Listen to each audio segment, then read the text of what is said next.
Chapter 556. Little Smarty Boy?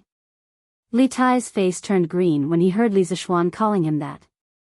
He shouted, F***ck, you're the little smarty boy. Also, you can insult me, but you can't insult the brick moving machine I made. I thought about it for a long time before I came up with it. When Li Zishuan heard this, he was almost amused by this little fatty. He laughed and said, Insult you? How did I insult you? Also, what kind of brick moving machine is this? What the hell are you making? Have you considered the stability of the base? Have you ever thought that the friction between the hemp rope and the frame will be too strong? Have you ever thought that if the goods are heavier, the workers won't be able to move them? Have you ever done a stress analysis on the frame? With Li Zishuan's series of questions, Li Tai couldn't help but be stunned. He muttered, if the goods are too heavy to move, you can ask more people to do it. But what is friction? What is stability? What is stress analysis? Humph. You didn't even do a theoretical analysis, and you want to put it into practice? You can only fail if you put it into practice. Li Tai was unconvinced and said, this is just an accident. Next time, it will be better than this. Haha. If you don't change your method, you won't be able to do it even if I give you a year. Li Zishuan, who had done countless research projects in school and his previous life, knew that before a new technology was born, there must be careful theoretical analysis. Without a theoretical basis, trying to do it recklessly was tantamount to a blind man trying to figure out an elephant. The efficiency would be greatly reduced. Haha. If you're so capable, come and do it. You've been gone for more than half a month. I thought you would only come back after the academy was built. Li Tai was a little annoyed. He sat on the stool next to him and complained loudly. Speaking of this, Li Zishuan felt that he was in the wrong and didn't want to argue anymore. He touched his nose and said awkwardly, ahem. I came back to Cheng and to do something. Now that the matter is settled, I will come here more often. Little Fatty curled his lips and said, I know you're busy. Our great hero single-handedly annihilated an entire clan. How awe-inspiring. Tsk, tisk. It had been a long time since that incident happened, so Li Tai obviously knew about it. But his tone was a bit. Li Zishuan raised his hand and said angrily, F***ck. If you have something to say, can't you just talk nicely? Why do you have to be so sarcastic? Are you asking for a beating? Little Fatty immediately cowered and hurriedly said, How am I being sarcastic? This prince is praising you. Sigh. Don't hit. At most, I won't tell Imperial Father about you calling yourself lousy in front of me. Li Zishuan was stunned. Then, he sneered, Ha! Do you dare to say it? Li Tai rolled his eyes. Of course, he didn't dare to say it. If he said it, Li Heir and Empress Zhongsun would know that he was almost killed at the construction site today. In that case, he wouldn't be able to come out easily in the future. Go get me a pen and paper. I want charcoal. Xiaoning should have it. Li Zishuan smiled and said suddenly. What do you want to do? Li Tai didn't react and said in a daze. Li Zishuan said unhappily, What can I do? To give you a lesson. Today, I'll show you what a real brick moving machine is. When Li Tai heard that, he wasn't displeased by Li Zishuan's impatient tone at all. Instead, he was overjoyed and said, Haha. Good. I'll go get you a pen and paper. Although he felt that he wasn't much worse than Li Zishuan before he built the brick moving machine, he realized the gap between them after he almost lost his life. When he heard that Li Zishuan wanted to help improve the brick moving machine, he was happy. Lord Zhu. Let me do such a small thing. Brother Chicken, who came with Li Zishuan today, came over and cupped his fists. He muttered in his heart, only my Lord Zhu would dare to ask the Emperor's favorite prince to help get a pen and paper. Before Li Zishuan could say anything, Li Tai patted Brother Chicken's arm and said, I'll go get it. You stay here.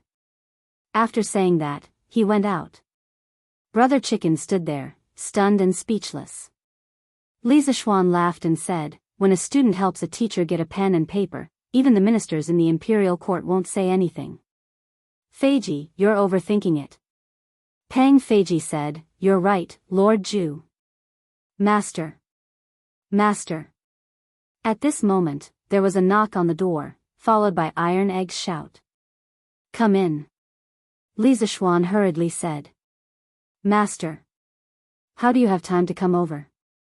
As soon as he said that, Iron Egg walked in with Lon. Iron Egg was the first to greet them with a smile. Lon hadn't seen Lisa Schwan for a long time. She hugged Lisa Schwan's arm and giggled, "Brother, brother. You're finally here. Lon missed you so much." Lisa Schwan waved at Iron Egg, indicating that he didn't need to be so polite. Then, he rubbed Lon's braids and smiled dotingly. "Haha. Little girl, you know how to lie too. If you miss me, why don't you go home? You must be playing wild here and can't bear to go home." He hadn't returned to Cloud Mountain for more than half a month, but Lon hadn't returned home for more than half a month either. He had been staying at Han Tianhu's house these days, sleeping in Han Yushi's room in the past. During this period, Madame Li felt worried and came to visit a few times. However, when she left, Lon couldn't bear to leave no matter what, so Madame Li didn't force her. It was said that this girl had now dominated the Han and Mei villages and had become the king of the children here. Usually, she would follow Iron Egg to Cloud Mountain to watch the fun and see strange things, or she would instruct her friends to dig for bird eggs, or she would become a teacher and teach others how to read and write. She was really carefree. Hee hee. No way. Lon is busy. "Brother, are you thirsty? I'll get you some water." The little girl shook Lisa Schwan's arm embarrassedly and said sweetly. Lisa Schwan laughed and joked, "Haha. How can I trouble my family's missy? Brother isn't thirsty. Lon, go play by yourself." Lon, wrinkled her nose and said unhappily, "Humph. Stinky brother, you still treat Lon, as a child. I'm not leaving today. I'm going to follow you. Little Xian. I brought a pen and paper." Iron Egg, you're here too." Just as Lisa Schwan was having a headache over Lon, Li Tai finally came back with a pen and paper. When he saw Iron Egg in the house, he greeted him a little unnaturally. Iron Egg nodded and said, "Yes, by the way, Chinke, yesterday I heard that you were going to test the brick moving machine you recently invented. How was it?" Li Tai. Chapter 557. Hee hee. Iron Egg, do you still need to ask? Look at Brother Green Sparrow's expression. He must have failed. I told you that without my brother's help, he wouldn't have succeeded. Lon pointed at Li Tai and giggled. Don't expose someone's shortcomings. Lon's words could be said to be ruthless, directly stabbing into Li Tai's heart. The little fatty's face darkened, and he almost vomited a mouthful of blood. Lisa Schwan was afraid that he would be too embarrassed, so he said to Lon, all right. Lon, go and have fun. I'll come and find you when I'm done." After that, he took the pen and paper from Li Tai's hands and walked to the desk at the side and sat down. Lon saw this and understood that Lisa Schwan was going to be busy with business, and it was all business that she was not interested in. Hence, she replied with an, "Oh," and went out. Li Tai heaved a sigh of relief and came over to ask curiously, "Xiao Xian, what kind of brick-moving machine are you going to design? Can it compare to mine?" Lisa Schwan's charcoal pencil paused and he sneered, "Haha. You still have the nerve to compare your broken toy with mine? You can just watch from the side." After that, he was too lazy to talk nonsense and began to concentrate on drawing. Speaking of the crane, it was necessary to talk about the pulley block on the crane. Other than the hydraulic transmission mechanism, the most important part of the crane was the pulley block. The fixed pulley block was a fixed fulcrum and prevented the rope from being messed up. The moving pulley block was mainly used to save effort. As long as the design of the pulley block was reasonable, it was not unusual for a person to pull up a 500 kilograms heavy object. Let's make a simple crane first. Li Zishuan instantly had an idea.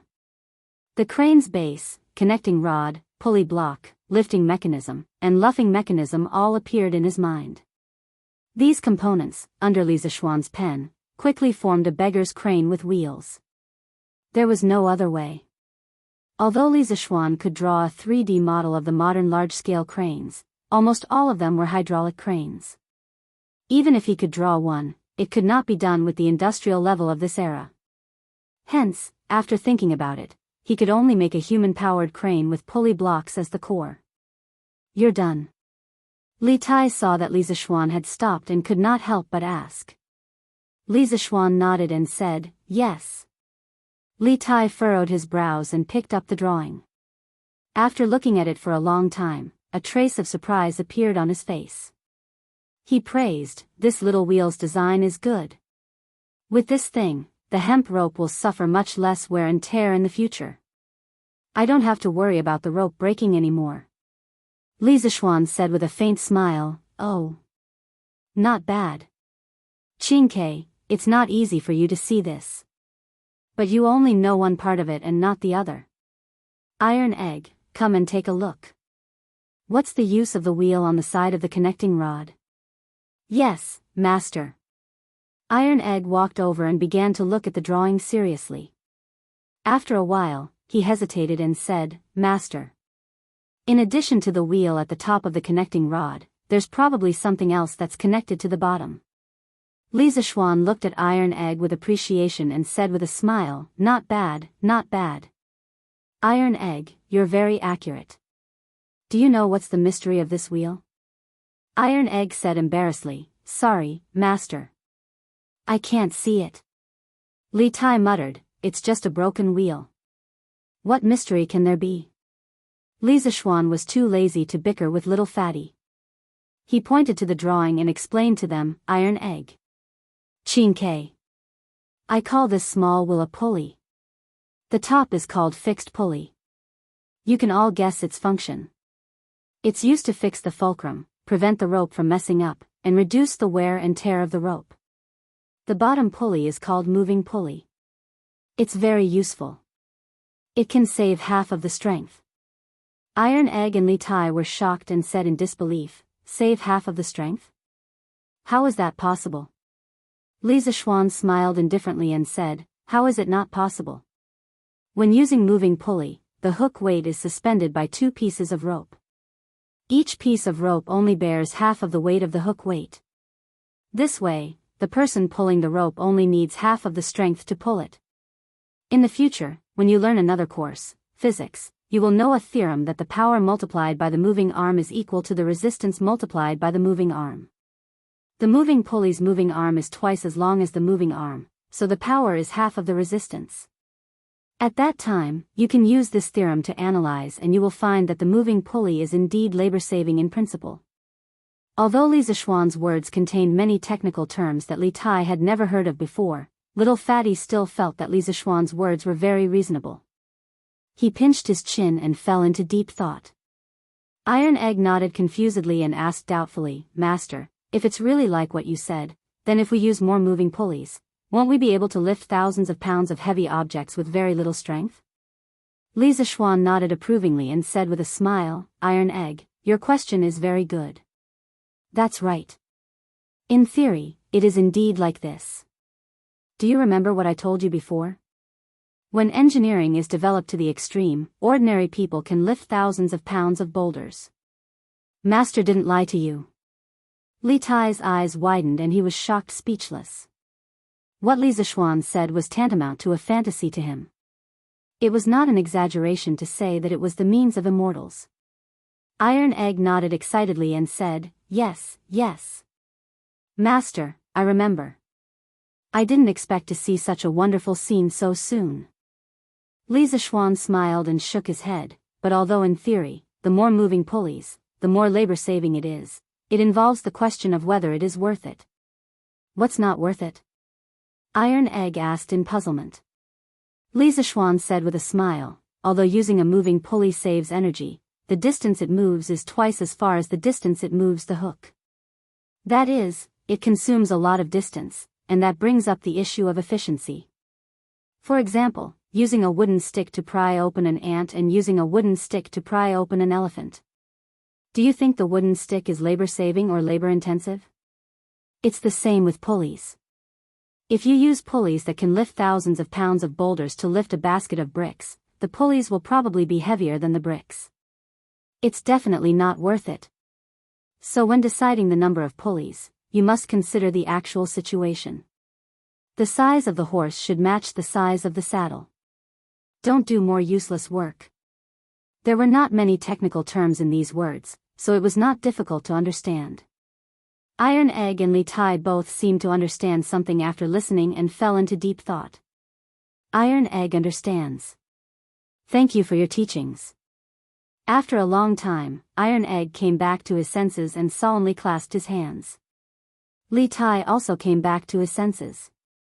He said seriously, after listening to Master's words, Tai has also benefited a lot. Thank you very much. At this time, he realized that Li Zishuan was right. The brick moving machine he made was indeed a piece of junk. Chapter 558. Hee hee. All right. It's good that you guys understand. Feiji, get someone to send the blueprint to the workshop now. The structure of this thing is simple, so it shouldn't be too difficult to make. Get Faubert to arrange for someone to make one today to try it out. Li Zishuan put away the blueprint on the table, handed it to Pang Feiji, and instructed him. When he was explaining the principles of the pulley block to Iron Egg and Li Tai, he didn't deliberately ask Pang Feiji to avoid it. Therefore, Pang Feiji was very clear about the importance of this blueprint. He took the blueprint with both hands and said solemnly, Lord Zhu, this thing is so important that I have to make a trip personally. Otherwise, if something goes wrong, I'll really die 1,000 times. Li Zishuan smiled and didn't refuse. Brother Chicken took the blueprint and went out. Qingke, Iron Egg, let's go. Follow me for a walk. Li Zishuan watched Pang Feiji leave, and then said to the two people in the room. Okay. Master. Master, look at these tall buildings. It hasn't even been a month since the start of construction, and so many have already been built. Iron Egg has never heard of this speed before. Iron Egg said emotionally as he walked on the cement road at the top of the mountain and looked at the rows of half-finished buildings beside him. Li Tai heard him and said with a smile, what's so strange about this? Iron Egg, why don't you see how many craftsmen and commoners we've hired here? There's strength in numbers, so naturally, we can't use common sense to measure this. Just the cost of wages and food on this construction site every day isn't something that ordinary people can afford. Li Zishuan nodded and said, there's strength in numbers. Hee hee, that's right. However, after the crane is made, the construction speed will definitely be faster. Crane? What's a crane? Li Tai was puzzled. Li Zishuan patted his head. He just remembered that he was just explaining the principles of the pulley block to them and forgot to tell them that thing was a crane, so he said, the crane is the improved version of the brick moving machine that I just designed. I feel that it's definitely not just for moving bricks, so I called it a crane. Iron Egg said excitedly, crane? That's a good name. In fact, he previously felt that the name of Li Tai's brick moving machine was too old-fashioned, but he didn't say it out of consideration. Ah. Boss Meng, bring 2 men with you to move these bricks up. There's not enough over there. Hee hee, I'm going.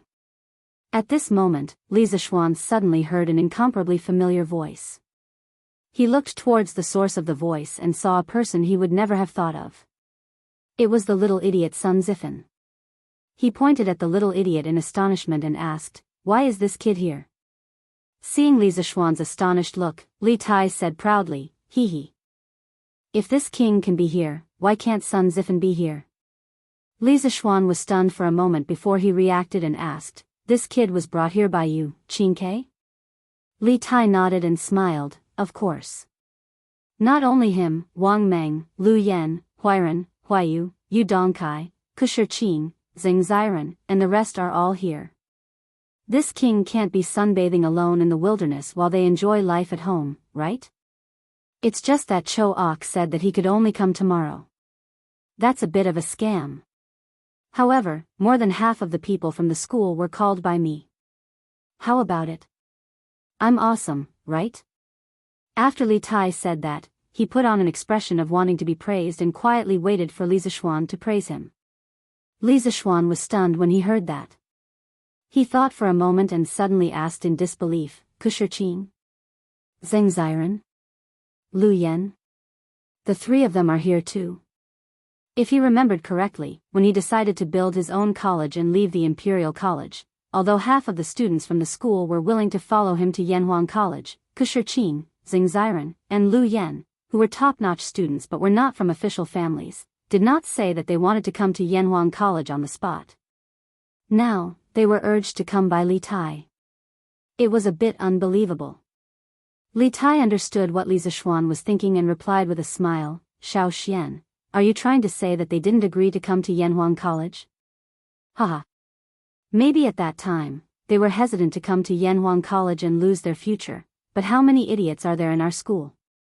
Xiao Xian, you've made so much news recently. Even idiots know that only by coming to Yanhuang College can they learn real knowledge. Also, I have to admit that you're quite charming. As far as I know, many students in the school have fallen out with their families in order to study under you. Li Zishuan was silent for a while. To be honest, when he left the Imperial College, he was sad to see those students wavering, but he definitely did not blame them. After all, this so-called Yanhuang College was just a mediocre private school in his previous life. It was unrealistic to ask people to give up Tsinghua or Peking University to go to a small school like yours. He just felt a sense of loss that the talents he had painstakingly nurtured were taken advantage of by others. He did not have any resentment, but he did not expect those students to put in so much effort during this period. After a while, Li Zishuan turned his head and asked, but most of them are spoiled since they were young. What can they do to help if they come here? Li Tai heard him and said angrily, F***ck. What are you talking about? They're spoiled since they were young? Aren't I the same? Why can't they do the things that I can do? Li Zishuan's face was full of black lines. He had almost forgotten about this. Qing Ke is right. Xiao Xian, not only can your students help, but they've also helped a lot. At this time, Yan Xiaoning appeared out of nowhere and walked to Li Zishuan's side and interrupted. Xiaoning? It's really been a long time. Haha. When Li Zishuan saw him, he gave him a brotherly bear hug without hesitation. Hey! Let go, let go. Yan Xiaoning was not used to such an intimate way of greeting. He quickly pushed Li Zishuan away and said angrily, F***ck, you still have the cheek to say that. When you left the last time, you said that you would be back in a few days. In the end? This time, you left for more than half a month. I'm so F***king pissed. Cough, cough. Li Zishuan coughed awkwardly and said shamelessly, didn't I already compensate you just now? Speaking of which, not many people in the Tang dynasty can enjoy my hug. Get lost. Yan Xiaoning roared angrily. Ugh. So disgusting. Li Tai covered his mouth, indicating that he could not stand this gay scene. Li Zishuan waved his hand nonchalantly and said, this is romance between men. What do you know? Oh, right, Xiaoning, you said that these students have helped a lot. What do you mean? Chapter 559. Yan Xiaoning didn't know what romance was between men, but he knew that Li Zishuan was just joking. Now that they were talking about serious matters, he became serious and said, although these students from the Institute of Mathematics can't be compared to those commoners in terms of physique, they are all very smart. Basically, each of them can lead a team of dozens of people. They are very good at the allocation of various tasks and the budget of materials and supplies. Although these 10,000 people could work in an orderly manner in the past, with the addition of these students, I can clearly feel that the entire construction corps' work efficiency has increased by a lot. Moreover, Xiao Xian, the academy that you want to build has many buildings that have never appeared in my Tang Empire before. During the actual construction, there will always be various kinds of problems. A while ago, it really gave me a headache.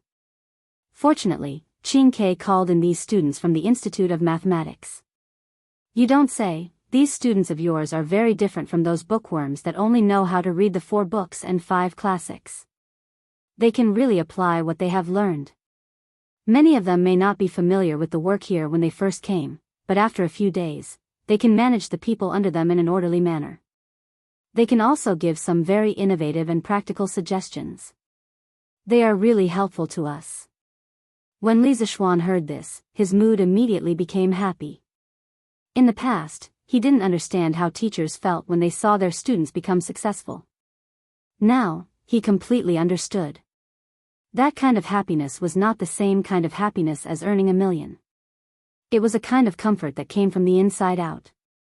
At this time, Yan Xiaoning said again, "Xiao Xian, my dad said that he wants to pick a few of your students and put them in the Ministry of Works. What do you think?" Li Zixuan immediately glared and said, "Not good. How much have they learned? What can they do in the Ministry of Works? Serve tea and water to those in charge? Definitely not. Besides, working in the Ministry of Works is tiring and the salary is low. Is this work for humans?" The last sentence was a bit too much. Yan Xiaoning said exasperatedly, "How can you say that? To think that my father and second uncle even came here to help a few times. You are a classic example of an ingrate. I'll tell my father when I get back." Li Zixuan knew something was wrong and quickly said, Hey. Xiaoning, don't. I'm praising the Ministry of Works for being noble and virtuous ministers of the country." "Humph. Who are you kidding?" Yan Xiaoning snorted in disbelief. The two of them laughed and joked for a while before a craftsman came over and called Yan Xiaoning away. Li Zixuan then brought Iron Egg and Li Tai to Sun Zifen. At this time, the sun was about to rise to the top of their heads. It was very obvious that Sun Zifen's face was covered in sweat. However, this guy seemed to be used to it. He didn't care about it and continued to direct people to work. He had the posture of a leader. "Zifen." Li Zixuan walked behind Sun Zifen and called out softly. Sun Zifen paused, turned around and said in surprise, "Hey. Mister, you're here." After saying that, this little joker put down his work and ran over. It looked like he wanted to give Li Zixuan a hug. Li Zixuan didn't want to hug this sweaty little fatty. Yes, this joker was a little chubby, but definitely not as chubby as Li Tai. When the two of them stood together, one was big and the other was small. They were quite compatible. Stop. What are you so excited about?" Sun Zifen said matter-of-factly, "I haven't seen Mister for so long, of course I'm excited. I've been here for 7 or 8 days, but I've never seen Mister's shadow. I thought you went missing." Li Zixuan originally wanted to ask this joker if he was used to living here, but now it seemed that there was no need to ask. A happy person could find happiness anywhere. He waved his hand and said, "I went back to Cheng and to deal with some things, so I didn't come over. You've all worked hard. Okay, Zifen, go do your own things. I'll go check on the other students. This afternoon, I'll treat you all to lunch. At the Han village at the foot of the mountain." After saying that, he prepared to leave. Sun Zifen said anxiously, "Hey. Mister, wait. I have something to tell you." Li Zixuan stamped his feet and said, "What?" He. Sun Zifen scratched his head awkwardly and said hesitantly, "I heard that Mister has made a flying tool. When I go back to Cheng and someday, can Mister let me try it?" Li Tai finally remembered this and shouted, Yes. It's that fairy lamp. Xiao Xian, you have to let me sit on it. I've never flown before." Iron Egg also looked eager to give it a try, but he didn't say anything. Because he was Li Zixuan's disciple and brother-in-law, he didn't have to worry about not being able to sit on the fairy lamp. Li Zixuan couldn't help but look at the two little fatties in front of him, and then said with a half-smile, "Zifen, Qingke, with your size, aren't you afraid that you'll crush the fairy lamp and fall from the sky?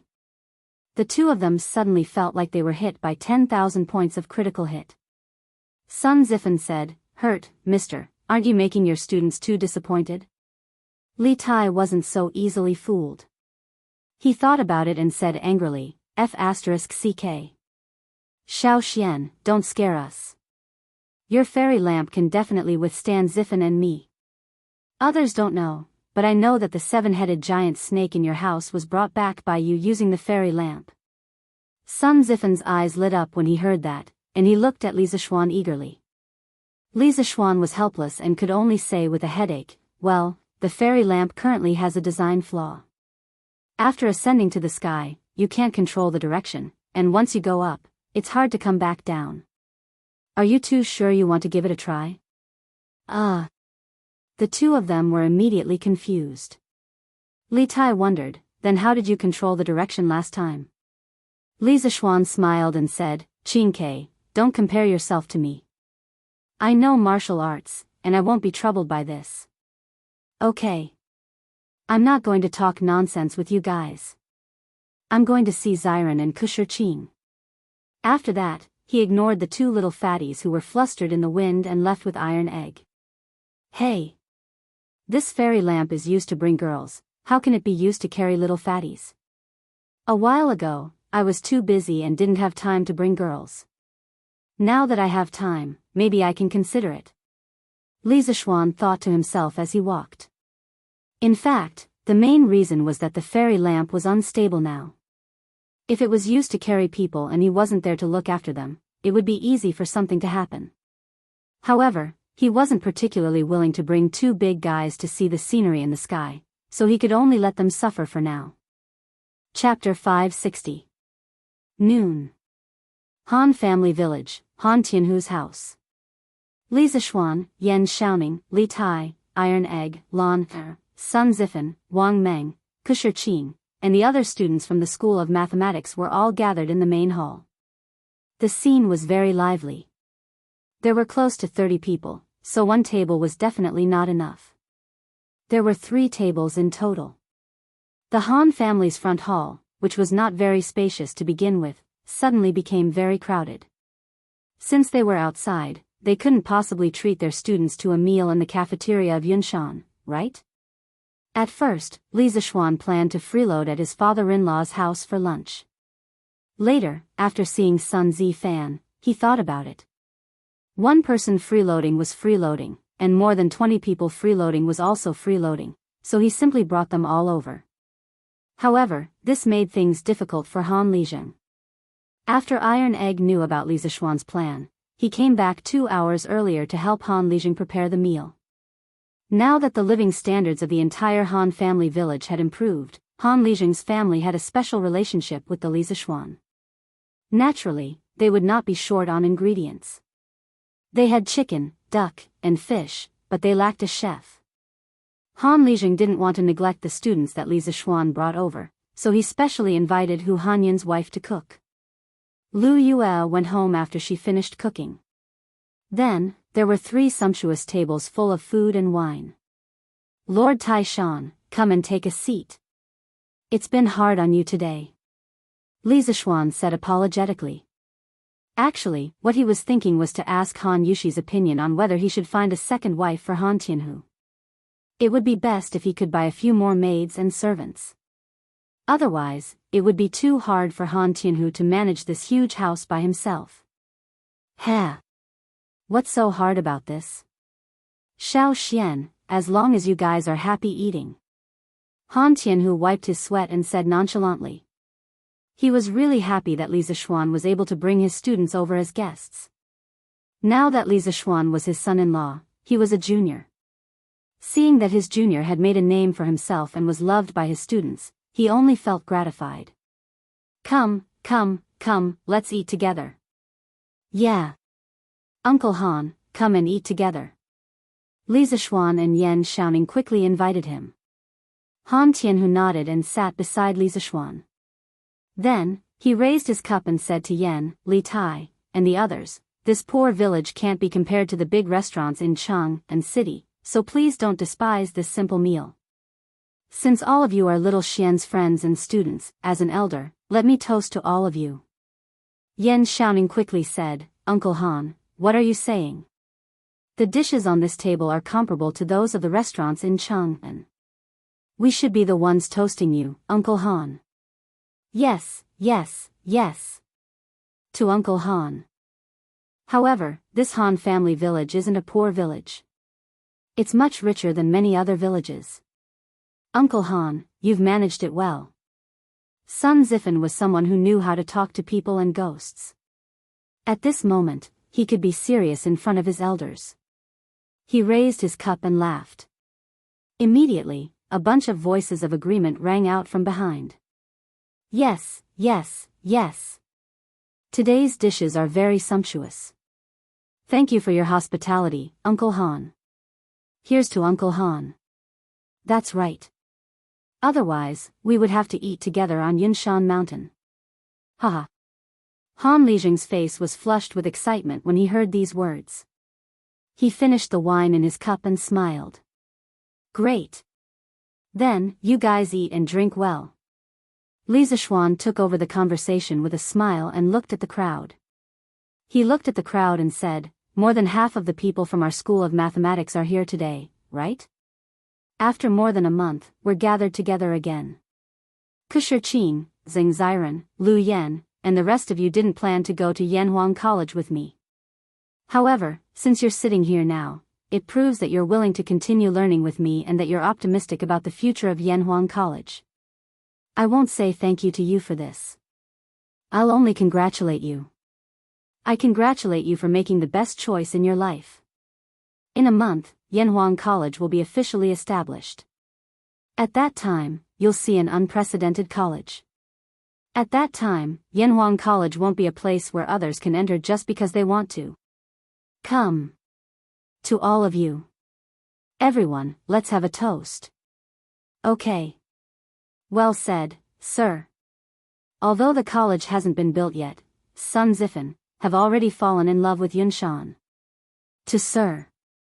Li Tai and Sun Zifen cheered loudly. However, Kusher Qing, Zheng Ziren, Lu Yan, and the others' eyes were slightly red. They saluted Li Zishuan from afar. It could be seen that they didn't have a good month. Li Zishuan put down his wine glass and laughed. Haha. Good. Stop saluting each other, let's eat. I know you didn't eat well on Yunshan. Let's have a good lunch. Of course, your efforts won't be in vain. In the future, the thousands of Yanhuang College students will remember your contributions to Yanhuang College. Kusher Qing solemnly cupped his hands and said, due to some reasons, I didn't immediately express my willingness to join Yanhuang College. I'm very ashamed. Please don't blame me. Zheng Ziren, Lu Yan, and the others also hurriedly cupped their hands and apologized. Li Zishuan smiled and waved his hand. Haha. Don't blame me, don't blame me. Sun Zifen, however, said mischievously, just because you don't blame me doesn't mean we don't blame you. Kusher Qing, you should punish yourselves by drinking 3 glasses. Kusher Qing gritted his teeth and said, all right. 3 glasses it is. After saying that, he was about to pour himself a glass of wine. Li Tai hurriedly shouted, hey, hey, hey, wait. If you're all drunk, who's going to help you in the afternoon? Don't drink so much. Pfft. Li Zishuan couldn't help but burst out laughing. This little fatty had become the supervisor of the construction site. Zheng Ziren's face was full of black lines. He hesitated for a moment and said, I'll choose to get drunk. Ha ha ha. Shirqing, Ziren, Lu Yan, have you all thought about it? Do you want to come to Yanhuang College? After lunch, Li Zishuan took a rest under the big tree in the Han residence's courtyard for a while and led the group of students on the road to Yunshan. Kusher Qing nodded firmly and said, Sir, we've all thought about it. In fact, none of the 44 students in our school doesn't want to continue learning from you. When you left the Imperial College, the reason why so many people didn't express their opinions on the spot was mainly because they were concerned about the opinions of their family members. As far as I know, many of our classmates have been thinking of ways to persuade their families in the past month. I believe that when the college starts next month, the 44 students in our school will definitely gather together again. Li Zishuan was silent. He put his hands behind his back and sighed deeply. I hope so. I can't bear to part with all of you. Chapter 561. In the afternoon. After returning to Cloud Mountain, the group of people returned to their respective posts and busied themselves with their own tasks. Li Zishuan did not stay idle either. With his hands clasped behind his back, he strode forward and began patrolling around his territory. He was not patrolling to see if anyone was slacking off. The reward and punishment system that he had set in the beginning had stimulated everyone's enthusiasm to work. Now, no one in the entire construction site would slack off. No one would complain that they had too much work to do. On the contrary, they were afraid that their team would not be assigned any work. This was because not only would the food be worse, but the bonus at the end of the month would also be reduced. This guy was completely full and had nothing to do, so he wandered around aimlessly. Haha. This entire mountain will belong to me, Li Zishuan, in the future. And there's a super big school on top of it, TSK. How comfortable. In his previous life, Li Zishuan was just a poor student. Even if he joined the workforce, his monthly salary would not be able to buy a 1 square meter house in Beijing. But now, he owned an entire school near Chang'an. A modern school that he wholly invested in. How could he not be satisfied? Oh. The student bathhouse has already been built? All around him were half-built houses. Only the larger building next to the student dormitory had been completed. Li Zishuan thought for a while and recognized that it was the student bathhouse. He sighed and walked in. Cement walls, cement floor, and empty space. This should be used to store wardrobes in the future. Inside, there were small cubicles. In the future, when water pipes and sprinklers were installed, it would be a student bathhouse that all modern schools had. These things would not be considered rare in modern times. But to the ancient people, those students would probably not be used to it when they first came in to take a bath. Right, water. What should he do with the water on Yanshan? He could not expect people to carry water down the mountain every day, right? How troublesome would that be? Thinking of this, Li Zishuan could not help but frown deeply. The monthly water consumption of a school was terrifying. No one knew this better than him. The water problem of Yanhuang College had to be solved as soon as possible. Lord Zhu. Lord Zhu. So you're here. I've finally found you.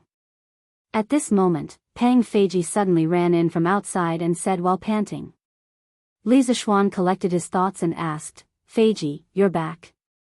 Is that thing already done by the workshop? The beggar's version of the crane he designed was not complicated. It only had a base, supporting rods, pulley blocks, and some structures to adjust the angle and direction. It was not difficult to make. Pang Feiji said excitedly, Yes, Lord Zhu. I've already brought it here on an ox cart. It's right in front of Guanghua Building now. Li Zishuan nodded and said, Okay, let's go and have a look. Guanghua Building was the main teaching building of Yanhuang College. When it was designed, it was arranged to be at the front of all the buildings in the college. In Li Zishuan's opinion, this building would be the face of Yanhuang College in the future. Of course, it had to be seen by everyone. When they passed by Yanhuang College's future library, the red building, Li Zishuan looked at the prototype of the classical building. Suddenly, he said to Pang Feiji, Feiji. You have to remember this building well. It has another name, it's called the Airplane Building. In Feng Yu's previous life, the red building looked like a huge airplane when viewed from above. Therefore, some people called it the Airplane Building. When Pang Feiji heard this, he suspected that he had heard wrongly. He dug his ears and said in disbelief, Lord Zhu. Are you using this building to commemorate me, old Pang? Lord Zhu's kindness, old Pang, I. As he spoke, he choked up. In his opinion, he was just a rough person. Yanhuang College was destined to be a holy land for scholars. Li Zishuan was willing to use his name to name a building in the college. To him, it was such an honor. How could he not be excited? Cough cough. Li Zishuan saw that this guy was forcing himself to be dramatic. He couldn't help but cough and said, "That's not it. The reason why I called it the airplane building was because it looked like an airplane." After that, he ran away as if there was oil on the soles of his feet. Brother Chicken, on the other hand, was stunned on the spot. He looked at the unfinished red house and muttered, "Like me? How does this building look like me?" "Hey! Sir, you're finally here." As soon as Li Zishuan arrived in front of Guanghua Building, he saw a group of people surrounding a tall frame with 4 wheels.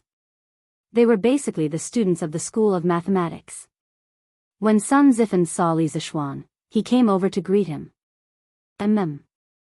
Li Zishuan didn't ask how these students knew about it. He walked to the side of the crane and looked at it. Then, he smiled at Li Tai and said, "Qingke, it's rare for you to have the opportunity to be a strongman. Do you want to try this crane yourself?" Although Li Tai was not happy with the first half of the sentence, he still rubbed his hands excitedly and nodded. "Okay." After that, he ordered the people to hang a big basket of bricks on the hooks below the pulley block. He then began to turn the wheel and tried to pull the basket up. Damn! It's actually so easy. Li Tai originally used all of his strength and prepared to use all of his strength to turn the spinning wheel. In the end, because he used too much strength, he almost tripped and fell. And the bamboo basket filled with bricks, without any accident, rose up. Wow! Qingke, when did you become so strong? Yeah. This basket of stones is about 200 pounds. Tisk tsk. Not only is Qingke meaty, but she's also very strong. With such a sarcastic tone, he must be Sun Zifan, young hero's son. The surrounding students couldn't help but widen their eyes and gasp in amazement. If they hadn't seen the people put the bricks in the basket one by one with their own eyes, they would have suspected that Li Tai was cheating. Just like that, in a short while, the big basket of bricks was lifted up about 3 feet. The people waiting on top of the basket suppressed their surprise and carefully unloaded the bricks from the basket. Li Tai touched his nose and was speechless. He felt that the brick-moving machine he made earlier was really weak. Li Zishuan nodded with satisfaction and smiled at the students. Did you all see that? This is the power of engineering. It can make a powerless person full of strength. It can let you understand the world you're in now. Of course, it can also change the world.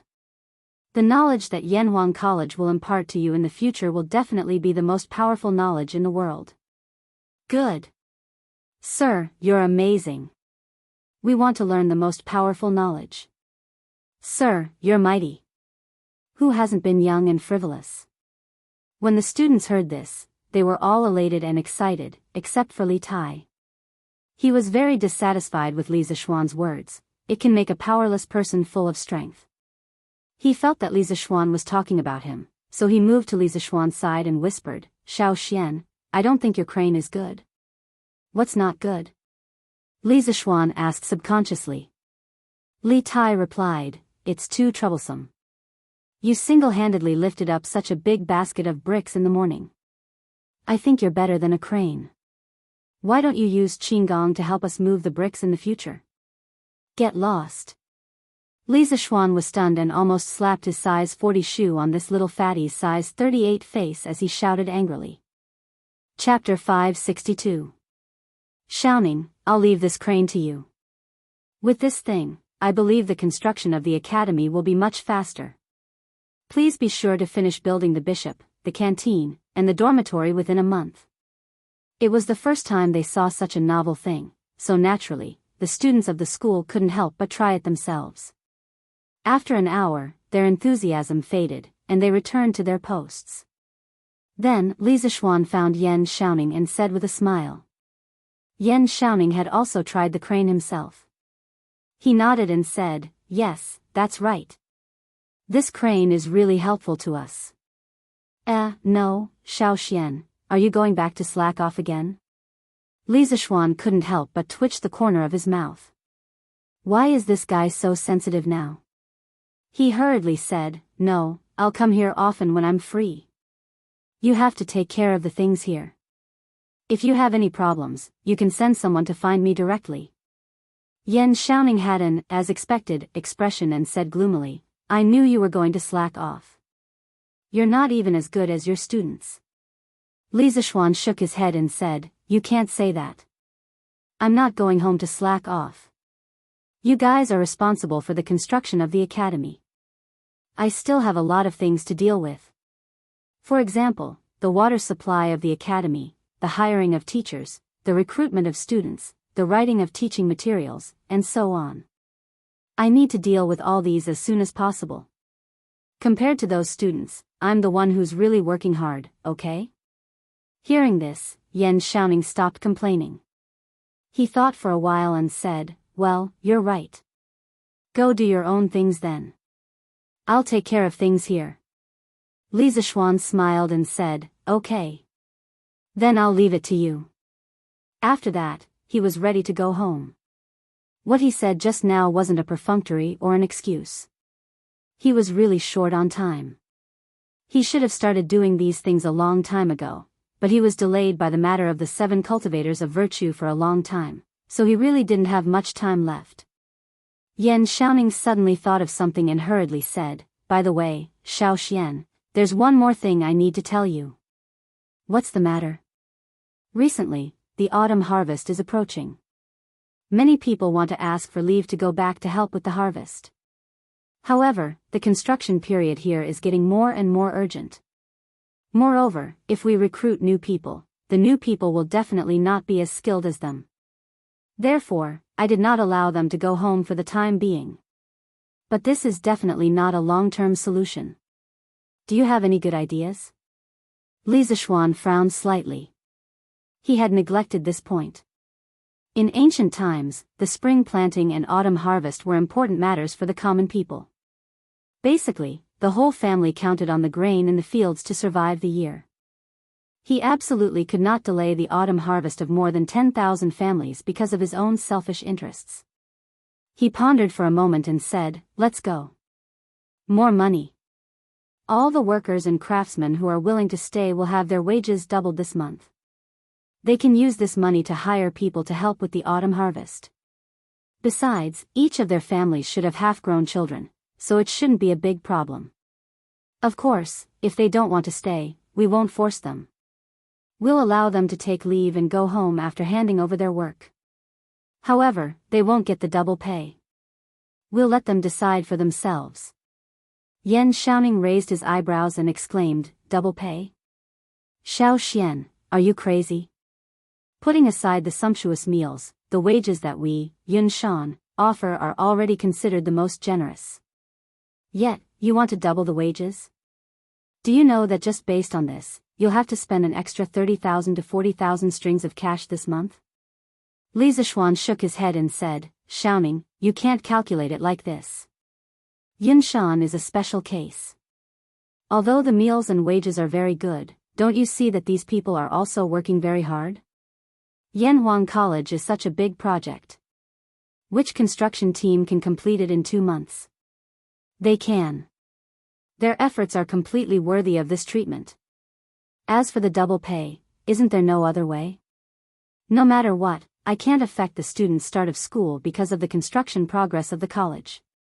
This is the most important. In this era, the students' field break was usually in the middle of September. Counting the days, it was only a little more than a month from now.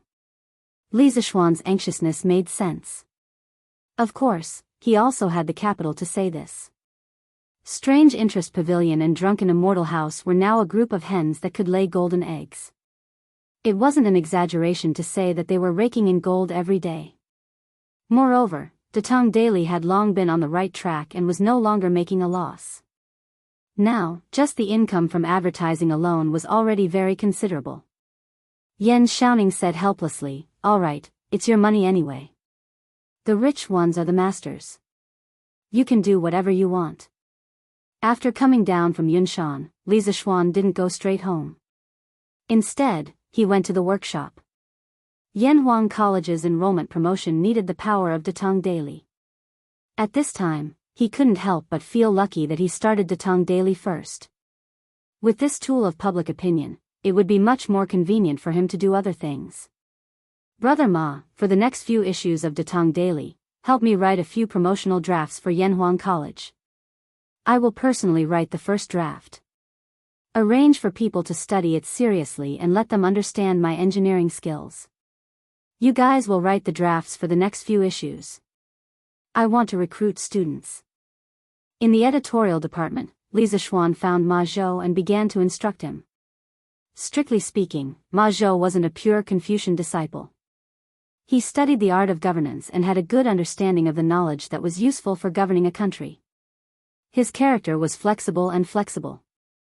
Therefore, Li Zixuan felt assured to hand over such an important department like Datong Daily to Ma Zhou.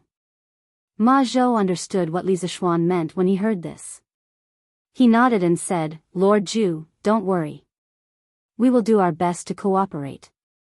After experiencing so many things with Li Zixuan, Ma Zhou had a very deep understanding of engineering. He didn't have any bad feelings towards engineering because the current success of Datong Daily couldn't be separated from Li Zixuan's support of engineering. Moreover, he felt that engineering could make the people of Tang better. It could also make more people able to afford to study. The prosperity of the people's education could be brought about by engineering. Therefore, Ma Zhou still hoped that Li Zixuan's engineering could be carried forward. "Okay, I will ask someone to send the draft up later. You have to save a good position for me in tomorrow's newspaper." Li Zixuan nodded and said his goodbyes before leaving. His time was really tight right now. Chapter 563. The next morning, it was cloudy and breezy. A few pairs of young scholars walked on the streets of Chang and city in groups of 2s and 3s. They looked like they were about to leave the city for sightseeing. It didn't mean that they were definitely students of the Imperial College. There were many other official schools in Chang and city other than the Imperial College, such as Chongwen Hall, Hongwen Hall, Directorate of Astronomy, for Astronomy, Imperial Medical Department, for Medicine, Taipu Temple, for Veterinary Medicine, and so on. This was the capital of Chang and city. If it were a local place, there would be local official schools as well. For example, each prefecture had its own prefectural school, each county had its own county school, and each county had its own school. The official education system of the Sui and Tang dynasties was very complete. Of course, the ability of the rulers to tolerate culture was also incomparable to that of the Ming and Qing dynasties, especially during the Zhenguan period. This was also one of the reasons why Li Zixuan dared to propose engineering studies. Mingda, look. Yanhuang College is recruiting students. Yanhuang College? What kind of college is that? Why haven't I heard of it before? Two scholars were holding the newspapers they had just bought and were discussing as they walked. Mingda, have you not left Chang and city recently? There has been such a big commotion on Yunshan Mountain in the eastern suburbs recently, and you don't know about it? The tall scholar asked doubtfully. The shorter scholar said awkwardly, The weather has been too hot recently, and I haven't gone out. Brother Zheng, tell me about the commotion on Yunshan Mountain. What does this have to do with Yanhuang College? You haven't heard of Yanhuang College, but you must have heard of Li Xiannan from Yongla Lane. This Yanhuang College is run by him, and the college is located in Yunshan Mountain. In the past month, hundreds of skilled craftsmen and tens of thousands of workers have gathered in Yunshan Mountain to build Yanhuang College. I heard that Li Xiannan spent 200,000 to 300,000 strings of cash on the college alone. The tall scholar was obviously an insider, and he was also a chatterbox. Once he started explaining, he went on endlessly. Of course I've heard of Li Xiannan, but what future can he have in this college? Will anyone be willing to go? Haha. Mingda, what you said is wrong. Yanhuang College is not an ordinary college. The dean of this college is the current emperor. Li Xiannan used to be a minister of the Imperial College. He is very likely to become the chancellor of the Imperial College. His knowledge and ability are beyond words. You don't know how many scholars in the world want to be his disciple. The slightly shorter scholar was obviously taken aback. He said in disbelief, "What? His Majesty is the Dean of Yanhuang College? How is that possible?" The tall scholar sneered and said, "Why is it impossible? Many people already knew about this, and it wasn't a secret. But putting all these aside, Li Xiannan's so-called engineering is quite desirable. Brother Zheng, could it be that you also want to go to Yanhuang College?" "Haha. Let's not talk about this for now. Let's hurry to the city gate. Otherwise, Brother Shangguan and the others will be waiting anxiously." After the tall scholar finished speaking, he waved his folding fan and took the lead to walk forward. The slightly shorter scholar frowned and then said to the boy next to him, "Go and buy me a newspaper, then follow me." "Yes, young master." "Brother Hua. Brother Hua. Good news. Good news." South of Chang'an City, Jinyu Academy. Chen Tianhua ran in excitedly with a paper bag of meat buns in one hand and a newspaper in the other. For government-run schools like the Directorate of Imperial College and the Hongwen School, the students had 2 months of field leave. However, these small academies did not exist. This was because these places were mainly places for like-minded people to discuss the Tao. Hua Hongyi, who was sitting in the courtyard reading, looked at Chen Tianhua's excited expression and couldn't help but wonder, "Tianhua, what news made you so excited? Did someone give you a tip again?" Liao Feichen laughed and said, "Haha. In that case, Tianhua, you have to treat me again?" Ever since Chen Tianhua's novel was serialized in Datong Daily, although the results were far from A Legend of a Mortal's Journey to Immortality, he would always receive tips from some rich people every now and then. In addition to the fixed monthly royalties from the editorial department of Datong Daily, Chen Tianhua had gradually moved from the low-income class to the middle-income class. As for Liao Feichen, the results of his novel were slightly worse, but the monthly income was enough for his family's expenses. In this regard, Hua Hongyi was only sincerely happy for his good friend and did not have any feelings of jealousy. He did not seem to be in a hurry and continued to think of a novel that completely belonged to him. Chen Tianhua walked quickly to Hua Hongyi and placed the meat buns on the stone table. Then, he opened the newspaper and pointed to a short paragraph in the middle and said, No, it's more exciting news than tips. Hongyi, Feichen, come and see. Yanhuang College is going to recruit students from all over the Tang Empire." Hua Hongyi heard this and immediately jumped up and leaned over and shouted, Where? Let me see." Liao Feichen also leaned over and looked anxious. Chen Tianhua pointed and said, Here. Aren't you going to eat breakfast first?" Hua Hongyi and Liao Feichen both waved their hands and began to read seriously. At the end of June in the first year of Zhengguan, Yanhuang College was approved by His Majesty to cultivate a group of talented, thoughtful, and creative young people for the Tang Empire. His Majesty is the honorary president of Yanhuang College, and Crown Prince Li Zishuan is the Yamacho of Yanhuang College. After a month of construction by tens of thousands of craftsmen, Yanhuang College has begun to take shape, and will be completed next month. Now, it is openly recruiting students from all over the Tang Empire. All students from Tang Empire above the age of 8 and below the age of 25, regardless of whether they are rich or poor, who are interested in joining Yanhuang College, can register for free at the local Datong Daily branch. All students who have registered will take the preliminary examination on September 18 at Yanhuang College in the eastern suburbs of Chang'an. Those who pass the preliminary examination will become a student of Yanhuang College and will receive a minimum of 3 to 6 years of education. During this period, all tuition fees will be waived. The contents of the preliminary examination include: It's true. Yanhuang College is really starting to recruit students. That's great. Ha ha ha. Hua Hongyi couldn't help but laugh at this point. Liao Feichen also said excitedly, That's right. With His Majesty as the president of Yanhuang College, its status is not inferior to that of the Imperial College. I didn't expect that poor children like us would have the opportunity to enter such an institution.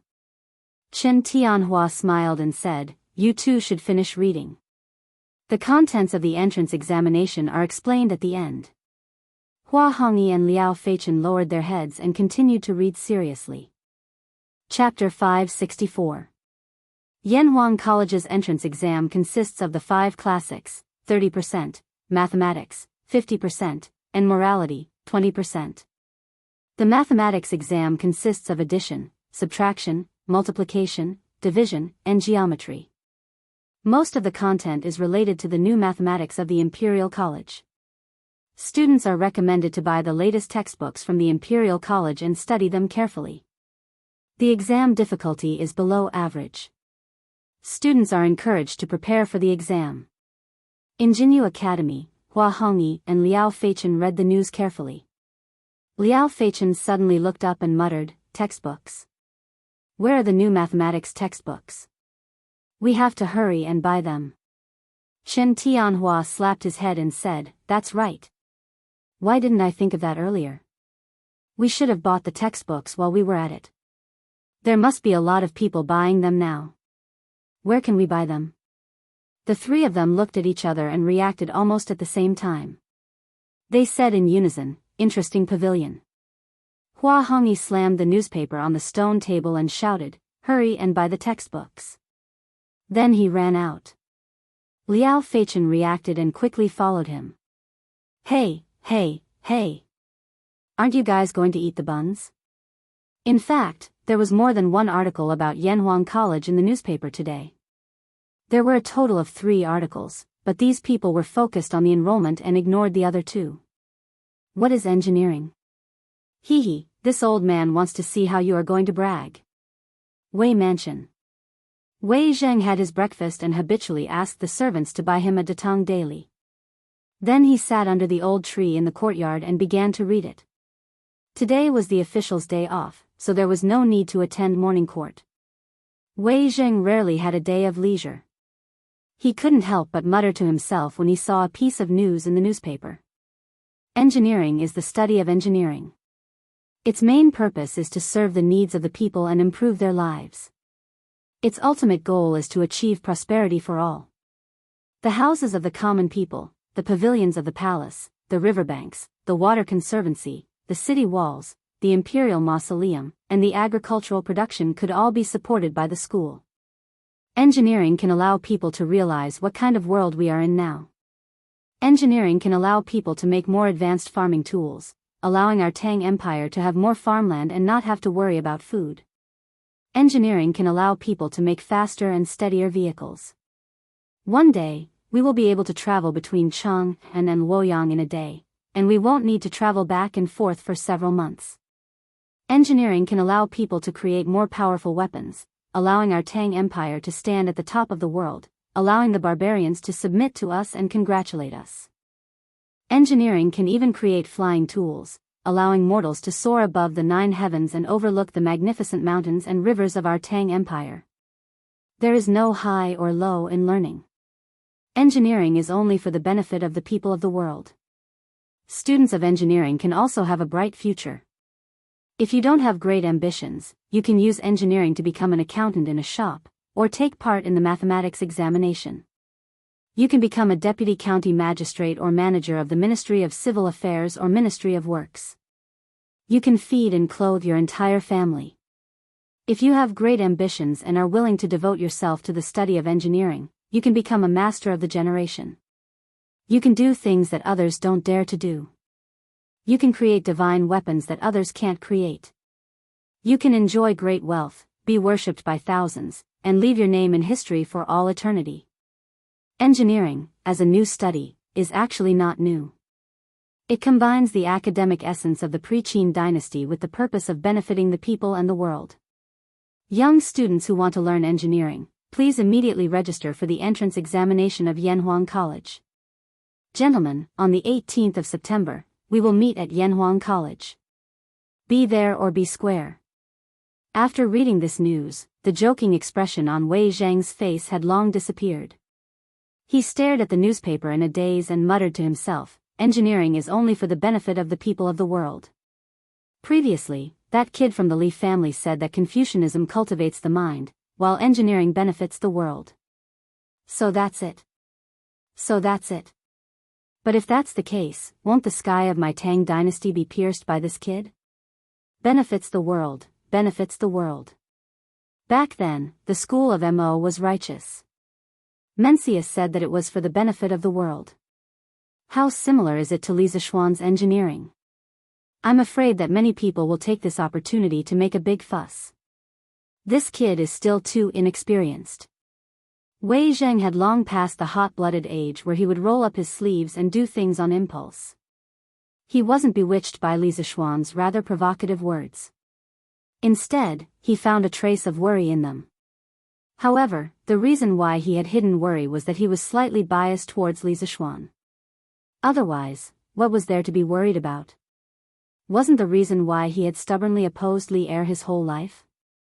Wasn't it to let the people of the world have enough to eat and wear? Although the methods were different, Li Zishuan's and his ultimate goal was the same. That was enough. Let's look at this news. Wei Zheng sighed for a while and then looked at another piece of news. It read, Yanhuang College Employment Announcement. As the first engineering school in the Tang Dynasty, Yanhuang College needs to spread the most advanced engineering knowledge. They are specially hiring teachers from the 358 provinces and 1500 counties of the Tang Dynasty. Among them, there are 10 teachers in the field of classics. They must be familiar with classics and history, have a good teaching style, and have a good reputation locally. There are 28 teachers in the field of engineering who are proficient in any of the following skills. They are eligible to apply, such as engineering, construction, mechanism, machinery, mathematics, astronomy, surveying, smelting, manufacturing, and so on. Yanhuang College's teachers can be divided into 4 ranks: assistant, lecturer, associate professor, and professor. Every year, all teachers will be tested on their teaching ability, and they will be promoted according to their ability. Assistant teachers will be paid 10 strings of coins per month, lecturer 20 strings of coins per month, associate professor 50 strings of coins per month, and professor 100 strings of coins per month. They will also be gifted a new mansion in Yanhuang College. We welcome all virtuous people from all over the Tang Dynasty to apply for this position. Those who are interested, please come to Yanhuang College before the 15th of September for an interview. I, Li Zishuan, will be waiting for you. Why don't you come to Yanhuang College to teach a few students and watch them maneuver unhindered and leave a legacy for generations? After reading it, Wei Zheng couldn't help but widen his eyes and exclaim, 100 strings of coins? Crazy. Did this kid lose his mind? Even a doctor in the top imperial college of the Great Tang would only earn less than 20 strings of coins a month. Li Zishuan's salary of 100 strings of coins a month and a luxurious mansion. How could these civil servants of the Great Tang live? To be honest, even Wei Zheng was a little tempted. However, after thinking about it, he shook his head. Although Yanhuang College's salary was good, it wasn't his cup of tea. To put it bluntly, other than criticizing people, what else could he do? He didn't know anything about engineering, but he knew about classics. However, he couldn't give up his best skill, criticizing people, to teach classics, right? Chapter 565. Lu Yun, get the steward to send this issue of the newspaper to every county in Tang Dynasty as fast as possible. It has to be twice as fast as the previous one. Use fast horses. Azure Dragon Lane, the temporary residence of the Wang family in the capital. Wang Renbiao had obviously just finished reading today's newspaper. He called his follower Lu Yun over and instructed seriously. Lu Yun didn't understand and said in shock, double the speed? Young master, wouldn't we have to pay a higher price this way? We'll lose money. In the past, when the Datong Daily came out, the people in and around Chang and city could see the news immediately due to their superior geographical location. However, the people in the counties far away from Chang and had a hard time. Depending on the distance, the time they received the latest issue of the newspaper would be delayed by 3 days to a month. This was because the Wang family's caravan was in charge of transporting the Datong Daily to other places. Now that Wang Renbiao had made this request, they definitely couldn't use the caravan's route. They had to use fast horses to travel 800 miles. The cost of that wasn't just high. Bastard. Just do whatever young master asks you to do. Lu Yun, have you forgotten the lesson from last time? Wang Renbiao was about to answer when Leng Yuyao's bone-chilling voice came from behind Lu Yun. Lu Yun was so scared that he shivered. He quickly slapped his mouth and begged for mercy. Young master, please forgive me, Miss Yuyao. This lowly one has spoken too much. This lowly one deserves to die. Wang Renbiao waved his hand helplessly and said, all right. Get someone to buy a batch of mathematics teaching materials from shopkeeper's son and get the steward to send them to every place in Tang Dynasty. Lu Yun cupped his hands and said, yes, young master. After that, he didn't dare to stay any longer and quickly left. Leng Yuyao looked at Lu Yun's back and snorted, ignorant. Then, she walked to Wang Renbiao's side and asked worriedly, young master, why do you have to speed up the delivery of this issue of the newspaper to every county? This girl had just said that Lu Yun was immature and liked to ask questions that shouldn't be asked, and now she was asking questions herself. Seriously, the corner of Wang Renbiao's mouth twitched. He looked at Leng Yuyao with a strange expression for a while before saying, Little Xian's Yanhuang College is going to start recruiting students and teachers. The relevant announcement will be published in this issue of Datong Daily. Yanhuang College will officially start school next month. Time is tight, so I have to help him. Leng Yuyao suddenly understood. She thought for a while and said, I've seen the Yanhuang College in Yunshan from afar. The architectural style there is completely different, and they actually used a building material that I've never seen before. The surface is extremely hard and smooth like stone. It's really strange. Moreover, the scale of that academy was comparable to that of the Imperial College. Thanks to Li Zishuan, the Li family has accumulated so much wealth in just half a year. How admirable. Wang Renbiao laughed and said, haha. Little Xian's ability was unquestionable. Otherwise, my father and I wouldn't have thought so highly of him. But Yuyao, you only saw the surface and didn't see the deeper layer of things. Leng Yuyao asked curiously, what is it? Wang Renbiao pointed at the article, What is Engineering, on the newspaper and said with a deep look in his eyes, Little Xian's ambition is all in here. Engineering, he wants to use his own strength to fight against the 800 years of dominance of Confucianism. Whether he succeeds or not, he will become the founder of a new school of thought. His name will be known throughout the world, and his name will be immortalized for eternity. If he succeeds, the countless disciples under his school of engineering will become an invisible force. By then, his Li family will be an unshakable existence in Tang Dynasty except for the royal family. Leng Yuyao's mouth was wide open in shock. No matter what, she would never have thought that Li Zishuan not only left his peers 800 miles behind in the path of martial arts, but also established his own school and stood proudly in the path of literature. Such a character already made her unable to have any jealousy, and all that was left was admiration and worship. Wang Renbiao didn't stop after he finished speaking. Instead, he sighed and continued, now, except for the royal family, the other 6 aristocratic families are all divided at heart. And because of my father, the other aristocratic families are showing signs of isolating the Wang family. Did they really think that I didn't know about the gathering of the 5 aristocratic families a few days ago? Naive. Our Wang family just doesn't want to be associated with them. The royal family is too powerful now, and the aristocratic families can only struggle at death's door. If they still can't see the reality, then they won't even have the right to struggle at death's door. And now, our Wang family has a good relationship with Li Zishuan, a promising new star of the empire. Even if the royal family declines one day, the other aristocratic families can't compare to our Wang family status. So, this time, we have to do Li Zishuan a favor. Helping him is also helping ourselves. Even if my father is here, he will also make the same decision. Leng Yuyao sighed and said, Gongzi is wise. If you don't have great ambitions, you can use engineering to become an accountant in a shop, or take part in the mathematics examination, and become a deputy of a county or a manager of the Ministry of Civil Affairs or the Ministry of Works. That way, your whole family will have enough food and clothing. If you have great ambitions and are willing to devote yourself to engineering, you can become a master of the generation.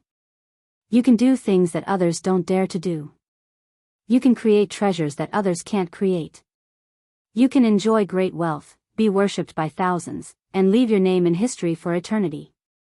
Chongren Lane, in a house with 3 courtyards. A young boy with acne was holding a newspaper and reading today's Datong Daily's news. He was in a daze. After a while, he suddenly jumped up and ran to the backyard, shouting excitedly as he ran, "Dad! Mom! I don't want to stay in the Imperial College. I want to follow Mr. Li to Yanhuang College to study engineering." This young boy was a student from the mathematics school. His name was Jiang Qingyu. It could be seen that he was also a poor child who was forced by his parents to stay in the Imperial College. Because not long after, angry scolding sounded from the backyard. "Bastard! What's so good about Yanhuang College? What kind of future can you have there? If you dare to be disobedient again, I will break your legs and make sure you can't go anywhere." Humph. Who said that going to Yanhuang College is useless? After you study there, not only can you become a deputy of a county or a manager of the Ministry of Works or the Ministry of Civil Affairs, but you can also become a master of the generation like Mr. Li. Bullshit. Men from Li County are capable, but that doesn't mean that Yanhuang College has a future. You better stay in the Imperial College obediently. No. Dad, look for yourself. Look at what engineering is. Look at what Yanhuang College is. Even if you break my legs, I will go to Yanhuang College. Otherwise, I will regret it for the rest of my life. Chapter 566. Hua Hongyi, Jiang Qingyu, and the others' reactions to today's Datong Daily were just a microcosm of Yanhuang College's or Li Zishuan supporters. Of course, not everyone in Chang'an City was a brainless fan of Li Zishuan. There were also many people who did not like Li Zishuan. Humph. This Li Zishuan is really arrogant. Confucianism is in power, and he dares to promote engineering? He really doesn't know what's good for him. In Xingyefang, Cui Shanyu could not help but sneer as he read the news in the newspaper at home. He held the newspaper and paced back and forth in the house, looking like he was thinking of an idea. After a while, he seemed to have decided on something and said to himself, "Since you're looking for death and still boasting so much, then don't blame me for being ruthless." However, in less than 2 breaths of time after he said this, his expression began to become hesitant again. No. The Cui family just sent a message a few days ago to give up all actions against Li Zishuan. If I force myself at this time, won't I offend both sides? Cui Shanyu shook his head and finally sighed. Sigh. Forget it. It's just that I missed such a good opportunity. Cui Shanyu was scared at the last minute because of the Cui family, but the other disciples of Confucianism would not be scared. The 3 pieces of news in today's newspaper made many Confucian defenders explode. Arrogant. Arrogant to the extreme. Does Li Zishuan think that he can be a deputy county magistrate, the head of the Ministry of Works, or the Ministry of Civil Affairs with just his engineering skills? Does he think that the mathematics exam is so easy for the disciples of engineering? In a restaurant somewhere, a young man in a Confucian robe slammed the table angrily and shouted. Another diner next to him could not help but say, "Ahem. This brother. Let's not talk about other things for now." Just based on Li Zishuan's attainments in mathematics, what the newspaper said is not exaggerated at all. His disciple will definitely get first place in the next year's mathematics exam. The young man in a scholarly robe who scolded earlier also knew that what the person next to him said was reasonable. He couldn't help blushing and said awkwardly, then even if he's powerful, he actually said that engineering can create faster and more stable vehicles. When the time comes, he can travel between Chang'an and Luoyang in a day. He also said that engineering can create flying tools that allow mortals to soar above the 9 heavens. Tell me, how is this possible? Was he, Li Zishuan, bragging? He is deviating from the orthodoxy and spreading miscellaneous knowledge. As soon as he said this, the person next to him couldn't refute anymore. The other scholars, however, started to jeer, "That's right. The man from Li County is using Datong Daily to promote his so-called engineering. He's simply deviating from the norm, despicable, and shameless. Yes. This newspaper is full of nonsense. Chang'an is 1,000 li away from Luoyang. If he could set off in the morning and arrive at Luoyang in the evening, wouldn't he have to travel 1,000 li in a day? What kind of tool can do that? Also, what can allow mortals to fly above the 9 heavens? This is simply nonsense. Li Zishuan is really unscrupulous in order to promote his engineering. Yes, yes, yes. This is simply an insult to the disciples of the saints. Let's go to Yongla Lane together to criticize him. Let's make him repent. Yes. Let's go together. After a while, a group of scholars in the restaurant's main hall were incited together, wanting to gather at the entrance of the Li family's house to cause trouble. Humph. A bunch of ungrateful, heartless, and unscrupulous things. How could you forget about Li County's opening of the Strange Culture flat book price? Didn't you enjoy the favor? Now you're biting the hand that feeds you. Our restaurant doesn't welcome you. Get lost. At this time, a plump middle-aged man walked out and said coldly with a look of disdain. The shopkeeper is right. You bunch of people have really thrown your books to the dogs. Ungrateful, get lost. Get lost. Get lost. Li Zishuan's reputation among the people was already very good. Among so many people, there were naturally some hardcore fans of Li Zishuan. After hearing the comments of this group of scholars, the restaurant's shopkeeper and some of the diners in the main hall immediately began to denounce them. What a disgrace to the educated. You can't differentiate between right and wrong, you can't tell good from bad. The young man in a scholarly robe who had started the conversation said loudly with a red face. Get lost. This restaurant doesn't welcome you. Get lost. Get lost. Yunhan. This bunch of people is too much. They are simply too stupid. They can't tell good from bad. Yes. Yes. This bunch of unruly people can only be fooled by Li Zishuan. They can't tell right from wrong. After being chased out of the restaurant, the group of scholars surrounded the young man in a scholarly robe and complained. It turned out that this young man was called Chui Yunhan. He was also from the Zhengzhou Chui clan of Qinghe. However, he was from the second branch. His grandfather was Chui Zhenshuo's younger brother. Chui Zhenshuo, as the current head of the Chui clan of Qinghe, had placed the hope of the third generation on Chui Xuanji. This made Chui Yunhan very unhappy. A few days ago, Chui Xuanji was sent back to his hometown in Zhengzhou for some unknown reason. This made Chui Yunhan extremely happy and felt that his opportunity had come. Chui Zhenshuo's unfriendly attitude towards Li Zishuan was more or less known to Chui Yunhan. Therefore, after seeing the newspaper today, he couldn't help but want to do something to attract Chui Zhenshuo's attention. Let's not lower ourselves to the level of these unruly people. Let's go and block Li Zishuan's house. Originally, he wanted to instigate some people to do something with him. However, he didn't expect to get off on the wrong foot and even be chased out of the restaurant. Chui Yunhan, who had always been spoiled since childhood, had never been humiliated like this before. Of course, he was angry. However, after thinking about it, he felt that business was more important. Therefore, he clenched his teeth and said to his companions. But with just the few of us, isn't it too little? A scholar at the side hesitated. In the end, scholars like them, sometimes they would talk fiercely. However, when it came to doing it, they would probably be terrified. After all, Li Zishuan was a man who founded the country. Furthermore, he was also a popular figure in the imperial court.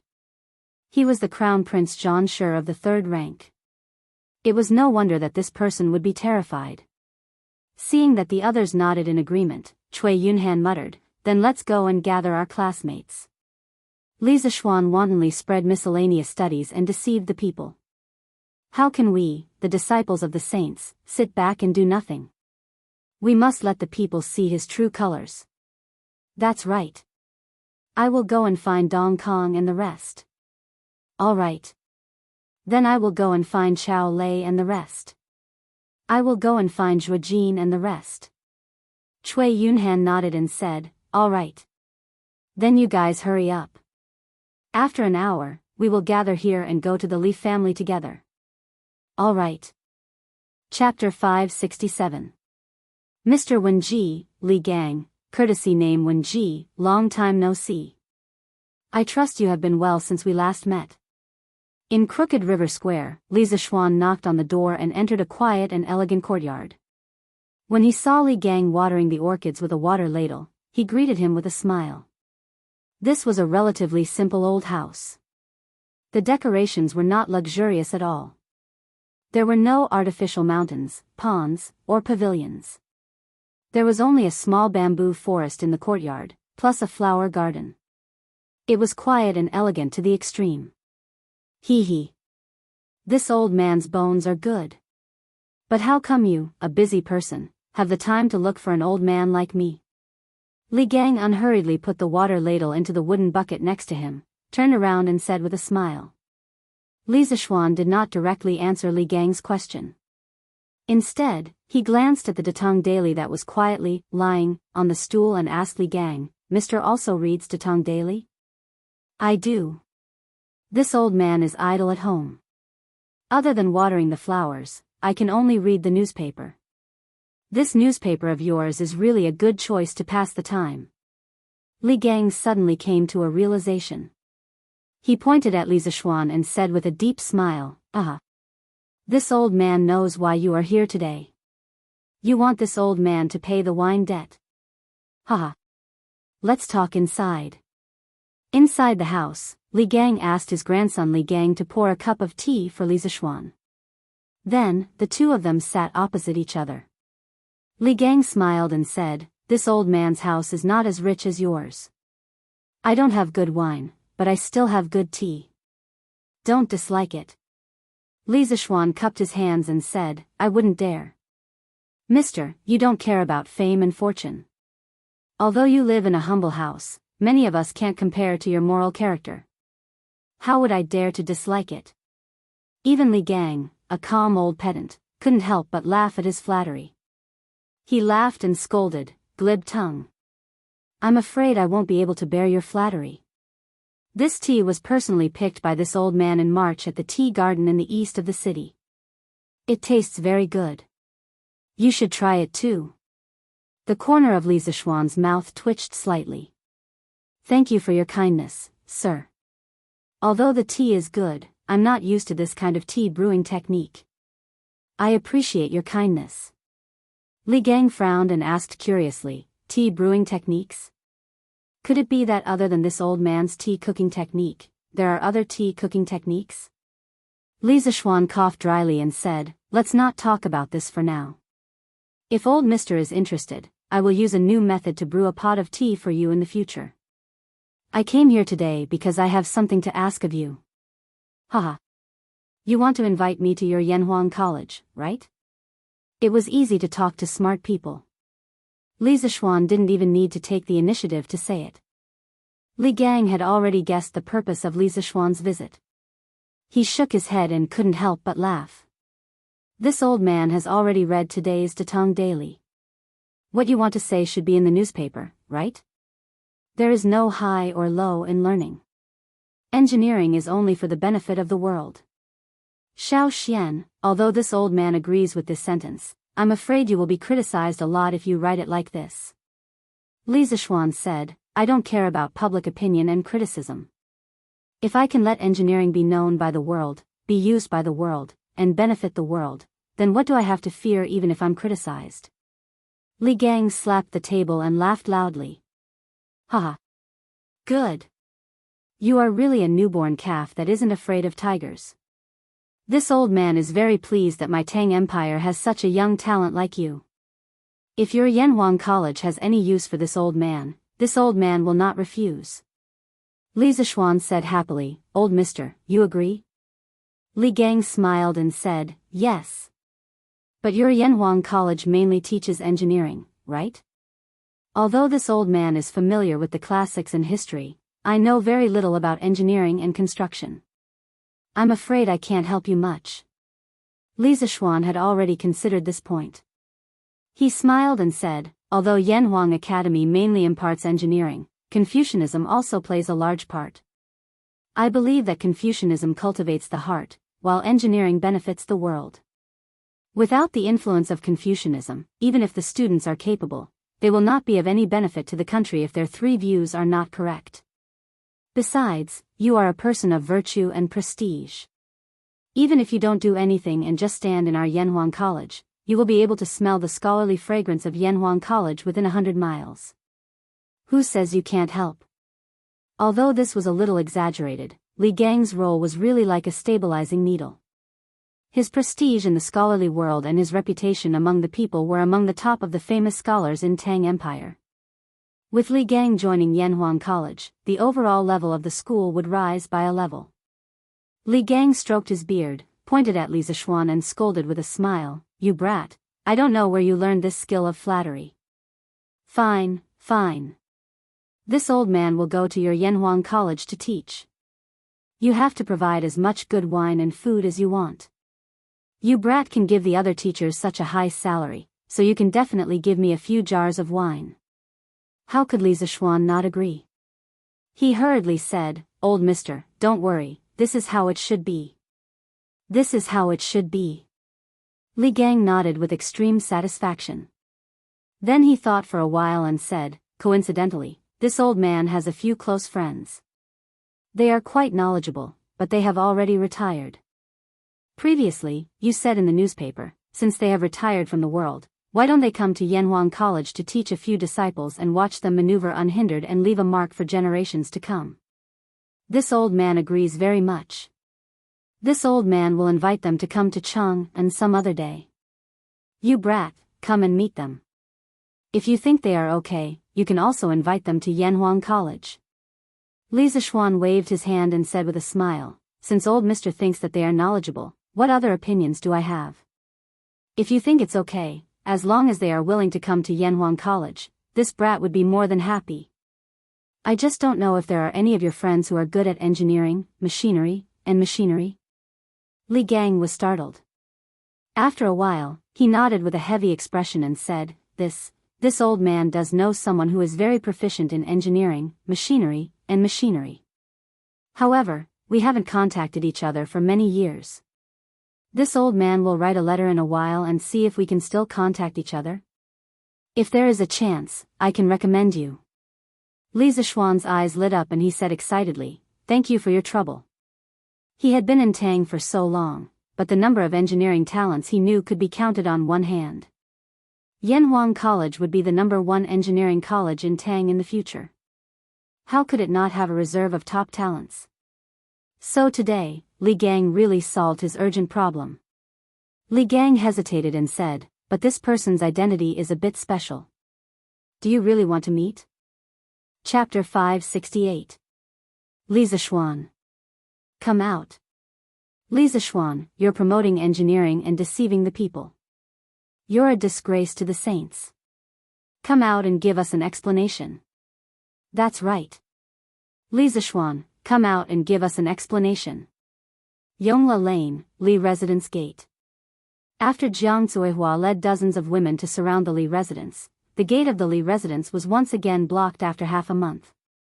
The people who were blocking the gate were a group of scholars led by Cui Yunhan.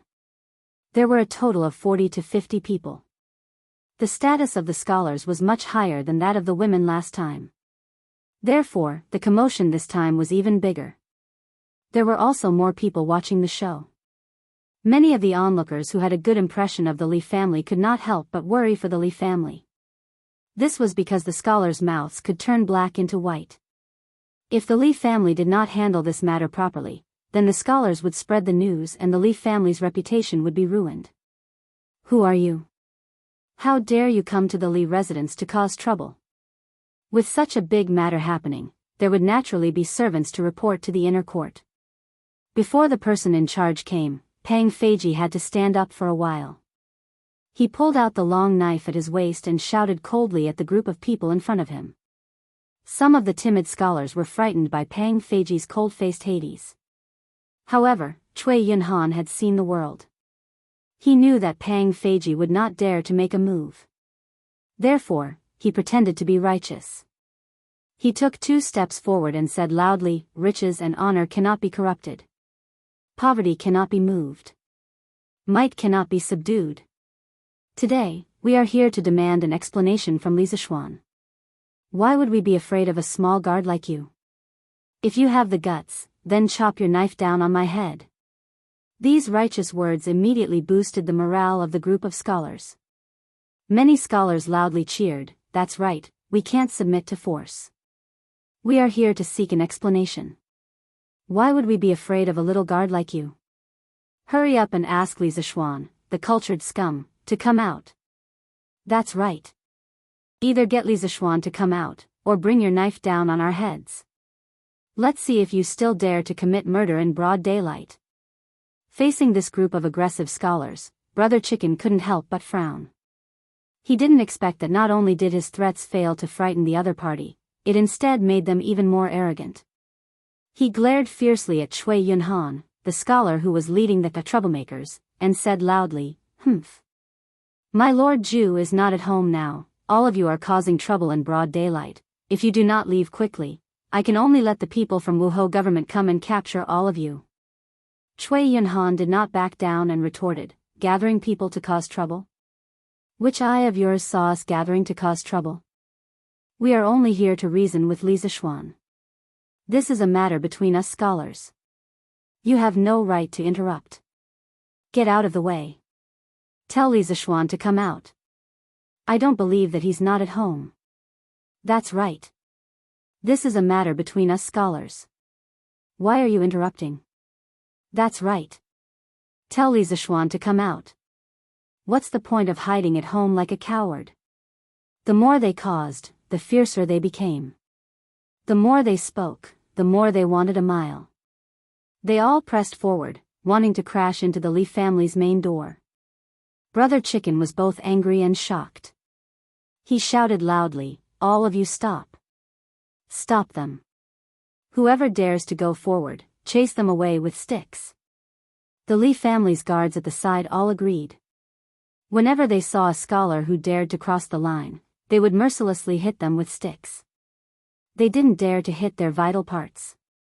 They only hit their buttocks and thighs. In a moment, they were crying out in pain. Li family. Li Jingma, Madame Li and Han Yushi were shocked when they received the news. Madame Li asked, "Where's Xian'er?" With such a big matter happening, only Li Zishuan, this cultured person, could handle it well in the entire Li family. Cui Yunhan was right about one thing. Today's matter was between scholars.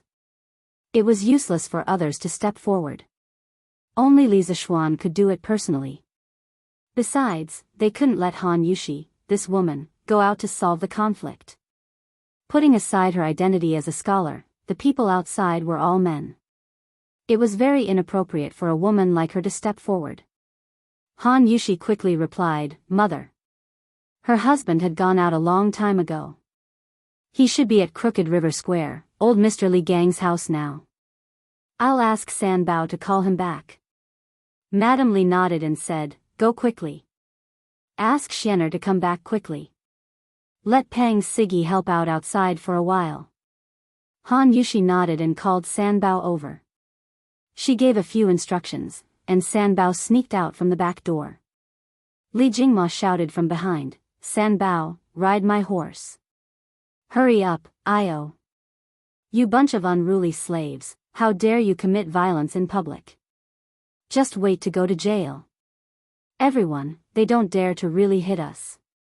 Let's rush in and find Li Zishuan." Yes. Rush in and find Li Zishuan, this refined scum, coward. Those scholars who suffered physical pain in front of the Li family's residence were incomparably furious. They couldn't help but curse. Cui Yunhan, on the other hand, was calmer. He kept fanning the flames from the back. When the scholars heard that, they felt that it was reasonable. They started to press forward with the sticks of the Li family's guards. When Brother Ji saw this, he was so anxious that he was sweating profusely. If these people barged in and offended the women in the residence, then he would really die 1,000 deaths. But if these scholars in front of him were to really hit them, he definitely couldn't hit them. If he really hit them, he might even cause trouble for Li Zishuan. He really didn't dare to act on his own accord. So at this moment, Brother Ji really didn't know what to do. Humph.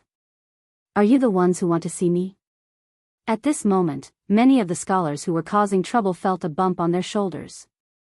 Then, they felt a gust of wind brushing past their ears. Then, they saw a man who was dressed like jade and had a dignified appearance.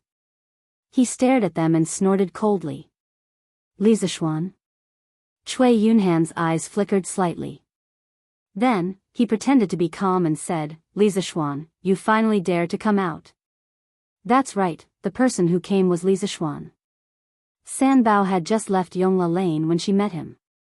After he left Li Gang's house 15 minutes ago, of course, in the end, Li Gang didn't tell him what was special about that person's identity. He originally planned to go directly to Yang Lane to look for Su Hongji. After all, Su Hongji had taught with him for so long and had a very deep understanding of the new mathematics. So, Li Zishuan wanted to invite Su Hongji to Yanhuang College to teach. But when he passed by Yongla Lane on the way, he could hear the commotion from outside. Just as he was about to investigate, Sanbao rode out on a horse. Li Zishuan asked and found out that his house was being blocked again.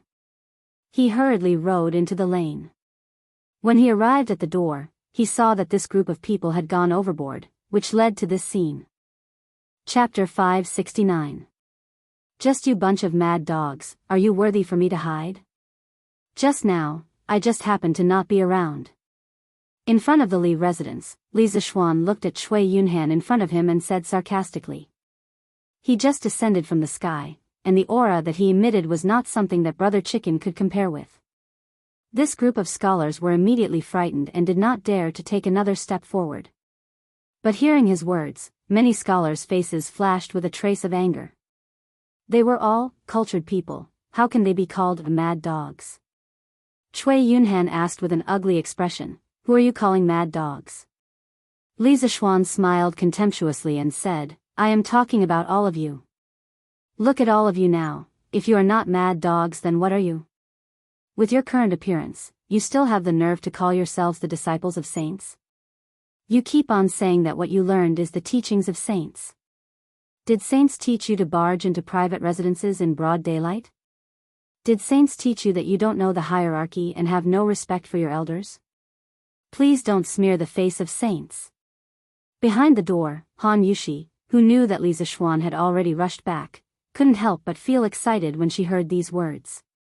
Last time, although those women surrounded the Li residence, but from a woman's point of view, she sympathized with those people who lost their husbands, so she didn't have much ill feelings towards them. But today, the nature was completely different. These scholars in front of the door almost barged into the residence just now. How is this behavior different from robbers? Furthermore, there are so many women in the residence. If these people came in, wouldn't it ruin their reputation? Therefore, when she heard Li Zishuan scolding the scholars, Han Yushi felt very relieved in her heart. She felt relieved, but Cui Yunhan was almost angered to death. After taking a few deep breaths, this fellow said, You are going too far. You are an important official of the imperial court in vain, but your mouth is full of filthy words. We are here today to unveil your ugly face. Ugly? Li Zishuan chuckled coldly and said, Then why don't you tell me how I'm ugly? Cui Yunhan said righteously, You promote miscellaneous studies and deceive the people. You are a disgrace to saints, and you are a disciple of saints in vain. In order to lure more people to learn your skills, you did not hesitate to let Datong Daily become a tool for you to promote your skills. You are the scum of my Tang dynasty, shameful. Li Zishuan used his pinky finger to dig his ears and then asked, I have learned martial arts from my master since young. I learned Taoism, not Confucianism. How did I become a disciple of saints? You said that this duke promotes miscellaneous studies and deceives the people, then what is miscellaneous studies? Could it be that all the theories outside of Confucianism are miscellaneous? Do you dare to say that?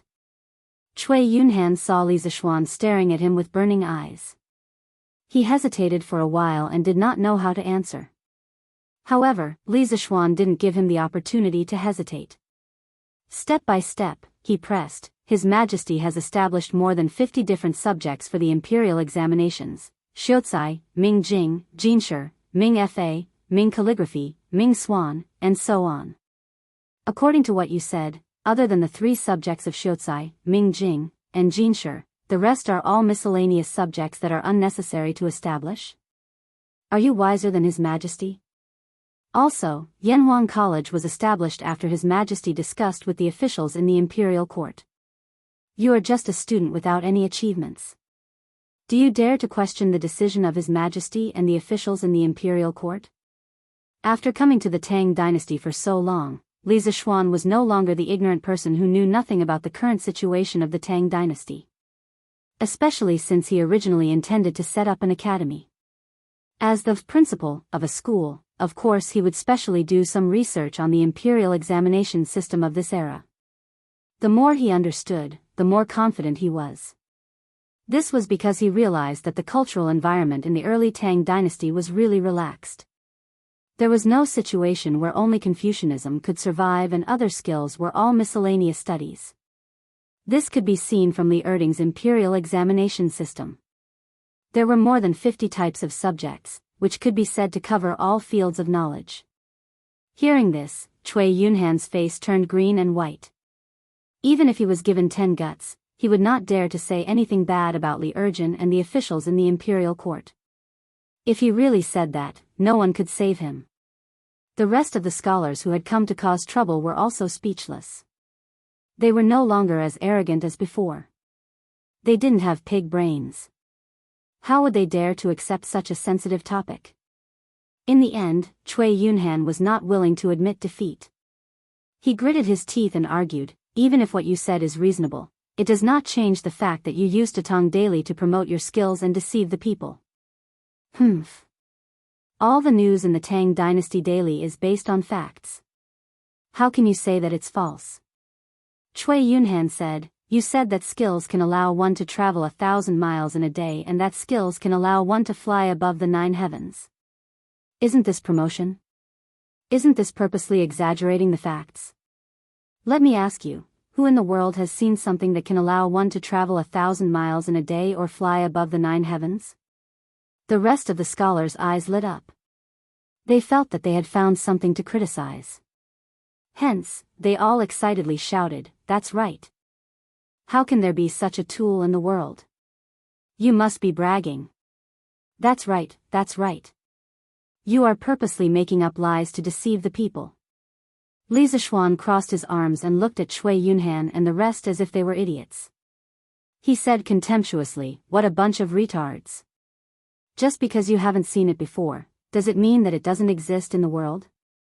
Without investigation, you have no right to speak. Within 3 years, you will definitely see that kind of tool that can travel 1,000 miles in a day. Furthermore, it was made by my Yanhuang College. As for that flying tool that can carry people, have you not heard of it? Half a month ago, I destroyed the Snake Spirit Mountain by myself. I sat on that kind of tool and flew up. Have you guys not heard of it? Cui Yunhan was shocked. After such a long time, he had almost forgotten about it. However, after thinking about it, he said with relief, That flying tool is just your side of the story. If you really have that kind of thing, why would you hide it from others? There must be something fishy. After saying that, Cui Yunhan felt that his analysis was very reasonable.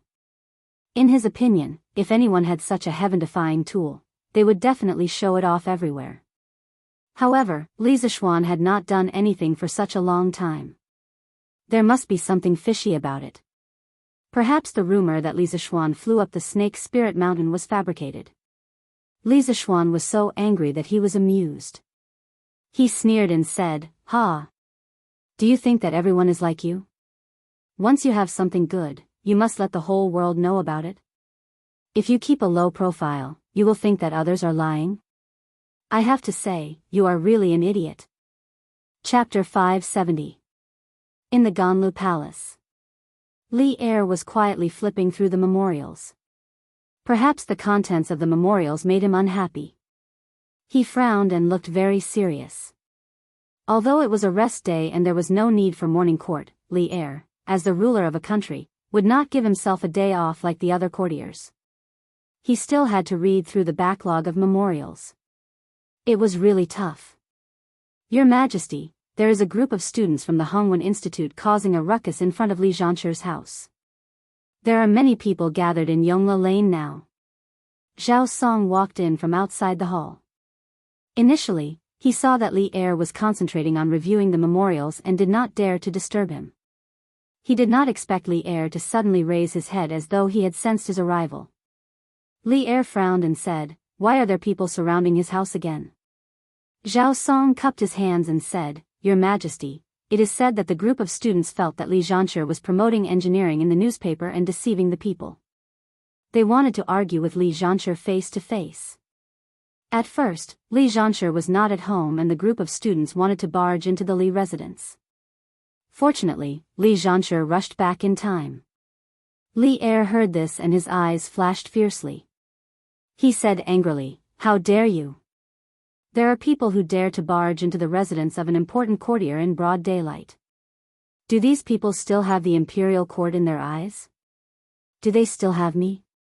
Send a decree immediately and let Dugu Xian lead the imperial army to chase them away. Those who are unwilling to leave, arrest them all. Oh right, bring the student who started the ruckus to the Supreme Court for interrogation. If he has ulterior motives, expel him from the school and never enroll him again." Zhao Song could not help but be stunned. He did not expect that Li Er would be so angry and give such a heavy punishment for an ordinary ruckus. It was really illogical.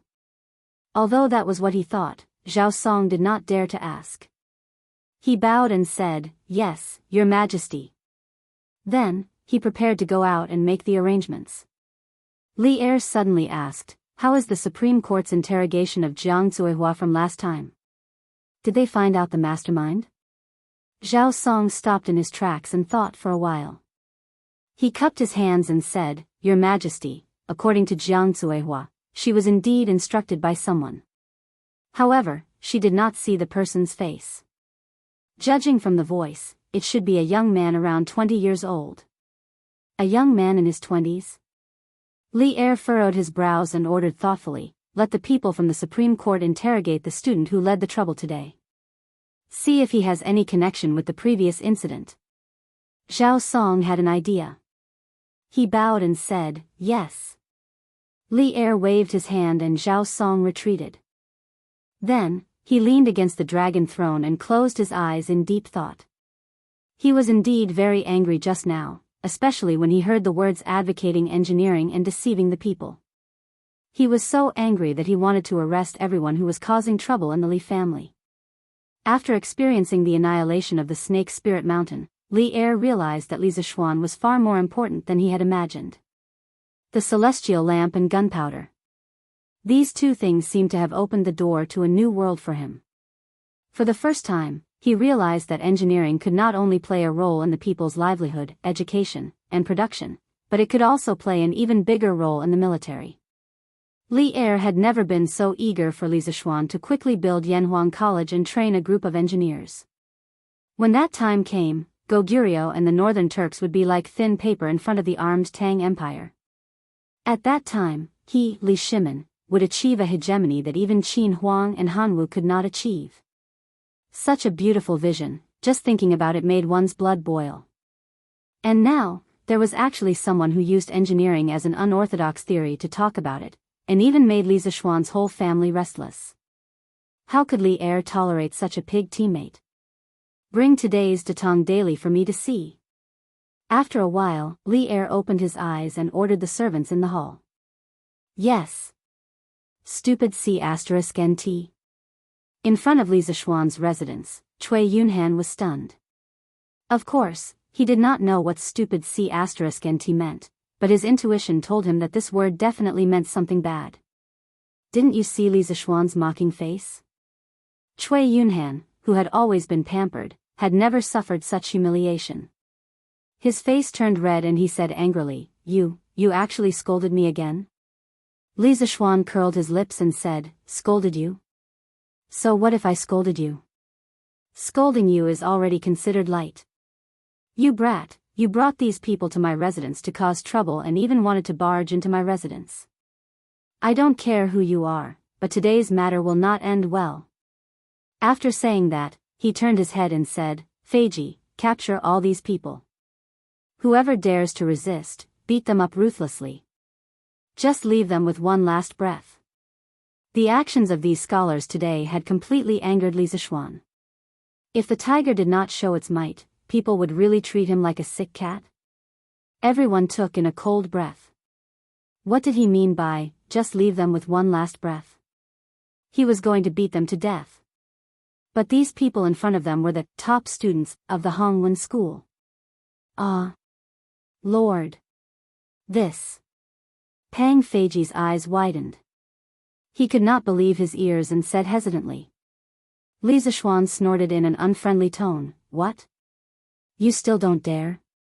If I tell you to beat them, then beat them. If anything happens, I'll take responsibility.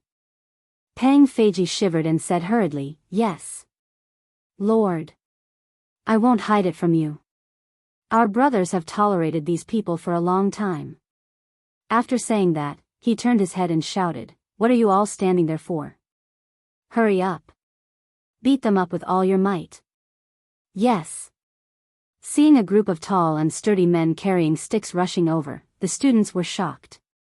At this moment, they suddenly remembered that this young man in front of them was a peerless, ruthless person who slaughtered an entire sect by himself not long ago. He killed people without batting an eyelid. Li Zixuan, you dare. We are all students of the Hongwen school. If you dare to beat us up, His Majesty will not let you off. Cui Yunhan shouted in fear. Li Zixuan curled his lips and snorted indifferently, Why wouldn't I dare?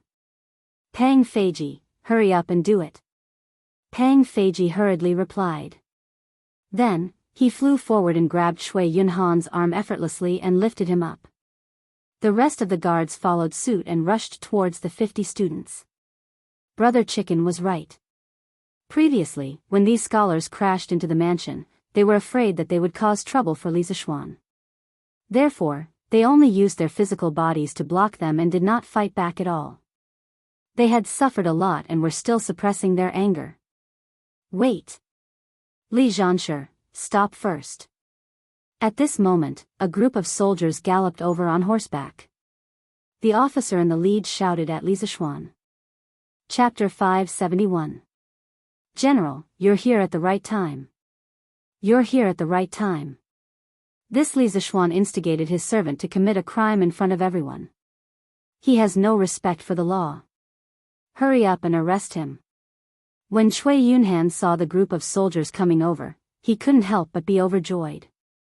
While Brother Chicken was in a daze, he suddenly broke free and ran to the leading general and complained loudly. That young general was stunned and asked, Did you bring all these students here? Yes. Cui Yunhan nodded subconsciously. Then, he felt that it was inappropriate to say that, so he changed his words. No, they are, arrest him and bring him away. The young general didn't listen to Cui Yunhan's explanation at all. He waved his hand and ordered. Yes, sir. 2 forbidden army soldiers immediately came up from behind and captured Cui Yunhan like an eagle catching a chick. Hey! You've got the wrong person. It's Li Zixuan who is committing a crime in front of everyone. Let me go. Cui Yunhan was dumbfounded. When he came back to his senses, he kicked his legs and roared. That young general didn't even look at him. Instead, he went up to Li Zixuan and bowed respectfully. He cupped his fists and said, Sir, His Majesty ordered me to bring the person who is causing trouble away. Please make things easier for me. Li Zixuan laughed. Haha. It's Jiping.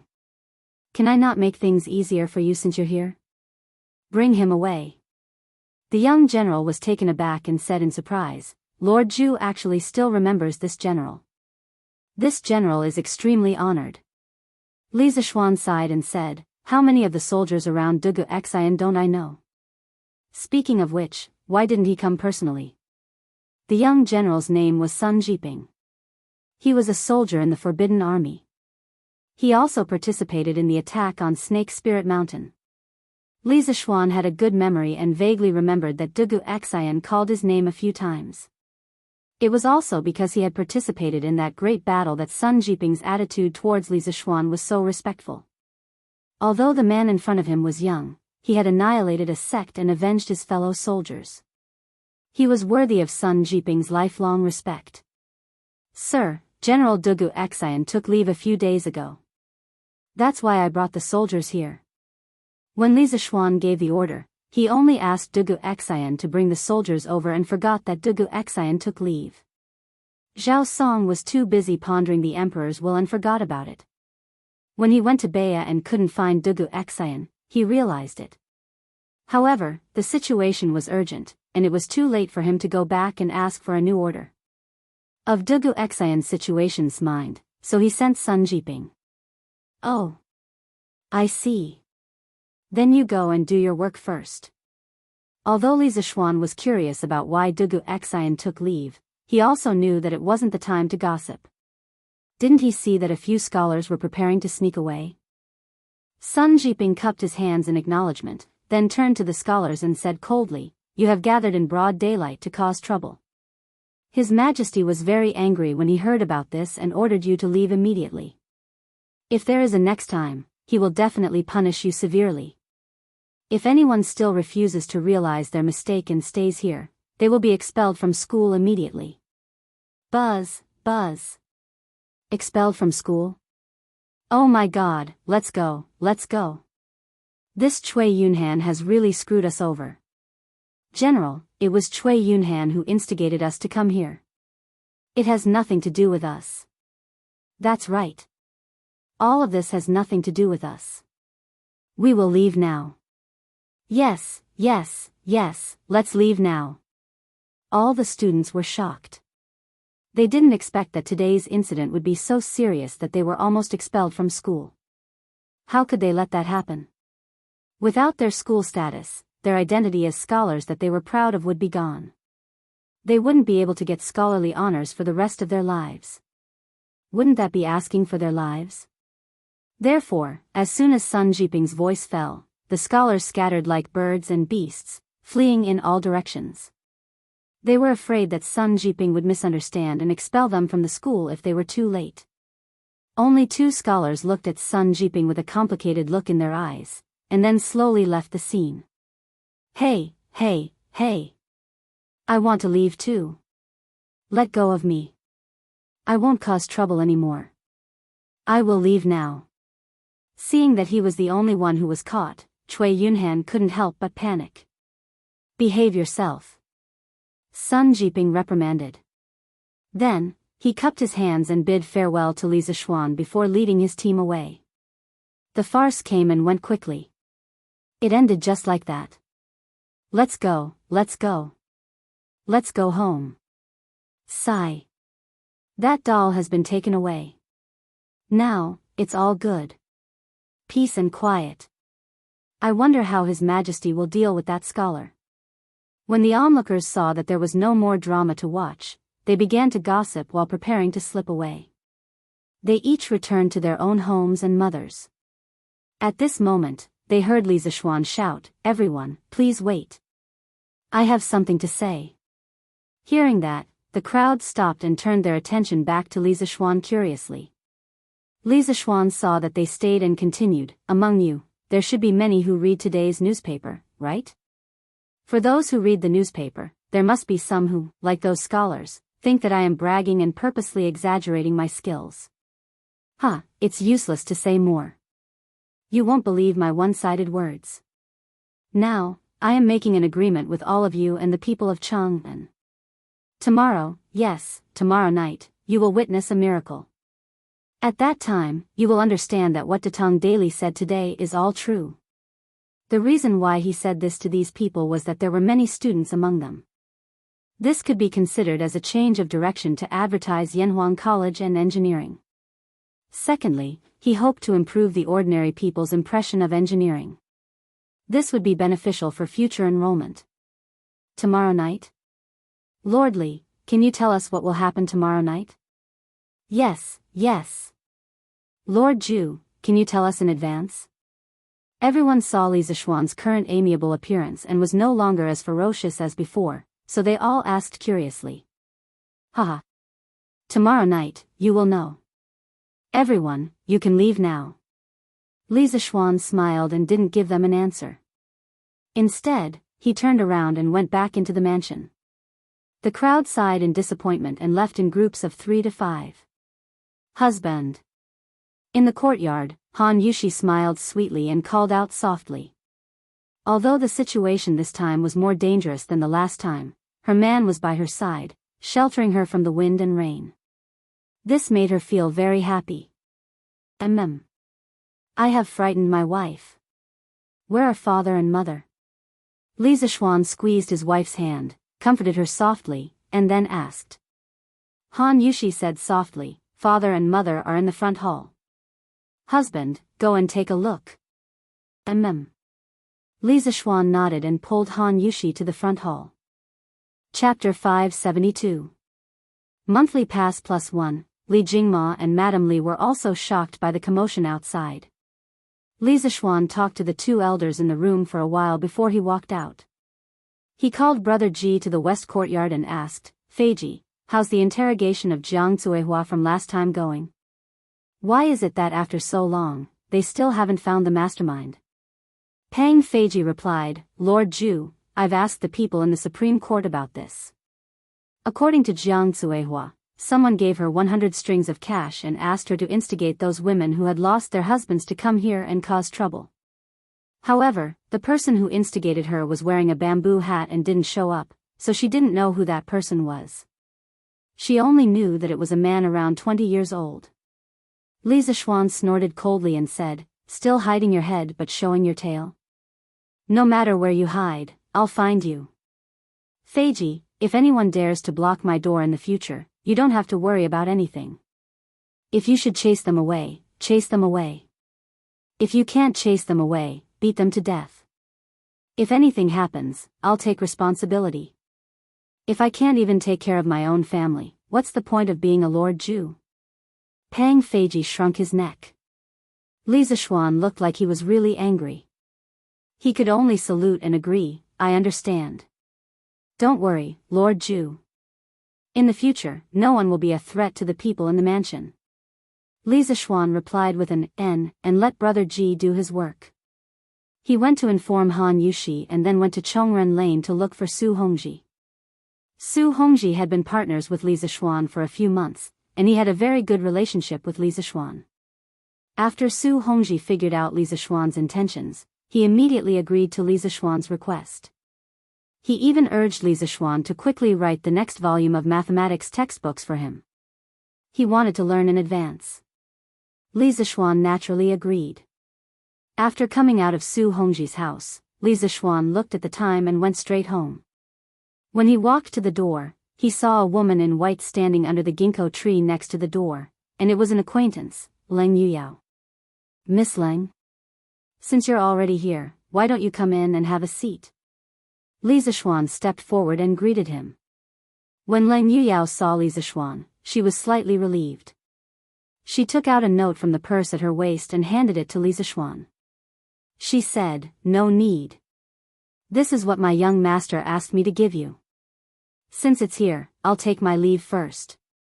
The reason why she would rather stand outside and bask in the sun than go in was mainly because she was afraid that the people in the mansion would misunderstand. Although she had come to the Li family with Wang Renbiao before, at that time, Li Zishuan hadn't married Han Yushi yet. If she went in at this time and was misunderstood by Han Yushi, it would be awkward. Li Zishuan opened the note strangely, and then his expression changed. He quickly called out to Leng Yuyao and asked, Miss Leng, please wait. Leng Yuyao stopped in her tracks and turned to look at him in confusion. She clearly meant to ask if there was anything else. Li Zishuan picked up the note and asked, Renbiao, what's the meaning of this? It's literally what it means. Leng Yuyao replied expressionlessly. Although her attitude towards Li Zishuan wasn't the same as before, she didn't want to kill him. But that was it. The only person in the world who could make her smile was Wang Renbiao. As for other people, it was a blessing to be able to talk to them normally. If she used the sword in her hand to talk, then the other party was unlucky. Li Zishuan was choked by this sentence. He took a deep breath and asked again, "What I mean is Renbiao saying that the Chui family was doing something a while ago?" Leng Yuyao still used a calm tone to reply, "I don't know." Then who from the Chui family went to the gathering of the 5 great families last time? Li Zishuan was speechless. After a moment, he thought and asked. Leng Yuyao didn't say that she didn't know this time. She thought seriously before answering. It seems to be Chui Xuanji and Chui Shen from Qinghe Chui and Bowling Chui respectively. Li Zishuan nodded and said, "Okay. I understand. Thank you for telling me, Miss Leng." Leng Yuyao replied with an and then floated away. Wife. What are you doing in the courtyard on such a hot day? After seeing Leng Yuyao walk away, Li Zishuan turned and entered the residence. He saw Han Yushi with her back facing him and walking quickly to the front hall. So, he couldn't help but chase after her and ask. When Han Yushi heard his voice, her body instantly froze on the spot. She looked flustered and said helplessly, "Ah. Nothing. Husband, you're back. Let's go for lunch. Dad and Mom are waiting for you." Li Zishuan was even more suspicious and asked again, "Really nothing?" Han Yushi hurriedly said, "Really nothing. Husband, quickly go and eat." Oh. Although Li Zishuan didn't believe it, Han Yushi didn't want to say it, and he didn't want to get to the bottom of it. So, he shook his head and went into the house to eat. Han Yushi, who was behind him, pouted and muttered softly, "What a fool." After lunch, the couple returned to the west courtyard. According to the usual practice, this was the time to take a nap. However, Li Zishuan didn't take a nap today. Instead, he bent over a few tables and wrote a manuscript. It had to be said that for the sake of Yanhuang College, he sacrificed too much of his rest time as a big otaku. "Oh. Wife, didn't I tell you to sleep first? Why aren't you sleeping?" Feeling that there was someone behind him, Li Zishuan smiled slightly and said without looking back. Han Yushi stammered, I can't sleep." Li Zishuan put down the pen in his hand and turned his head to ask in confusion, "Why?" He wanted to say that he didn't have time to sleep even if he wanted to. Why was there someone who had time to sleep but couldn't sleep? Han Yushi avoided his gaze and said hesitantly, My husband, who was the girl who looked for you this morning?" Sweat. So it's because of this. At this moment, Li Zishuan understood even if he was stupid. He found it funny and said, "That girl is the maid of the Wang family's young master. What's wrong? Is my wife jealous?" Han Yushi was relieved at first, and then she asked doubtfully, "Jealous? I didn't get jealous at noon." Ahem. Li Zishuan was stunned. Only then did he remember that Li Er hadn't given Fang Xuanling's wife the poisonous wine yet, so the other meaning of the word jealous hadn't been developed yet. He patted his head and changed the topic. "Well, my wife, you should be relieved now. Go to sleep. I'll come over after I finish writing this manuscript." Han Yushi looked embarrassed and said, What do you mean by relieved or not relieved?" "Husband, what are you talking about?" At this time, she inadvertently glanced at the manuscript Li Zishuan was writing and saw that the title was, On a Full Moon Night, Flying Immortals from Outer Space. Chapter 573. The Night of the Full Moon, Flying Immortal from Outer Space? In the room, after Han Yushi saw the title of Li Zishuan's manuscript, she couldn't help but wonder, "Husband, are you preparing to write a new novel?" Outsiders didn't know that The Legend of a Mortal's Journey to Immortality was written by Li Zishuan, but how could Han Yushi not know? That was why she asked this question. Li Zishuan shook his head and said with a smile, "That's not it. By the way, didn't you suspect that I have a relationship with other women just now? I'll give you a surprise tomorrow night and let you understand my feelings." Han Yushi was embarrassed, but she still said stubbornly, I didn't suspect you. Besides, Besides, you're young and have a bright future. It's normal even if you have 3 wives and 4 concubines. I won't throw a tantrum with you. Li Zishuan looked into her eyes and asked mischievously, if I marry other women, will you really not be unhappy? Han Yushi's pretty face turned pale. She bit her lips and said bitterly, I won't be unhappy. Seeing her like this, Li Zishuan couldn't bear to tease her anymore. He said softly, little fool. I was just teasing you. Whether rich or poor, I, Li Zishuan, have my wife in this life. I won't marry anyone else. Han Yushi widened her eyes in surprise and said in disbelief, husband, is what you said true? Although it was popular in ancient times to have 3 wives and 4 concubines, that was only because the situation forced it. In fact, which woman was willing to share her husband with other women? Han Yushi just said that because she didn't want Li Zishuan to think that she didn't see the big picture and didn't want her parents-in-law and neighbors to say that she was jealous. Of course, she didn't want Li Zishuan to marry a concubine. Looking at Han Yushi's cute appearance with her eyes wide open, Li Zishuan couldn't help but lightly touch her pure white forehead with his lips, and then said with a smile, of course it's true, when have I ever lied to you? That day when we bowed to heaven and earth, I said that I wanted to be a celestial couple with my wife that everyone in the world would envy. Let's start tomorrow night. What? You'll understand tomorrow night. Han Yushi playfully rolled her eyes and suddenly said, oh right, husband, tomorrow is the Mid-Autumn Festival. We have to worship the moon and eat round pancakes at night. Li Zishuan was stunned when he heard this. He guessed that the round pancakes were probably mooncakes, but he didn't expect this custom to start in the Tang dynasty. He couldn't help but feel homesick as he recalled the Mid-Autumn Festival in his previous life. According to legend, mooncakes originally originated in the early Tang dynasty. During the reign of Wu De, Great General Li Jing defeated the Xiongnu and returned triumphantly on the 15th of August. At that time, there were Turpan businessmen who offered Li Yuan cakes to celebrate his victory. Li Yuan took the gorgeous cake box, took out the round pancakes, and smiled as he pointed to the moon in the sky and said, I should invite the toad with the pancakes. After saying that, he distributed the pancakes to the officials to taste together. From then on, there was the custom of eating pancakes on the Mid-Autumn Festival. At that time, the rich families would generally set up incense tables to worship the moon during the Mid-Autumn Festival. Round pancakes, watermelons, apples, grapes, and other offerings were all available. Among them, round pancakes and watermelons were absolutely indispensable. Exquisite families even specially cut watermelons into lotus-shaped offerings. But at that time, there was no such thing as mooncakes. In fact, mooncakes only existed in the Southern Song dynasty. It was only in the Ming dynasty that there were accurate records of eating mooncakes on the Mid-Autumn Festival.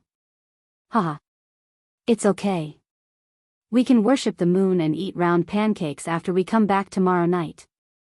Wife, quickly go to sleep. After a long while, Li Zishuan woke up from his memories. He patted Han Yushi's shoulder and smiled gently. Okay. Yo. On the night of the full moon, flying immortals from beyond the heavens. What does Mr. Li mean? The next morning, some people who bought the newspaper couldn't help but discuss with their companions after seeing today's headlines. Sigh. Lord Li personally mentioned this matter yesterday, and I was still there at that time. But Lord Li didn't say what exactly it was. Yesterday? Oh. I heard that a group of scholars blocked Lord Li's house yesterday. Is that true? Yes. It even alarmed the emperor. The leading student has already been arrested by the Imperial Army. Sigh. This group of scholars is really ungrateful. They've wasted all their knowledge. Lord Li is such a good person, and they still have the face to cause trouble. Sigh, but Lord Li also told us yesterday that he would let the entire Chang and city witness a miracle tonight. He wants to prove that the so-called engineering in the newspaper is not a lie. Then there's a lot to see tonight. It's the Mid-Autumn Festival, and we can watch the fun. That's right, that's right. At this moment, hundreds of thousands of people in Cheng, and were silently looking forward to the arrival of night. Imperial City, Changle Palace. Wow! Is Brother Xiao Xian going to show everyone the fairy lamp? I'm so looking forward to it. Changle leaned against the couch, holding the newspaper in her hand. After reading the headlines, an extremely bright smile immediately flashed on her exquisite little face. Her watery eyes were filled with longing. Ordinary people didn't know about the fairy lamp, but as the princess of the Tang dynasty, Changle naturally knew about it long ago. As smart as she was, she almost instantly thought of what Li Zixuan was going to do at night from the words, "On the night of the full moon, flying immortals." She couldn't help but feel envious. If Changle can go up to the fairy lamp once, then even if I immediately die of illness, I won't complain. But tonight is the Mid-Autumn Festival. I have to accompany father and mother for dinner. I can't leave the palace. Changle held her small face and was in a daze. After a moment, she muttered to herself. South of Cheng and City, Dunhua Square, East County Duke's Mansion. Eldest uncle, eldest uncle. Hurry up and save Yunhan. A fat middle-aged man with an oily face hurriedly ran to the backyard and shouted anxiously at Cui Junchuo, who was resting with her eyes closed in the courtyard. Cui Junchuo opened her eyes with extreme dissatisfaction and scolded in a muffled voice, "What are you shouting for? Look at yourself. Do you still look like a father?" The middle-aged man cried and said, "Eldest uncle, something happened to Yunhan. How can I continue to be calm? Hurry up and think of a way to save Yunhan." It turned out that this person was Cui Yunhan's biological father, Cui Simo. His father, Cui Junsu, was Cui Junchuo's brother. However, in the Cui family of Cui Yenmu, the title of nobility was passed down to Cui Junchuo. Therefore, now that something happened to Cui Yunhan, Cui Simo didn't go to Cui Junsu for help. Instead, he came to Cui Junchuo for help.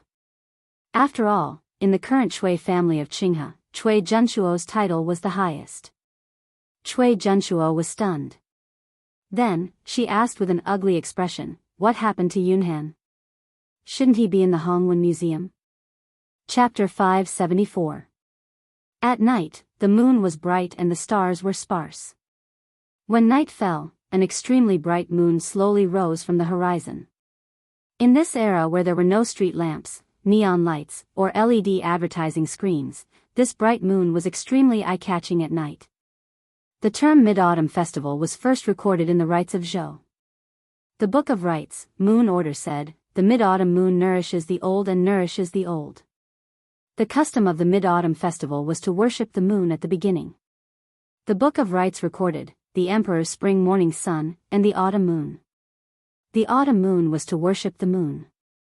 This meant that the emperor had already started worshipping the moon as early as the spring and autumn period. Later on, the aristocrats, officials, and scholars followed suit and gradually spread it to the people.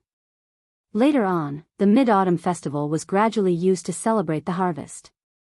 This was because the Mid-Autumn Festival in August was the season for crops and fruits to ripen. Tonight, the curfew in Cheng and City was lifted. Therefore, although the sky was dark, the streets outside were still very lively. All kinds of vendors selling small toys began to wander the streets and alleys. Lanterns had also become the favorite plaything of the rich young masters and young ladies. Laughter and exclamations could be heard everywhere. Although there were no stars in the sky, the colorful lanterns gradually rose to replace the stars and adorned the night sky. "Brother! Brother! I want to sit too. I want to sit in the fairy lantern too." In the west courtyard of the Li residence, Lan tugged on Li Zixuan's arm and kept acting coquettishly. Today was the Mid-Autumn Festival. Of course, Lan couldn't continue to stay in the Han family village. Mrs. Li personally went to fetch the little girl back early in the morning. Li Zixuan face-bombed. He didn't know where this little girl got the news from. He had clearly brought his wife here in secret. However, in this situation, he could only helplessly say, "Lan, next time. We can't carry too many people on it at once. Otherwise, it will fall from the sky." After brother brings Yushi down, I'll bring you up to play, okay? Lan looked up at Han Yushi. After hesitating for a while, she said, all right. Then brother, you have to keep your word. Li Zishuan laughed and said, of course.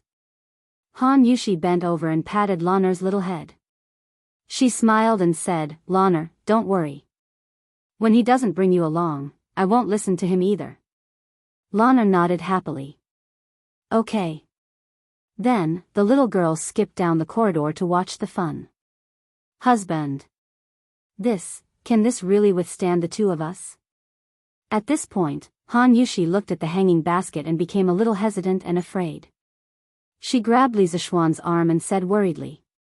Li Zishuan smiled and comforted her, don't worry, my wife. The celestial lamp will definitely be able to withstand the weight of two people. I'm confident about this. Besides, even if there is an accident, I will protect you. Let's go up. In fact, there wouldn't be much of a problem even if 3 people came up together, let alone 2 people. The reason why he didn't let Lan come up together was mainly because Li Zishuan wanted to take Han Yushi for a romantic time. Recently, he had been running around for the academy and the Snake Spirit Mountain. He didn't have much time to accompany his wife. Today, he could take this opportunity to make up for it. Okay. Han Yushi heard that and felt a little relieved. She lifted the corner of her skirt and successfully boarded the hanging basket with Li Zishuan's help. Then, Li Zishuan quickly untied the rope that fixed the hanging basket. Then, he also boarded the hanging basket and ignited the kerosene above the hanging basket. A moment later, the heavy hanging basket gradually overcame the gravity of the earth under the effect of the strong lifting force of the hot air. It slowly left the ground and rose into the sky, rising higher and higher. The servants of the Li residence looked at the huge ball of fire in the sky and were stunned. They were close, but they saw Li Zishuan and Han Yushi fly directly into the sky after sitting on the hanging basket. This kind of shock was not felt by others. Wah, wah, wah. We can really fly. Brother. Sister Yushi. You guys have to come down quickly. Don't run too far. Lan also wants to sit on it. Lan saw that the celestial lamp had successfully ascended into the sky. She did not care if others could hear her and hurriedly shouted towards the man and woman in the sky. Wah! Young master and young madam really flew into the sky. They are flying so high. Xiaohe opened her eyes wide and exclaimed in surprise. Xiaoxi's eyes were filled with enchantment. Following beside Li Zishuan, she could always feel an endless stream of surprises. She looked at the handsome man and beautiful woman in the sky and sighed softly, young master is so good to young madam. What's wrong? Xiaoxi, are you starting to have feelings for young master? Although Xiaoxi's voice was soft, Xiaohe heard it clearly. She, who had a lively personality, smirked and teased Xiaoxi. Yeah. Xiaohe, what nonsense are you saying? Young master and young madam are so good to us, how can you say that? I'm not going to talk to you. Xiaoxi said shyly. This time, Li Zishuan did not let the celestial lamp fly too high. It was only about 5 stories high. So, when he and Han Yushi flew out of the mansion, the people on the streets reflected the bright moonlight and immediately saw the outline of the celestial lamp clearly. Wah! Mother, look! Look! What a huge lantern! A young boy who was eating candy and looked dignified saw the celestial lamp in the sky and quickly pulled the woman beside him and shouted excitedly.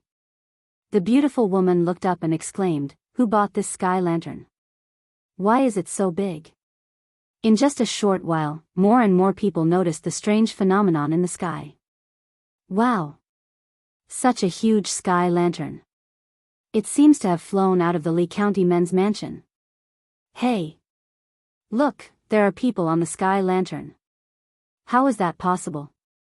Although the sky lantern is huge, how can it carry people? Damn! There are really people. And it's not just one person, there are 2 people. Wow! Isn't that young man in white lordly? Then the woman in white next to him must be Lord Li's wife?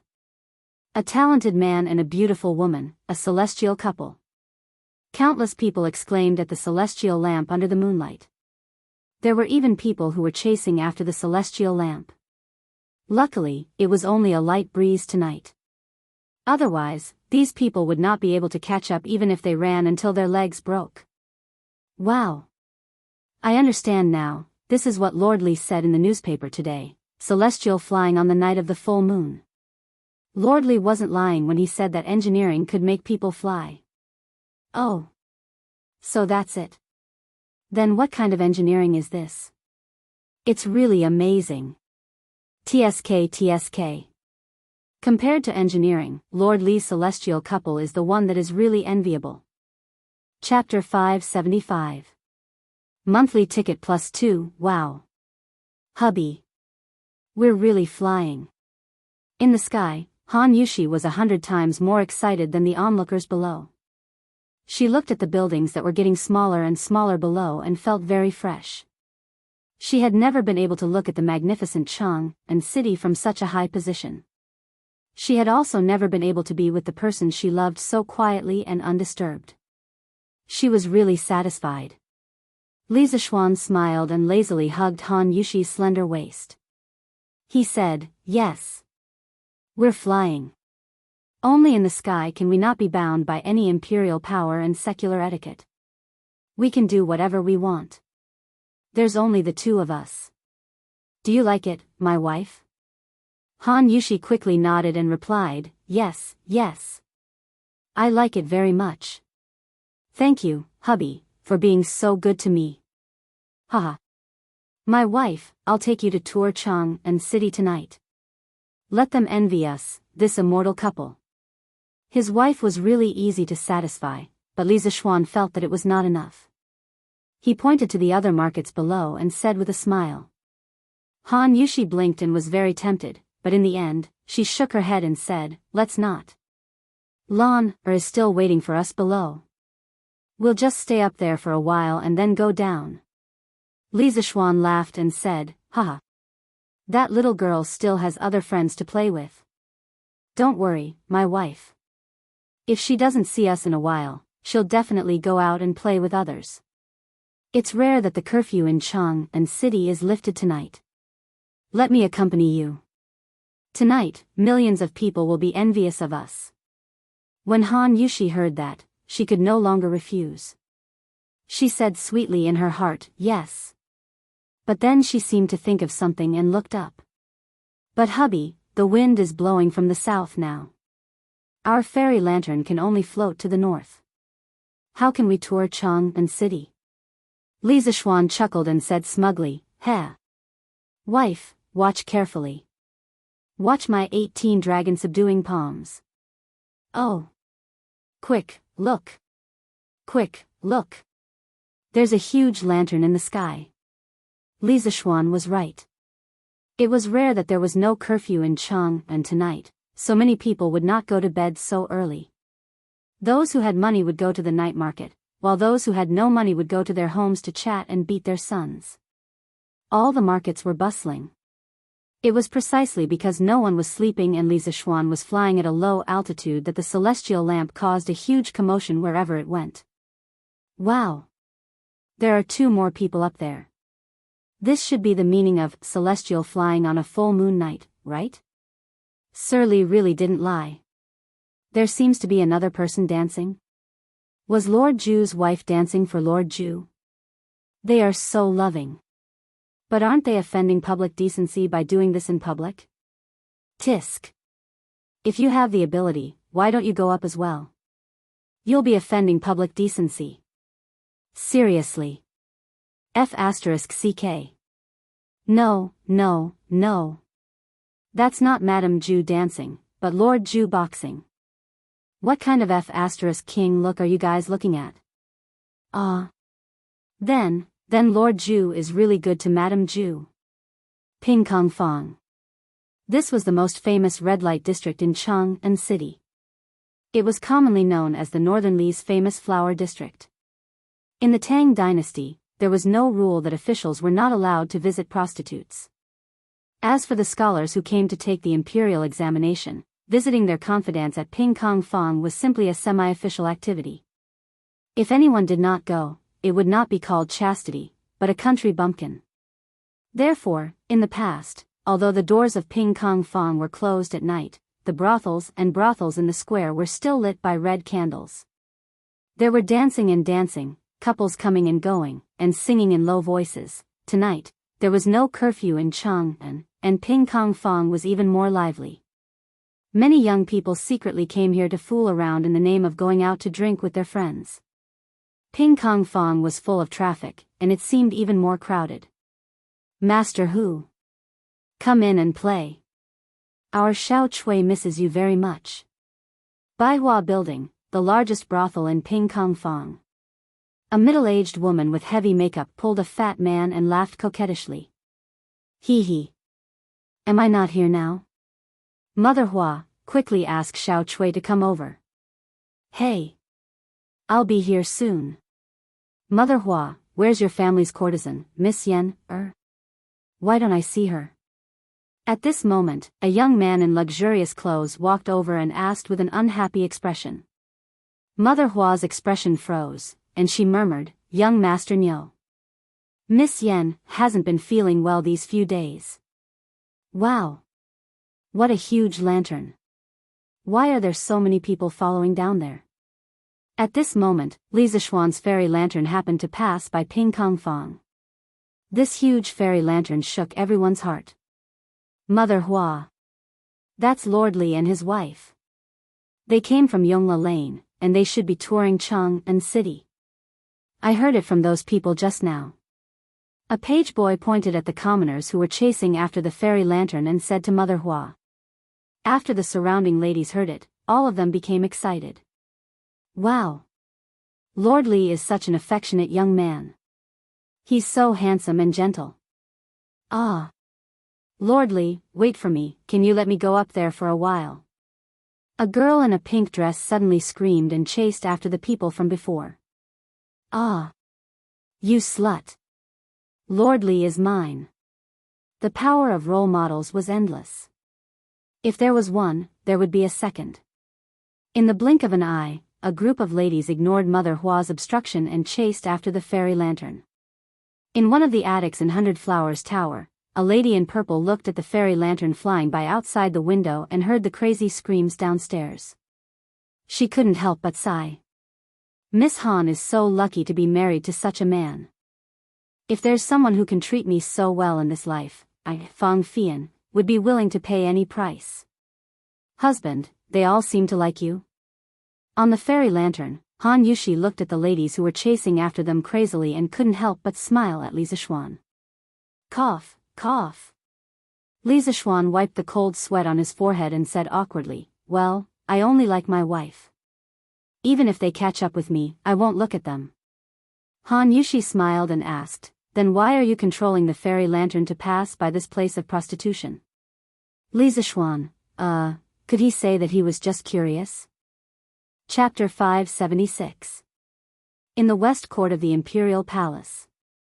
The people outside were celebrating the Mid-Autumn Festival. Of course, this place was also decorated with lanterns and colored banners. In an open space in the West Court, Li Er led a group of concubines and more than a dozen children to stand in front of the incense table and worship the statue of the moon goddess devoutly. There were moon cakes, watermelons, apples, red dates, plums, grapes, and other offerings on the incense table. The statue of the moon goddess was placed in the direction of the rising moon. The incense table and red candles were solemn.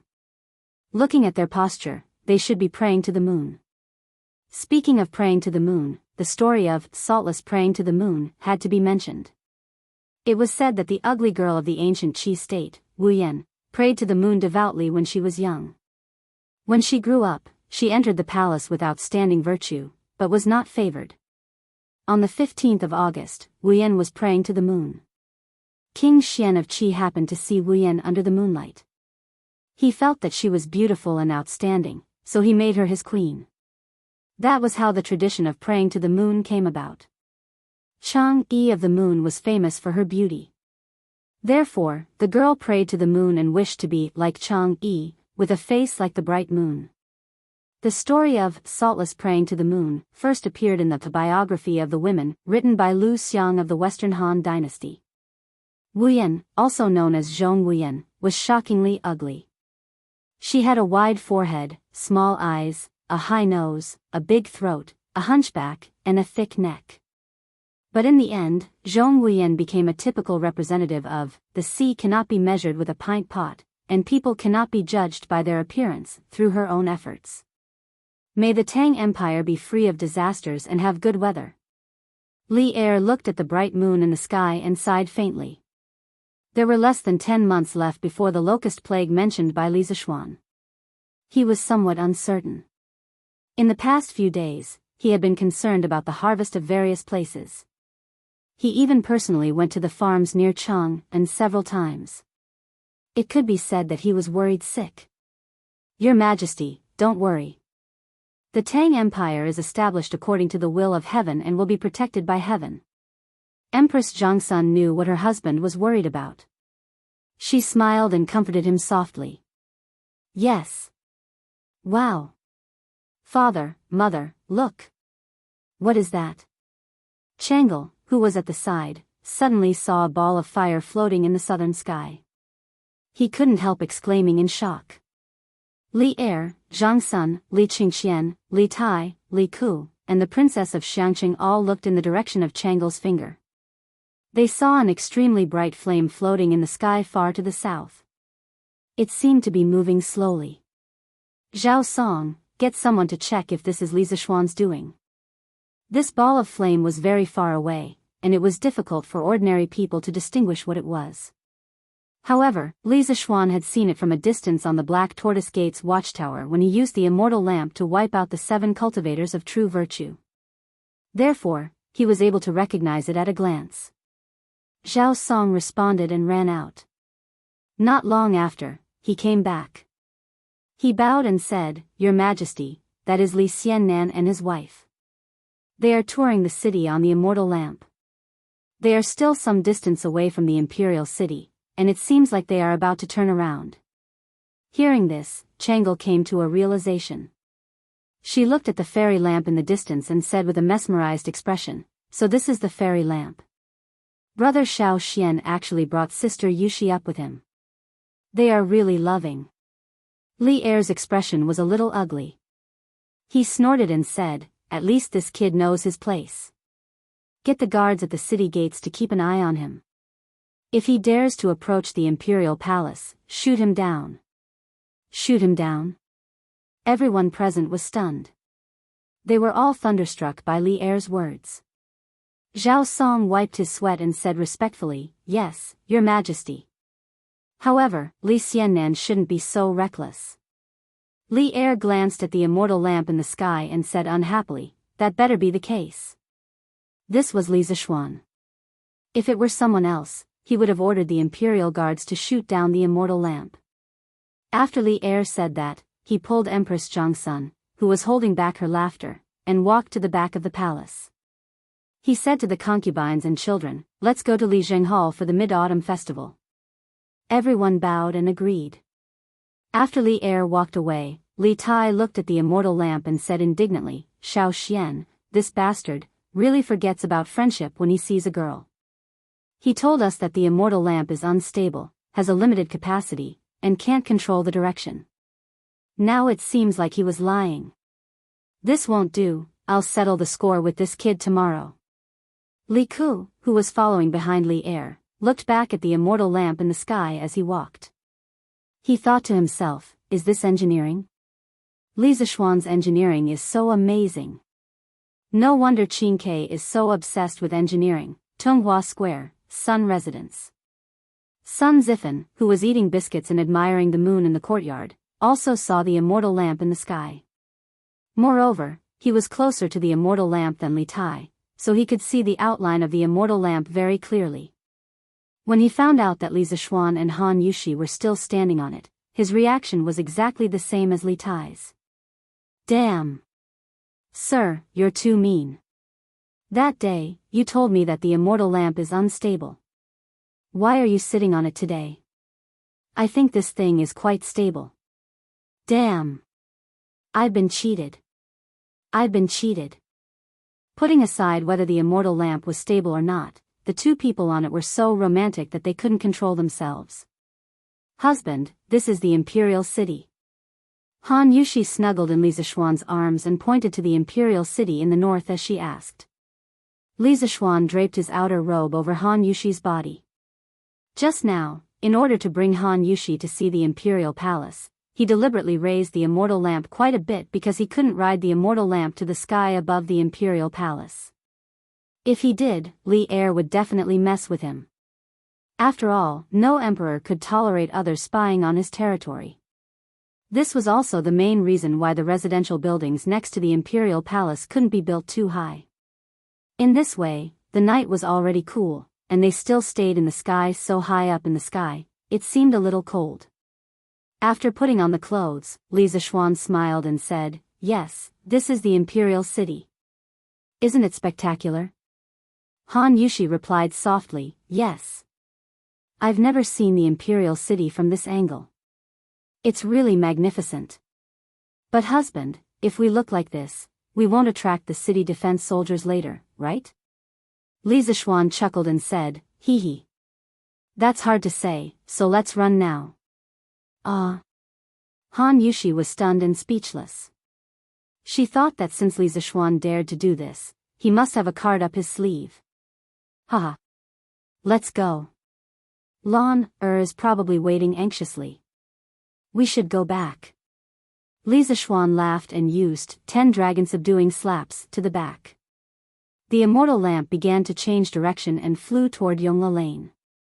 Chapter 577.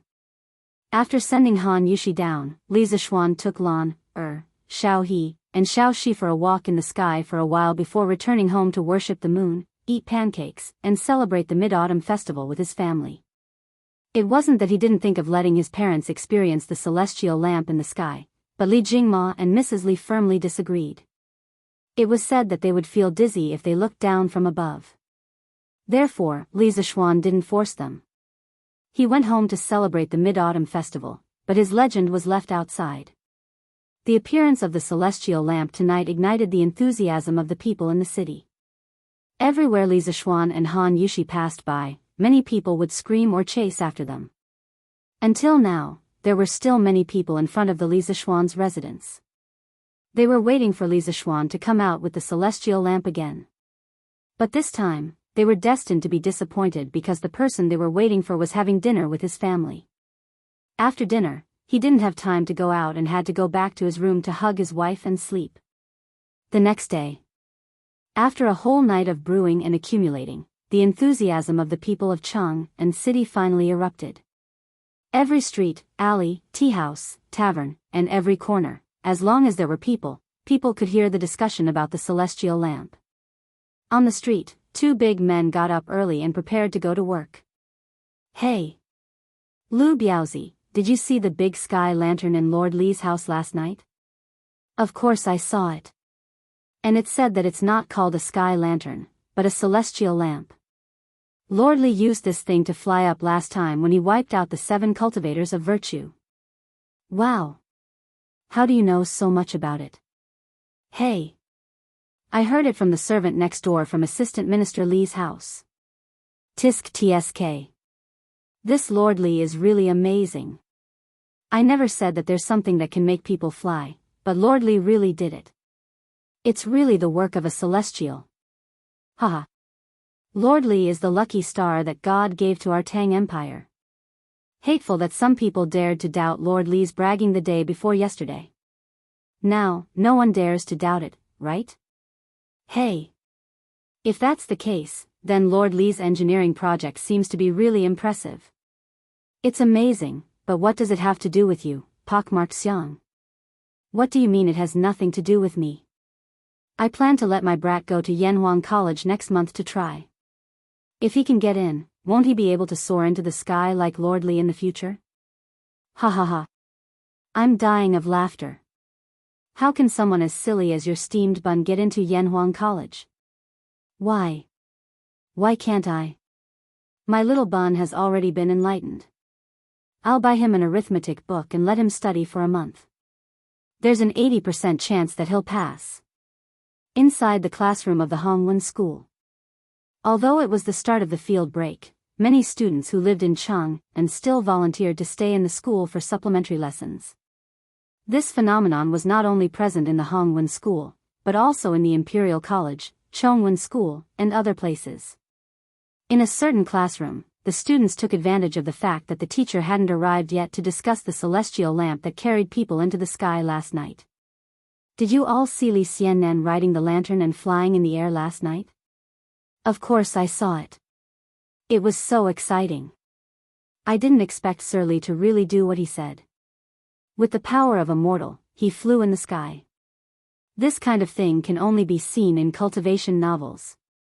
I didn't expect to see it with my own eyes last night. It's so amazing. Yeah. Celestial flying on the night of the full moon.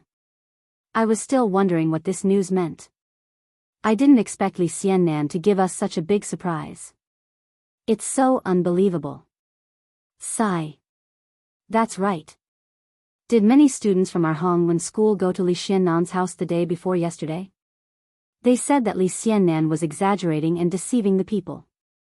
Gong Sun Fei, were you one of them? No. Definitely not. I was at home the day before yesterday. Yes, at home. Cui Yunhan went. Everyone knows that. Furthermore, he's still in the Supreme Court now. 3. What I want to know is, did you really not go? Or did anyone else go? I really didn't go. Li Xiannan is knowledgeable and upright. Why would I do such a wicked thing and embarrass our Hongwen school? Damn.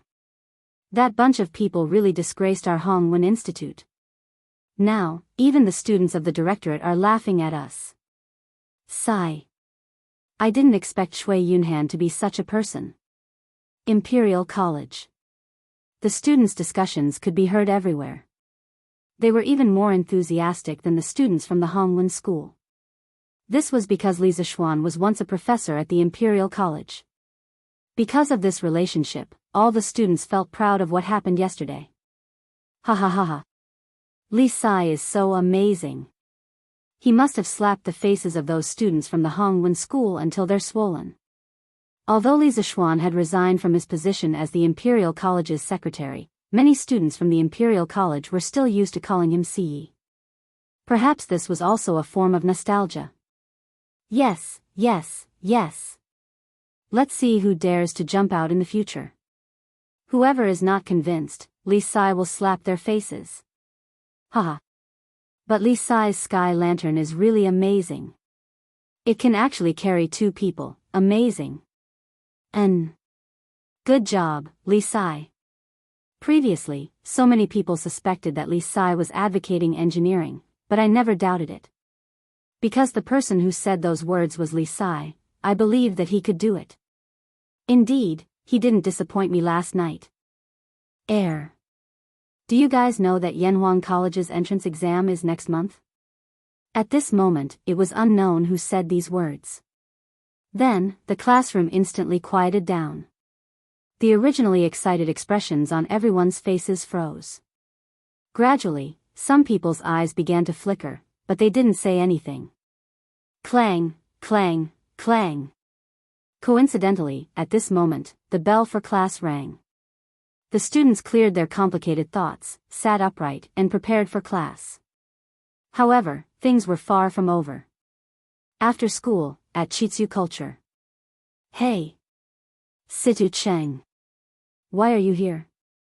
A young man in a blue shirt said in surprise as he pointed at another person. Tai Ning. I'm here to buy a dictionary. Yes, I'm here to buy a dictionary for my little sister. Hey. Speaking of which, why are you here? I'm here to buy a dictionary too. Pfft. Why are you buying a dictionary? Don't tell me you're buying one for yourself. Besides, you don't have any siblings at home. Air. This. The other student was speechless.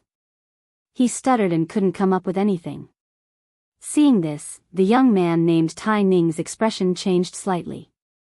He leaned over to his companion's ear and whispered, "Are you here to buy mathematics textbooks?" "You," Siju Cheng's eyes widened. He was so shocked that he couldn't speak. After a while, he said, "Are you here to buy mathematics textbooks too?" "I didn't hear you say you're going to Yanhuang College." "Hey. You didn't say it either. If this kind of thing gets out, won't we have more competitors? What if we can't get in? I didn't expect you to be as cunning as me." Bullsh *T. "I'm afraid that if I say it, my dad will beat me up if he finds out." "That can't be. Engineering is so popular now. Do you think your dad won't agree?" "That's hard to say." Sigh. "But why are there so many people buying books here today?" "How would I know?" "Damn. Look, isn't that Chen Yufa? Damn, that kid is here too." Chapter 578.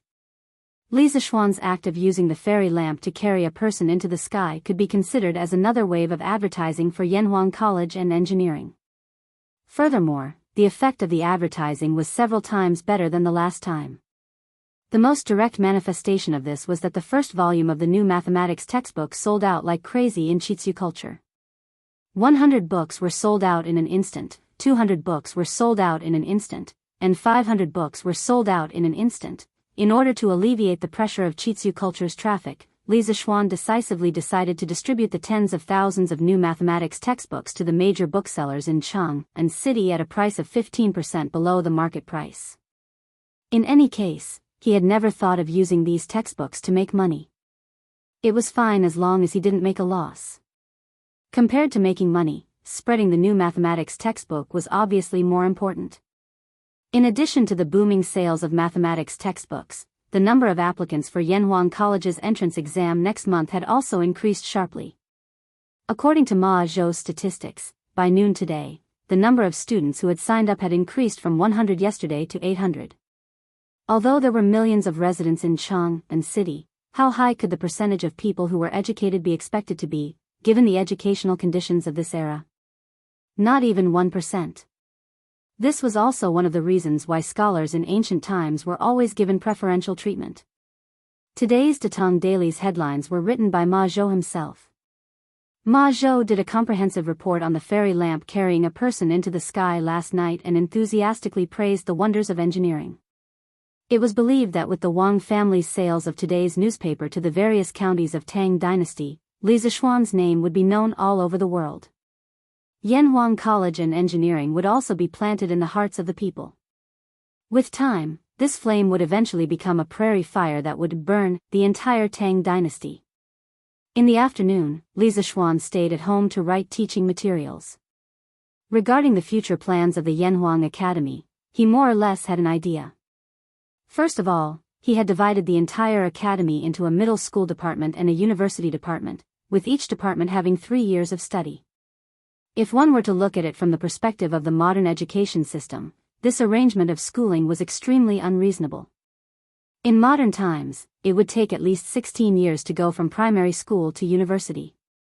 However, this was the ancient times, and young people usually had to start a family at the age of 14 or 15. If one were to blindly apply the modern education system, there would be very few people who could complete 16 years of schooling. Besides, Li Zishuan didn't plan to transfer all the things that were taught in modern education to Yanhuang College.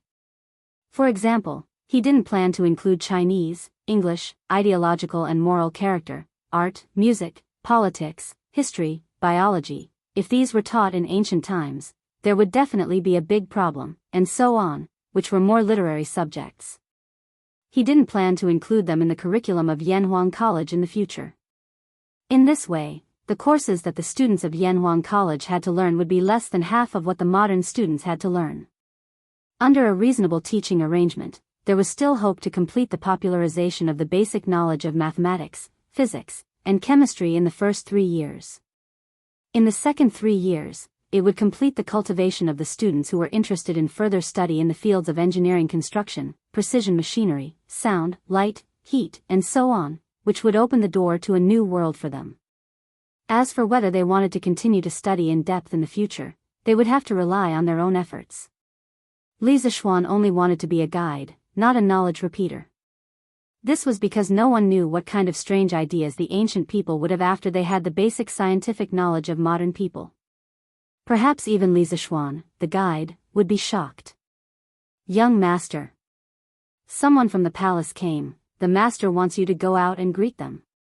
Li Zixuan, who was writing the second volume of mathematics teaching materials, was suddenly interrupted by Xiao Shi's voice. Okay. I'll go now. Li Zixuan raised his head and looked at Xiao Shi, who was blushing, then got up and went out of the room. But in his heart, he thought, ever since I took her for a walk in the sky last night, the way she looks at me seems to have become weird. She's also easily shy, could it be? Thinking of this, Li Zixuan stroked his chin in a smug manner, looking very pleased with himself. When he came to the front yard, he found out that Li Zixuan had sent someone to summon him. Li Zixuan quickly changed his clothes and went to the palace with the servant. After entering the palace so many times, Li Zixuan was not as nervous as before. However, he could not help but wonder if old Li was looking for trouble with him because of what happened last night. If that was the case, then he was really petty. Last night, he only took a few glances at the palace from afar. When he came to the Suite du Palace, Li Er was sitting at the top reading a book. Li Zixuan bowed, but Li Er pretended not to see it. It was as if there were 10,000 beauties in the book that attracted his eyes, making him unwilling to look at Li Zixuan. Seeing this situation, Li Zixuan was even more certain that Li Er called him over because of what happened last night. He wanted to show off his power in front of him. He secretly curled his lips but did not show it on his face. He started to play the role of an obedient child. He stood below and did not say a word. Oh. You're here. After about a quarter of an hour, Li Er seemed to have just noticed Li Zixuan's arrival. He put down his book and said lightly. Li Zixuan scolded old Li for being pretentious in his heart. However, he said, "Your humble servant greets your majesty.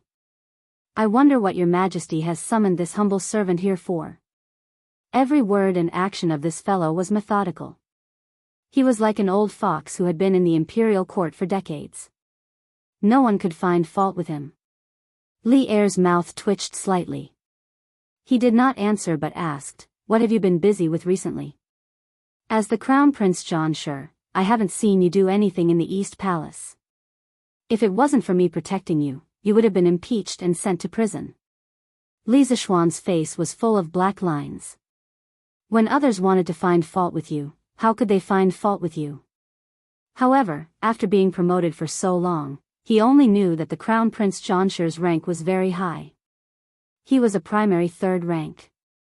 However, he had no idea what the Crown Prince John Sure was doing. "Why did you ask him to go to the East Palace?" Cough cough. "Your Majesty, this humble servant has been busy with the construction of the academy, the hiring of teachers, and the compilation of teaching materials. I really have no time to work in the East Palace. This humble servant is suspected of dereliction of duty. Your Majesty, please punish me. Why don't this humble servant resign from the position of Crown Prince John Sure and appoint another worthy person?" After thinking for a moment, Li Zixuan took a step back in order to advance. He pretended to be in a bad mood and blamed himself. Li Er glared at him and said angrily, "Bastard. Do you think you can resign from the official position that I gave you? It's understandable that you are busy with the academy. After all, you have put a lot of effort into it. However, after this matter is over, you have to take care of your duties in the East Palace. Do you hear me?" Chapter 579. The Crown Prince John Sure was mainly in charge of the Eastern Palace's internal affairs and cultural education. When Li Zixuan was first appointed to this position, Li Er had not expected him to be able to fulfill his duties. This was because Li Qingxian's education was being handled by the Crown Prince's right concubine-born son Kong Yingda and his left concubine-born son Yu Jining. Li Zishuan's title as Crown Prince Zhang was more in name than reality. Li Er mainly wanted him to assist Li Qingxian in the future. At this time, Li Er still had high hopes for his son Li Qingxian. This subject thanks your majesty for your grace. Li Zishuan was happy. This test had indeed tested Li Er's attitude. It seemed like Li Er did not want to remove him from his position. But logically speaking, Li Zishuan had no intention of resigning. Although he wasn't a fan of official positions, he needed to have an official position to protect himself in this cannibalistic feudal society. The higher the rank, the better. This third-rank Crown Prince Zhang was just right. Li Er looked at Li Zishuan, who wanted to be proud but did not dare to be too proud. He was both angry and amused. He pondered for a while and said, "The Supreme Court had already found out some information from the scholar who led the attack on your house." When Li Zishuan heard this, he immediately perked up. However, Li Er suddenly stopped talking. This made him very angry. He cursed old Li in his heart for not having little Chirpy. After waiting for a long while, Li Er continued. "That student is from Qinghe's Chui family's Zhengzhou branch's second branch. His name is Chui Yunhan. His grandfather is the East County Duke's younger brother. According to him, because he saw you wantonly advocating engineering studies, he felt that you were insulting the sage's studies. He felt indignant and wanted to gather a group of classmates to denounce you." Qinghe's Chui family? When Li Zishuan heard Chui Yunhan's identity, he was shocked in his heart. Combined with the news of the aristocratic family gathering that Leng Yuyao brought the day before, he finally had a rough idea of what happened. The aristocratic family had already made a move on him. But after hearing Chui Yunhan's confession, Li Zishuan could not help but frown. He stepped forward and cupped his hands. "Your Majesty, please forgive me for speaking bluntly. The truth is definitely not what Chui Yunhan said. All of my actions after leaving the mountain have harmed the aristocratic families and benefited the common people. Those aristocratic families all see me as a thorn in their side. If you say that Chui Yunhan's actions are only to protect the position of the Saint Academy, I will never believe it." Li Er said in annoyance, "Of course I know that kid is lying. Do I need you to teach me?" However, as Chui Zhenshua was the prefectural duke, the people of the Supreme Court could not punish his grandnephew without any evidence. However, the Supreme Court didn't come out empty-handed. They also found some other things. Li Zishuan's expression changed slightly, but he couldn't rush him. He could only stand there anxiously and wait for him to continue.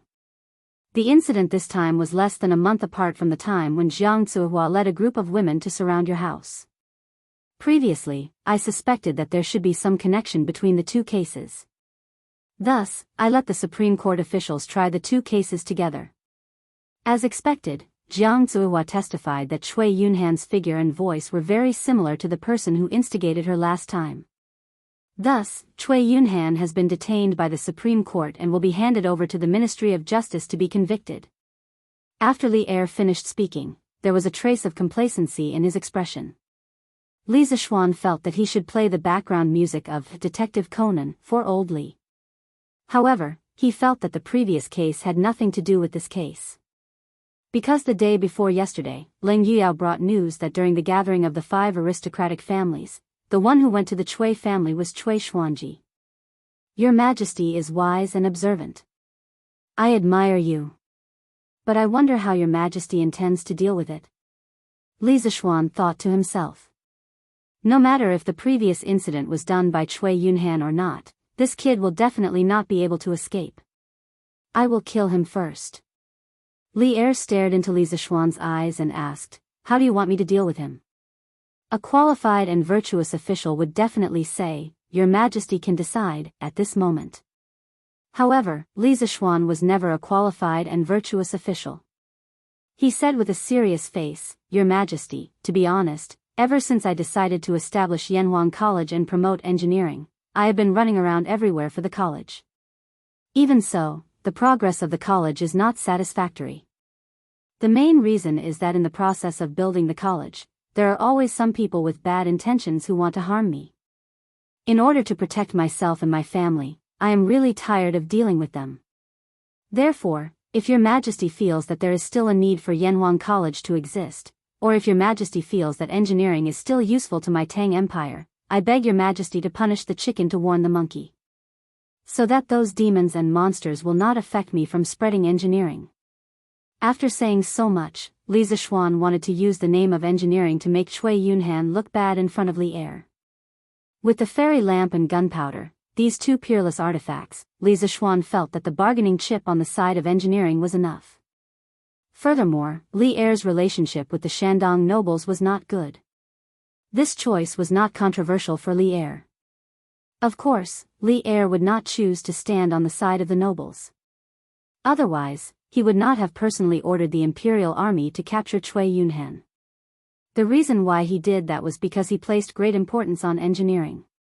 At this moment, after hearing Li Zishuan's words, he raised his eyebrows and said, "You want me to kill Cui Yunhan? Tisk. You really dare to think about it. Let's not talk about Cui Yunhan being from the Cui clan of Qinghe. Just based on the crimes he committed, according to my Tang Empire law, he does not deserve to die. Do you want me to kill him just because he targeted you? If I really do that, how can I convince the masses?" Li Zishuan felt helpless. He thought for a while and said, "I was too reckless. However, Your Majesty, last time, the elder of 7 cultivators sect, Snake King, came down the mountain to kill me to avenge his disciple. According to my investigation, Snake King had been in seclusion in Snake Spirit Mountain for many years and rarely came down the mountain. A few months ago, I killed Flying Snake at Beimang Mountain's Blood Wind stronghold. There were very few people who knew about this matter. Snake King must have found out from some channels that I killed his disciple and came down the mountain to ambush me. I suspect that this matter is related to the nobles, or rather, the Cui clan. Your Majesty, please make a decision for me." Hearing this, a cold light flashed in Li Air's eyes. He stood with his hands behind his back and paced back and forth in the hall. After a while, he said, "Your suspicion is reasonable, but there is no proof. I will not let Cui Yunhan off easily. I will also send someone to warn the Cui clan. This matter ends here. If they still dare to do anything, I will definitely punish them. You can go back first. In the end, now is not the time to touch the Cui clan." Li Air sighed in his heart. Chapter 580. Feiji. Do you have any brothers who are good at gathering information? After returning home from the palace, Li Zishuan called Pang Feiji into the house and asked. Pang Feiji was confused and replied, "Yes, I do. I have 2 men who are especially good at gathering information. Do you have any orders for me, Lord Zhu?" Li Zishuan nodded in satisfaction and said, "Very good. Send them to investigate all the dirty things the Cui family has done in recent years. The more, the better. It's best if you can find evidence." Li Air had some misgivings about the aristocratic families and was unwilling to make a move against the Cui family. However, Li Zishuan wasn't willing to let them off just like that. Even if he couldn't get rid of this towering tree, he could at least make its roots fester a bit. Li Zishuan had never shown any mercy to those who had harmed him before, just like the 7 cultivators of True Virtue sect. Pang Feiji was stunned and asked subconsciously, "Which Cui family is it, Lord Zhu?" "The Cui family from Qinghe." Boom! Pang Feiji felt his brain explode. The Cui family was a top aristocratic family that had lasted for thousands of years. In people's hearts, their status was even higher than that of the Li family. Now, Li Zishuan wanted him to investigate the Cui family. How could he not be shocked? After being stunned for a moment, Pang Feiji muttered, "Lord Zhu, did I hear wrongly? You want to investigate the Cui family from Qinghe?" Li Zishuan nodded and said, "That's right. Is there a problem?" Seeing Pang Feiji's unusually shocked expression, Li Zishuan went forward and patted his shoulder. He continued, "Feiji, you have to understand who has the final say in the world now.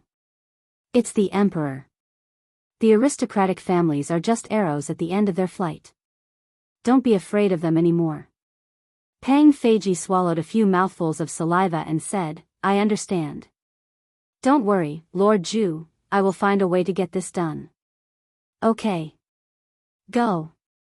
Li Zishuan didn't believe that any of these rich and powerful families had a clean bottom. As long as Pang Feiji investigated seriously, he would definitely be able to find some dirty deeds done by the Chui family's disciples. East Duke's Mansion. Uncle. Uncle. Oh no. Yunhan has been sent to Cheongzhou. In the afternoon, Chui Yunhan's father, Chui Simo, hurried to the backyard of the East County Duke's mansion. When he saw Chui Junchuo, who was enjoying the cool air under the corridor, he shouted anxiously. The Tang dynasty established Chang'an as the capital. The development of the north was relatively good, while the development of the south was relatively poor. At this time, the main places of exile for prisoners were Hainan and Guangxi in the south. These places were rich in resources, inconvenient in transportation, and unsuitable for human habitation. The prisoners' lives were used to do dangerous work to speed up the local development. Chui Junchuo was shocked. He stood up shakily and said in disbelief, "How is that possible? The Supreme Judiciary just arrested Yunhan the day before yesterday. Even if they have evidence, they have to hand it over to the Ministry of Justice to convict him. How can it be so fast?" Chui Simo said with a sad face, "It's true, uncle. I asked a few friends from the Supreme Judiciary to take care of Yunhan. According to them, the Supreme Judiciary held a joint trial yesterday for Yunhan and Jiang Zuehua, who instigated the women to cause trouble in Li Zishuan's house. Jiang Zuehua, that be *tch, slandered my son Yunhan and the mastermind behind the scenes who bribed her previously. Their voices and figures are exactly the same. Therefore, the Supreme Judiciary officially arrested Yunhan yesterday and prepared to hand him over to the Ministry of Justice to convict him. However, just now, I received news from the Supreme Judiciary that the Emperor has decreed that Yunhan will be sent to Cheongzhou and will not be able to enter the imperial court as an official for the rest of his life. Uncle. You have to save Yunhan. He has been wronged. The previous incident had nothing to do with him." When Chui Junchuo heard this, he was both shocked and stunned at the same time. He never thought that the crime of Chui Xuanji bribing Jiang Zuehua to wreak havoc in the Li residence would ultimately fall onto Chui Yunhan. He closed his eyes and seriously thought about it. If he didn't think about it, he wouldn't know. But when he thought about it, he was shocked. He compared Chui Xuanji and Chui Yunhan's voices and figures in his memory and realized that they were 80% similar. No wonder Jiang Zuehua would identify Chui Yunhan as the mastermind. Now that things had come to this, it was already out of Chui Junchuo's control. Now that there were witnesses and evidence, it was as difficult as ascending to the heavens to reverse the case for Chui Yunhan unless he told the imperial court that the mastermind behind the chaos in the Li residence was Chui Xuanji. However, was it worth it? That way, although it would reduce Chui Yunhan's crime, it would also cause another descendant of the Chui family to be implicated. Furthermore, it would be the most outstanding youngster of the third generation. Chui Junchuo would never allow such a situation to happen. Chui CMO did not know about the previous incident. Otherwise, it would be hard to say if he would betray Chui Xuanji in order to save his son. For the Chui family, he could only. A trace of determination flashed across Chui Junchuo's eyes. He looked at Chui CMO and said in a deep voice, "I had already arranged a meeting with 2 assistant ministers of the Ministry of Justice tomorrow to ask them to make an exception. However, I did not expect the Emperor to place such importance on this case and convict Yunhan in such a short time. Now that the Emperor has issued the imperial edict and the evidence is irrefutable, no matter how hard I try, it will be in vain. So, CMO, you had better make plans early and arrange for some people to go to Cheongzhou to take care of Yunhan." Chui CMO was stunned on the spot as if he was struck by lightning. After a while, he said in a trembling voice, "No. Uncle. Yunhan is also your nephew. She couldn't ruin his future because of such a small matter. Please help him. Don't you know Minister Li? Ask him to plead for leniency for Yunhan. Patriarch, the imperial edict is here. The eunuch who delivers the imperial edict is waiting outside." At this moment, a servant ran in a panic and reported with a bow. Chui Junchuo's expression changed abruptly. Then, he said to Chui CMO, "Take care of yourself. The Chui family is no longer the same as before. If you don't wake up now, sooner or later, you will follow in Yunhan's footsteps." After saying that, he snorted and left in a huff. When Chui CMO heard that, he knew that this matter had really reached the point of no return. When he thought that his only son was going to be exiled to a barren land thousands of miles away, even though he was a man in his 40s, he could not help but feel sad and his eyes turned red. "Yunhan, my son, I have let you down. Uncle, you are so cruel." The person Chui CMO was complaining about in his heart had already arrived at the front yard. When he saw the eunuch who came to deliver the imperial edict, his pupils suddenly shrank. His already stooped back bent even lower. If one looked carefully, one could see that his body was still trembling slightly. Chapter 581.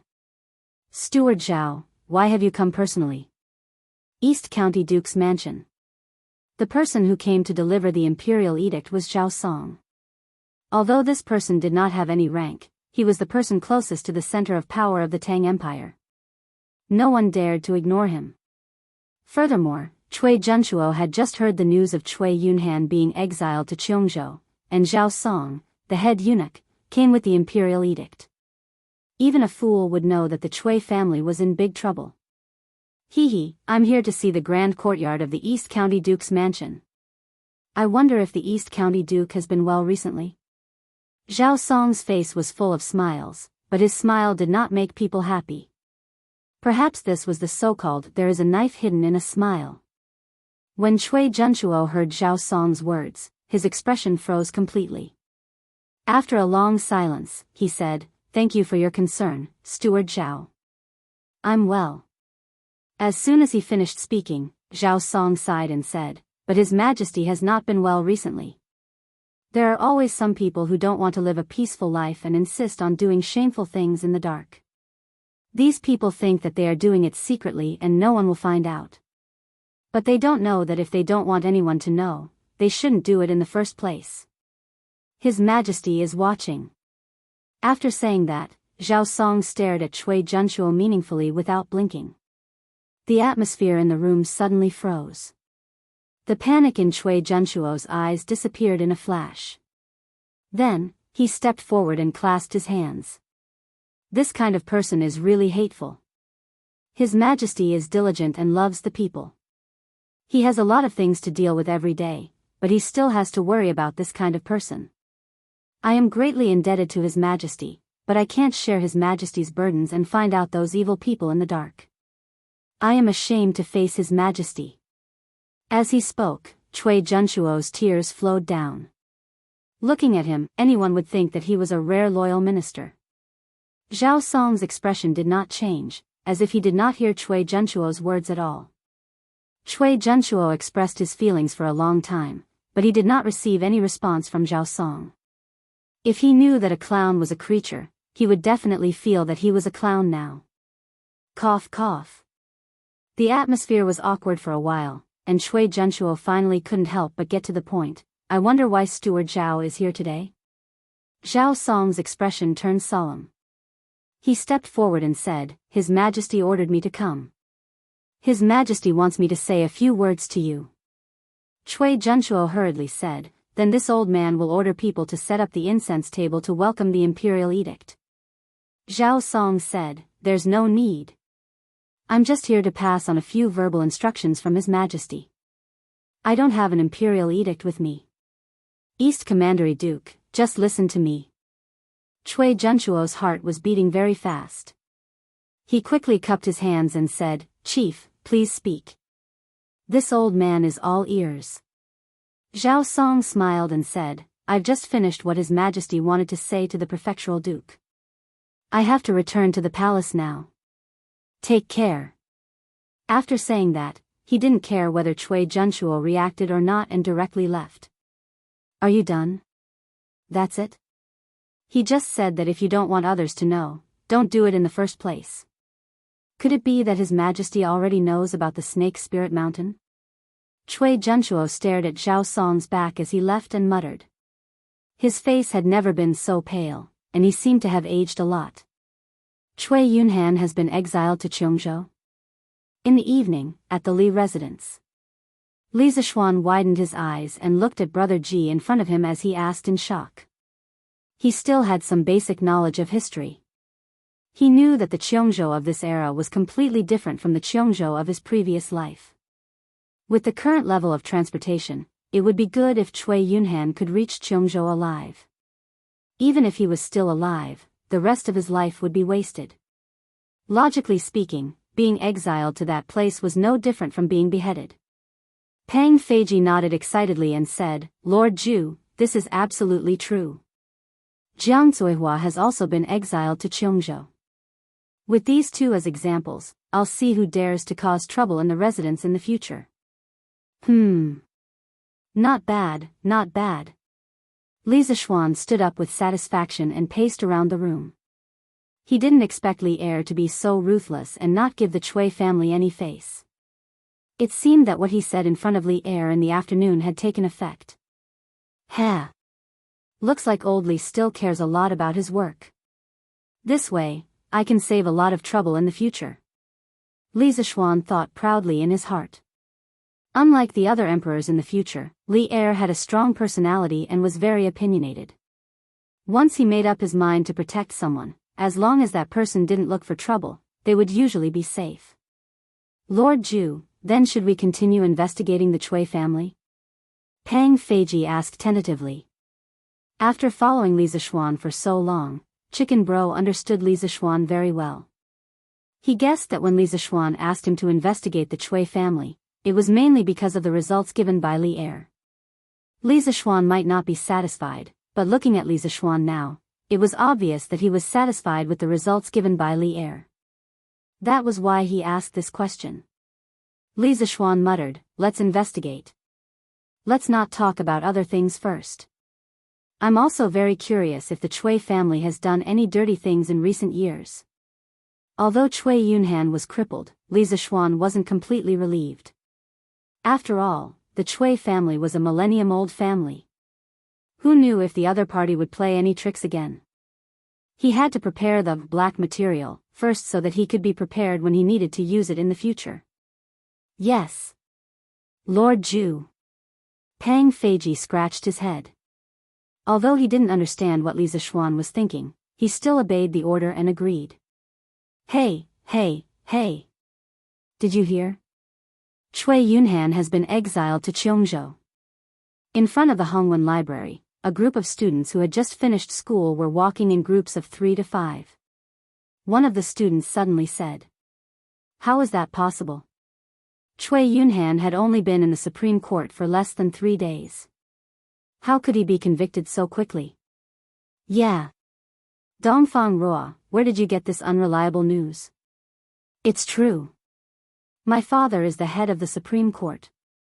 How can the news I got be fake? I heard that Her Majesty personally issued an imperial edict to exile Cui Yunhan to Cheongzhou. He can't be an official for the rest of his life. And Jiang Zuihua, who started the trouble at Li Xiannan's house, was also exiled to Cheongzhou." Hiss. Her Majesty is. Looks like I can't say bad things about Gongxue in the future. Her Majesty is obviously supporting Li Xiannan. TSK. Luckily, I didn't cause trouble that day. Otherwise, wouldn't I have to live in fear every day? The punishment that Li Er gave Cui Yunhan could not be said to be light. To a scholar, their greatest wish was to obtain scholarly honors and enter the imperial court. And now, with Cui Yunhan as an example, all of them could not help but feel fear in their hearts. From this aspect, the goal of punishing the chicken to warn the monkey had been completely achieved. Chapter 582. How was it? What was Cui Junchuo's reaction after hearing those words? In the Ganlu Palace, after dealing with the last memorial, Li Er raised his head and asked Zhao Song. Zhao Song bowed and said, "Your Majesty," the East County Duke said, "His Majesty is diligent and loves the people, but he still has to work hard for such a villain. He is deeply indebted to the Emperor, but he can't share the Emperor's worries and find out the demons and monsters in the dark. He is ashamed to face the Emperor. Humph. Old man. Li Er snorted angrily. Zhao Song glanced at Li Er cautiously and didn't dare to answer. After a while, Li Er asked again, "Is there anything unusual about his expression?" Zhao Song pursed his lips and said, "There's nothing too obvious." Li Er smiled and said, "Oh? Then there's something unusual? I'm not very sure, so I don't dare to jump to conclusions." Li Er stood up and pointed at Zhao Song. "Zhao Song, Zhao Song. After so many years, you're still so cautious. Don't worry and say it boldly. I'll make the final decision in my heart." Only then did Zhao Song tell the truth. "Your Majesty, when I said, if you don't want others to know about it, don't do it in the first place, I clearly saw Duke Dong's eyelids twitch twice. Also, with all due respect, with my many years of experience, there was panic and uneasiness in the East County Duke's eyes, but it was fleeting." Li Er's face sank and he frowned. "Ha! This old man really has something up his sleeve." At this moment, Li Er remembered that during the day, Li Zishuan said that the reason why the 7 cultivators sect Snake King came down the mountain to avenge his disciple was probably because the aristocratic family deliberately released the news to kill with a borrowed knife. He asked Zhao Song to go to Cui Junchuo's residence to test it out. Now, looking at the situation, the Cui family probably played some dishonorable role in it. The reason why Li Er came to this conclusion was mainly because he believed in the observation skills of a master. Although Cui Junchuo was an old fox, Zhao Song's eyesight was also good. "Send someone to keep an eye on him. If he doesn't behave, then I can only." The next day. East Market of Chang and City, Huji Grain Store. Shopkeeper Shen, last month, our grain store still had 1,500 strings of coins left. Among them, the Yun family in Yongning Square had 200 strings of coins, the Chow family's restaurant had 370 strings of coins, the Su family in Anqing Square had 215 strings of coins, the Zhu family in Chonghua Square had 300 strings of coins, the Hu family's restaurant had 280 strings of coins, and the Miao family in Changshu Square had 135 strings of coins. Here, I've written these accounts for you. You can have someone check them later. Meng Wenhao picked up an account book, walked to the counter in front of the grain store, and handed it to an old man in a scholarly robe. The old man took the account book, nodded, and said, "Hey, little brother Meng, this old man can rest assured that you're the one who did the accounting. But are you leaving now? Do you want to tell young mistress?" Meng Wenhao hurriedly shook his head and said, "No, no need. I've already told young master and young mistress earlier. Thank you for taking care of me for the past month. Wenhao is very grateful." The old man waved his hand and said, "Ha! Little brother Meng, you're too polite. It's your own ability that's great, this old man didn't help you with anything." Although he said that, from the expression on the old man's face, he still enjoyed Meng Wenhao's compliment. "Shopkeeper Shen, you're too modest. Since the work here has been handed over, then Wenhao will take his leave." Meng Wenhao bowed, then put away the package and prepared to go out. Meng Wenhao. Stop right there. At this moment, a delicate voice came from outside the house. Then, a girl in a light pink dress, slightly plump, and with a passable appearance, walked in. Then, she looked at Meng Wenhao with burning eyes and said, "Meng Wenhao, are you in such a hurry to leave? Do you not want to see me that much?" Meng Wenhao's footsteps stopped, and the expression on his face was extremely awkward. He murmured, "Young mistress Hu, you're here, call me Qingwan." The girl snorted and said with dissatisfaction, "Meng Wenhao, why are you in such a hurry to leave? Could it be that someone here made you unhappy? Or are you not satisfied with your current salary?" Hearing what she said, the shopkeepers and workers in the grain store all kept quiet out of fear. Then, they looked at Meng Wenhao anxiously, afraid that this young man would say something he shouldn't. Meng Wenhao waved his hands and said, "No, no. I'm very happy here, shopkeeper Shen and the others take good care of me, and Squire who gives me a very high salary, there's nothing I'm dissatisfied with." After he said that, the shopkeepers and workers all breathed a sigh of relief. Hu Qingwan frowned and said, since you're happy here and satisfied with your salary, then why do you still want to leave? After saying that, the girl put her hands on her small waist, she put her hands on her waist and took a step forward, looking at Meng Wenhao with burning eyes, with an aggressive posture. Meng Wenhao timidly took 2 steps back and said, "Young mistress Qingwan, I'm very grateful to you and Squire Hu for giving me such a high salary, but it's already August. I came here to be an accountant just to help reduce my mother's burden. Although I made a lot of money, I missed a lot of things because of it. I, Meng Wenhao, am a disciple of Mr. Li, and I'm studying engineering. Yanhuang College started construction more than a month ago, and the students from the School of Mathematics all went to Yunshan to help, but I couldn't go. Now that school is about to start, I have to go back to Yunshan to help. So, I can only leave." Hu Qingwan pouted her small mouth, holding the belt of her skirt with her hand, and hesitantly said, Then after you leave the college, you don't have me in your heart?" Cough, cough, cough. Hearing that, Old Man Shen's face turned red, and he coughed violently. Then, he waved at the workers in the grain store who were gossiping and scolded, "What are you all standing here for? Come with me to move the grain. Let's go, let's go."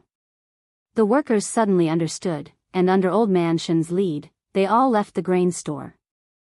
Before Old Man Shen left, he even, considerately, closed the door. Seeing that, Hu Qingwan also knew that she had misspoken, and her face quickly turned red. However, although she was shy, she still raised her head and looked directly into Meng Wenhao's eyes. Meng Wenhao was sweating profusely. This was the first time someone had confessed to him, and he didn't feel any better. His face was even redder than Hu Wanqing's. After hemming and hawing for a long time, Meng Wenhao opened his mouth and said, "Qingwan, I'm very grateful for the care you and Minister Hu have given me during this period of time, but I don't intend to consider a romantic relationship right now." "Your feelings, Hu Qingwan didn't wait for Meng Wenhao to finish and interrupted him, "It's okay. If you don't consider it now, I can wait." Meng Wenhao rubbed his eyebrows, and his face was full of speechlessness. For more than a month, he was indeed very happy to be able to use what he learned to earn money, but this girl in front of him was his nightmare for the past month, and it made him very distressed. Chapter 583. Brother. Meng Wenhao left. Help me persuade him. Xinghua Square, Hu family. Hu Qingwan went straight to the backyard after returning from the grain store in the East Market. She found her brother, Hu Yuanbao, and said angrily. Looking at her, her confession just now must have failed. "Oh. Meng Wenhao? Little sister, who is Meng Wenhao? Has he formed his core?" A plump and fair man was lying on a bamboo bed reading the Tang Dynasty Daily. From afar, he looked like a pile of fat meat on the bed. When he heard Hu Qingwan's complaint, he casually replied, "That's right. Core. Core formation. What core?" Hu Qingwan, who was angry, couldn't help but be stunned when she heard these inexplicable words and asked in confusion. Hu Yuanbao felt that he had misspoken and coughed dryly. "Ahem. Nothing. I'm saying that Han Li is about to break through to the core formation stage." He hadn't read A Legend of a Mortal's Journey to Immortality for a few days, so he planned to start reading it today. Just as he was reading it with relish, Hu Qingwan angrily came to find him.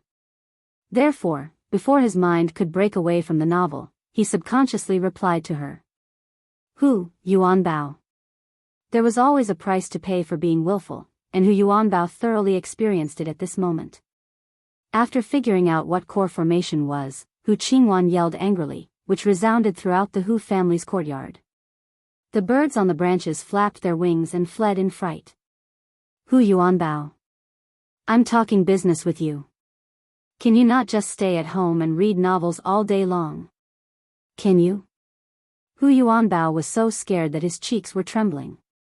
He hurriedly said, Little sister, that's Big Brother's fault. You have something to say." Combined with Hu Qingwan's description of him just now, if he was in the modern world, he would definitely be a fat otaku. Hu Qingwan snorted angrily. "Meng Wenhao is gone. Help me keep him. Hu Yuanbao scratched his head in distress and asked weakly, ahem. Little sister, I forgot who Meng Wenhao is. You didn't mention it just now. You. Hu Qingwan was so angry that her chest heaved up and down a few times. Meng Wenhao is the new accountant of our family's grain store. Say, you. Daddy asked you to help take care of the family business, but you didn't listen. Do you know how long it's been since you went out? You don't even know who your own accountant is. Hu Yuanbao licked his lips and walked over to grab Hu Qingwan's arm. Haha. Don't we still have you, little sister? You and Dad are enough for those businesses. Bullshit. I'm going to get married in a few years' time. Won't the family business that father earns still have to be passed to you? If you don't worry about it now, I'll see what you'll do in a few years. Hu Qingwan broke free from Hu Yuanbao's fat hands and cursed angrily with her hands on her hips. Hu Yuanbao shrunk his neck and said gloomily, sigh. Annoying. Let's talk about these things later. Little sister, you just said that Meng Wenhao is our accountant. Since the accountant left, we can just find another one. In Chang'an City, there are at least 800 people who know how to do accounts. Hu Qingwan stomped her feet angrily and said, no, no. I like Meng Wenhao. You have to help me find a way to keep him. Even though Hu Yuanbao was used to his sister's outspoken words, he couldn't help but be shocked when he heard this sentence. He was stunned for a while before he said, that, little sister, didn't you say that you would wait a few years before getting married? If you have someone you like, wouldn't I have to help Dad manage the store a few years in advance? Little sister, do me a favor and give me a few more years. Hu Yuanbao, I'm going to kill you. Changle. Qingxian. Why are you here?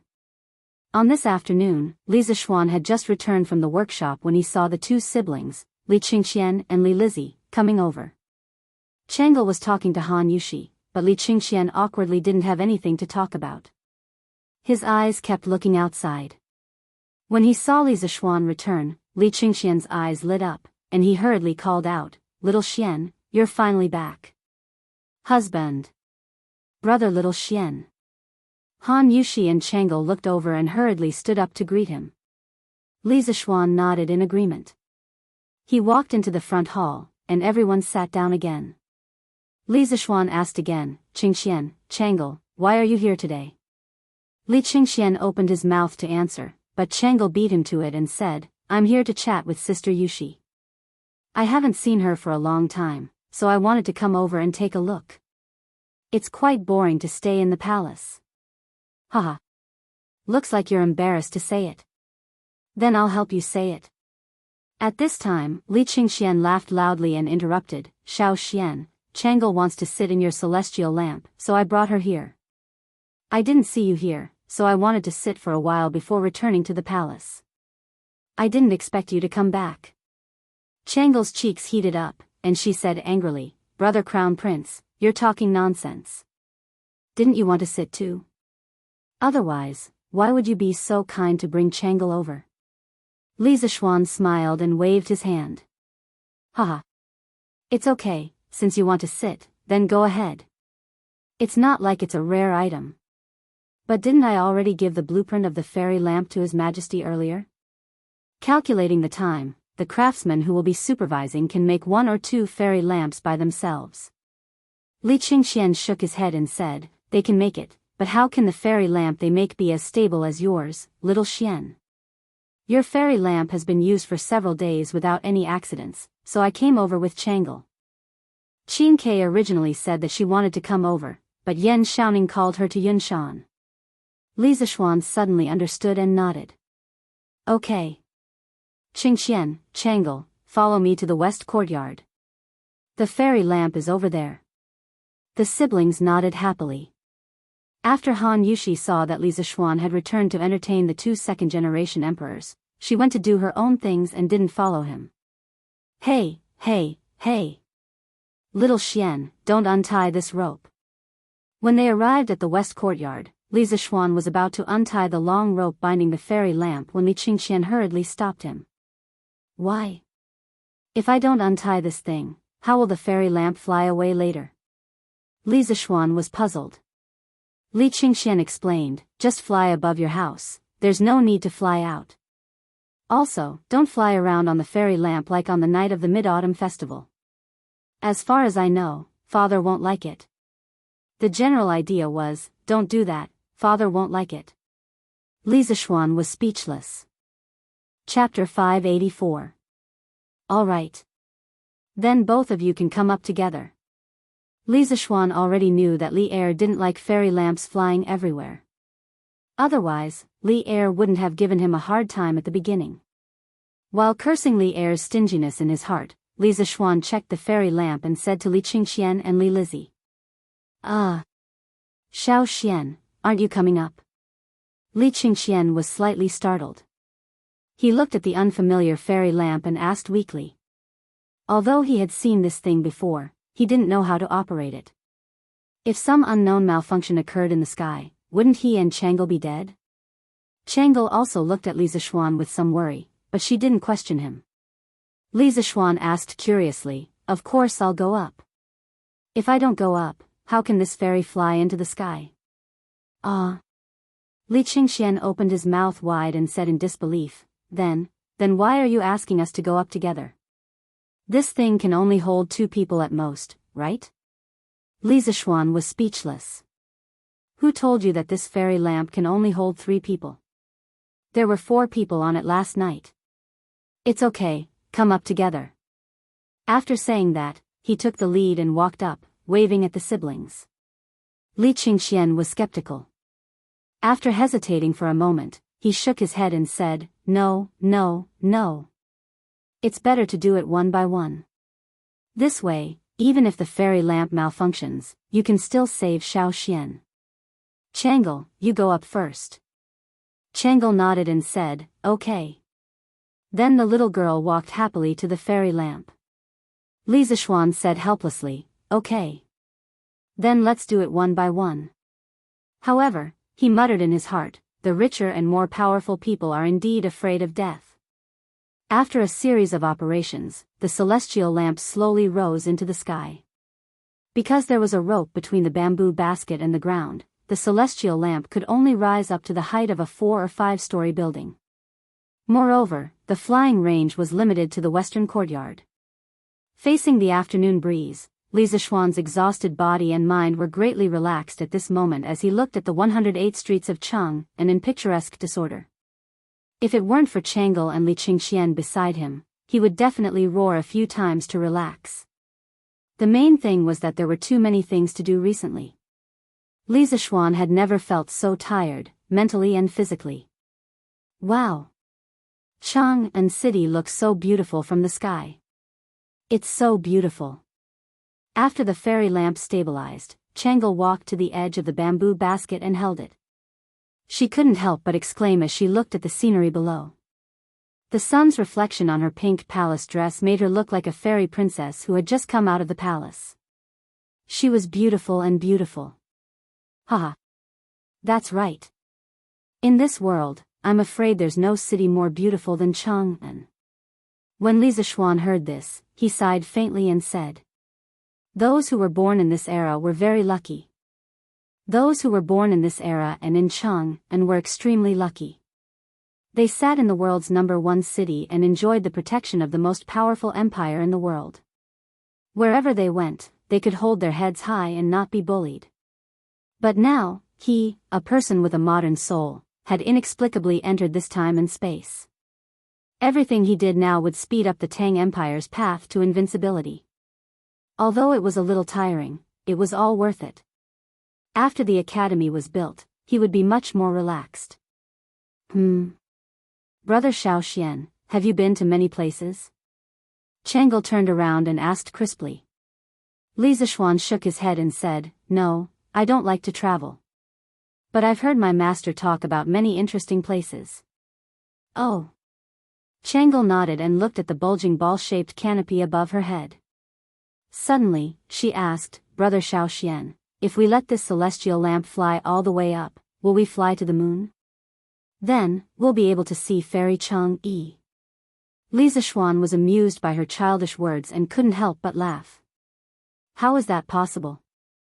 The moon is at least a few 100,000 miles away from us. How can we fly to the moon with this little celestial lamp? Also, we won't be able to breathe on the moon. We'll suffocate to death. Changle opened her mouth in shock and said in disbelief, "Ah? That's so far." And according to what Brother Xiaoxian said, how does Fairy Chang-Yi live on the moon? Don't deities need to breathe? Haha. There are no deities in this world. Chang-Yi is just an ancient legend. There's nothing on the moon either. It's just a lonely rock without any life. Brother Xiaoxian, you know so much. No wonder Father is always praising you. Li Zishuan was stunned. Is that so? His Majesty praises me? Logically speaking, it was good enough that Li Er didn't insult him. Why would he praise him? If the person who said that wasn't Changle, he would definitely slap her. Hee. Although Father is strict on the surface, he knows who is virtuous and who is mediocre. It's just that he won't say it in front of you. Brother Xiaoxian, don't be fooled by Father's appearance. Changle giggled and winked playfully. She was extremely adorable. Li Zishuan couldn't help but smile and say, haha. If His Majesty knew that Changle told me all this, he would definitely be sad. Changle was slightly embarrassed. She just smiled and stared blankly at the scenery under the bamboo basket. However, she didn't continue the conversation. After a while, Li Zishuan suddenly asked, Changle, aren't you afraid to look down from such a high place? In ancient times, there were no airplanes or tall buildings with more than 10 or 20 floors. Most people wouldn't be able to adapt to such a high place for the first time. However, Changle was completely unaffected when she came up. It was really rare. Changle squinted her eyes and smiled. I'm not afraid. Because I know that even if I fall from here, Brother Xiaoxian will definitely be able to save me. Her smiling face and confident expression made her look like a little fairy. She had a huge charm that made people lose themselves in her. Ugh. After a while, Li Zishuan shook his head and forcibly broke free from his obsession. He secretly thought that this little loli had a lot of charm. Then, he touched his nose and said resentfully, Changle, you really think highly of me. Changle smiled and turned around without saying anything. However, her eyes flashed with unconcealable joy. Chapter 585. The next day. After Li Zishuan finished his breakfast, he arrived at the Cloud Mountain early in the morning. However, he unexpectedly saw an unexpected person. Wenhao? When did you come? Shouldn't you be at Huji grain store? Li Zishuan couldn't help but ask when he saw Meng Wenhao, who had disappeared for a long time, in Yan Xiaoning's temporary office. The last time he came to Cloud Mountain, Li Zishuan had invited a group of students from the School of Mathematics for a meal. He had heard a few students mention Meng Wenhao. They said that he was working as a bookkeeper in a grain shop to earn money to support his family. That was why he didn't come to Cloud Mountain with them. Li Zishuan understood that at that time. In his previous life, he had also worked during the holidays, so he didn't blame Meng Wenhao for this. Sir. You're here. I just came the day before yesterday. I'm a little late, please don't blame me. Meng Wenhao saw Li Zishuan coming in and quickly stood up to greet him excitedly. However, Yan Xiaoning interrupted in annoyance, look at your students. All of them are more active than you. A few days ago, someone was sitting on a fairy lamp and walking around Chang'an City. How carefree. Li Zishuan was speechless. I was just proving to everyone that I wasn't bragging, okay? It's not for my personal enjoyment. To a certain extent, I was also doing it for the future development of Yanhuang College. Yan Xiaoning curled his lips. Fine. You're the only one with such twisted logic. But speaking of which, your student is really good. Not only is he good at accounting, but he's also very charming. Li Zishuan was confused and asked, what do you mean? Meng Wenhao's face was red as he quickly said, nothing, Commander Yan, Please don't say it. This is something to be proud of, what's there to be embarrassed about? Enshanting patted Meng Wenhao's shoulder and laughed. Then, he said to Li Zishuan, Little Xian, you still don't know, right? After you went to Huji grain store, not only did you beat their 4 bookkeepers in mathematics, but you also almost kidnapped their eldest daughter when you left. TSK, tisk. Li Zishuan was taken aback and asked with great interest, oh? There was such a thing? Shouting, quickly tell me about it. After saying that, this guy quickly moved a stool over and sat in front of Enshanting. He looked like he was eager to hear some gossip. He didn't look like a gentleman at all. Meng Wenhao's eyelids twitched as he watched. He was speechless. Enshanting, on the other hand, was used to Li Zishuan's impulsive personality. He also sat down and began to tell Li Zishuan about Meng Wenhao's romantic affairs. Thus, the 2 men in the room began to gossip while the half-grown young man was sitting awkwardly at the side. After a few minutes, Li Zishuan understood the whole story. He stood up and laughed, Wenhao, you're really something. You haven't even graduated and you've already learned how to flirt. Haha. Not bad, not bad. Meng Wenhao was embarrassed. Although he didn't know what flirting meant, he could roughly guess. He muttered, Sir, I just want to use what I've learned to earn some pocket money. I don't intend to provoke anyone. Li Zishuan waved his hand and said, Haha. You don't have to explain to me. I still believe in your character. But why didn't you accept the eldest daughter of the Hu family? This. Meng Wenhao scratched his head in embarrassment. He didn't know how to answer. Li Zishuan looked at Enshanting and asked, Is it because of her appearance? Shouting, what does the eldest daughter of the Hu family look like?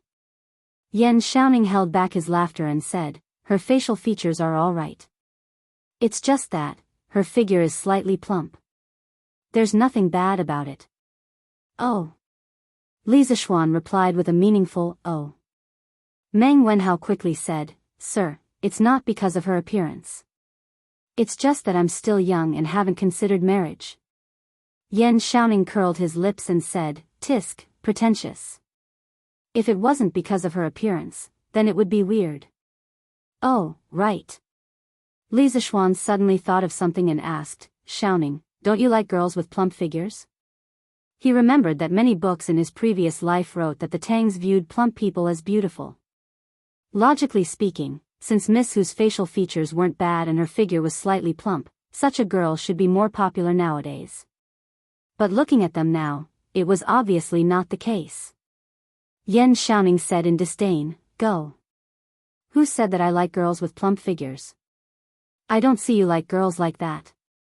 Why do we have to like them? Wenhao, do you like girls like that? Meng Wenhao hesitated for a moment but still shook his head. Li Zishuan sweated and thought to himself, did I remember wrongly again? He didn't remember wrongly, he was just misled. In his previous life, the saying that the Tangs viewed plump women as beautiful had been around for a long time and was widely spread. Some experts, after some research, asserted that the Tangs did view plump women as beautiful. They also pointed out several reasons why the Tangs viewed plump women as beautiful. The Tangs' economy was prosperous, and people had the means to eat well and wear warm clothes to maintain healthy and plump bodies. The Tangs' culture was open and inclusive, and they were generous and fat. The Tang Xinbei bloodline in the Tangs' royal family made them innately fond of women with strong bodies. In reality, this saying was wrong, or at least not accurate. The reason why people thought that the Tangs viewed plump women as beautiful was mainly based on Yang Guifei's body shape and the images of women in the Tangs' palace paintings and paintings. In fact, as long as one looked carefully at the famous Tangs Yan Liben's walking carriage painting and Zhou Fang's flower hairpin painting, it was not difficult to find that the palace maids and ladies in the paintings were not plump at all. The 9 palace maids in the walking carriage painting clustered around Li Shimin as they walked slowly. Some were carrying the carriage, some were holding umbrellas, and some were holding fans. They all seemed to have some strength and were definitely not sickly beauties who could not stand a gust of wind. However, looking at their figures, they were all quite slender. The women in the flower hairpin painting were probably of noble status and slightly older. Their figures were slightly plump, but their standing posture was graceful, as light as the spring breeze brushing the willows. There was no doubt that their figures could be described with the word slender. Regarding Yang Guifei, there were records in the literature that she was fat and afraid of heat. For example, the Legacy of Kaiyuan Tianbao said that she was fat and hot until summer. However, Yang Guifei's fat body was definitely not as plump as people said today. At most, he had some muscles, which was what the outside biography of Yang Taizhen called just a little bit of muscle. A person who was good at dancing, the rainbow-colored feather dance was her representative work, would definitely do a lot of physical exercises, so it was normal to have a bit of muscle. Yang Guifei's fear of heat was actually not because she was fat, but because of her physique. According to the Legacy of Kaiyuan Tianbao, Yang Guifei often went to the back garden in the early hours of the morning to suck on the flower due to moisten her throat. In order to moisten her lungs, Yang Guifei would have a piece of cool jade fish in her mouth every day in the summer. Moreover, there were no historical records that showed that Yang Guifei was favored by Emperor Ming of the Tang dynasty because she was fat or plump. According to the old and new Tang books about Yang Guifei was favored mainly because of her good aptitude. Specifically, it included good at singing and dancing, good at music, wise and alert, welcoming and understanding, the new Tang book. That was, she had literary skills, was smart, and understood others. In addition, poet Saint Du Fu described in the poem Beauty's Walk, her posture is deep and true, her skin is delicate and even. That was gorgeous, dignified, temperament, and delicate skin. In reality, Emperor Ming of the Tang dynasty did not appreciate Yang Guifei's muscles. According to the biography of Yang Taizhen, Emperor Ming of the Tang dynasty was reading the biography of Emperor Qing of Han, in the Baihua courtyard.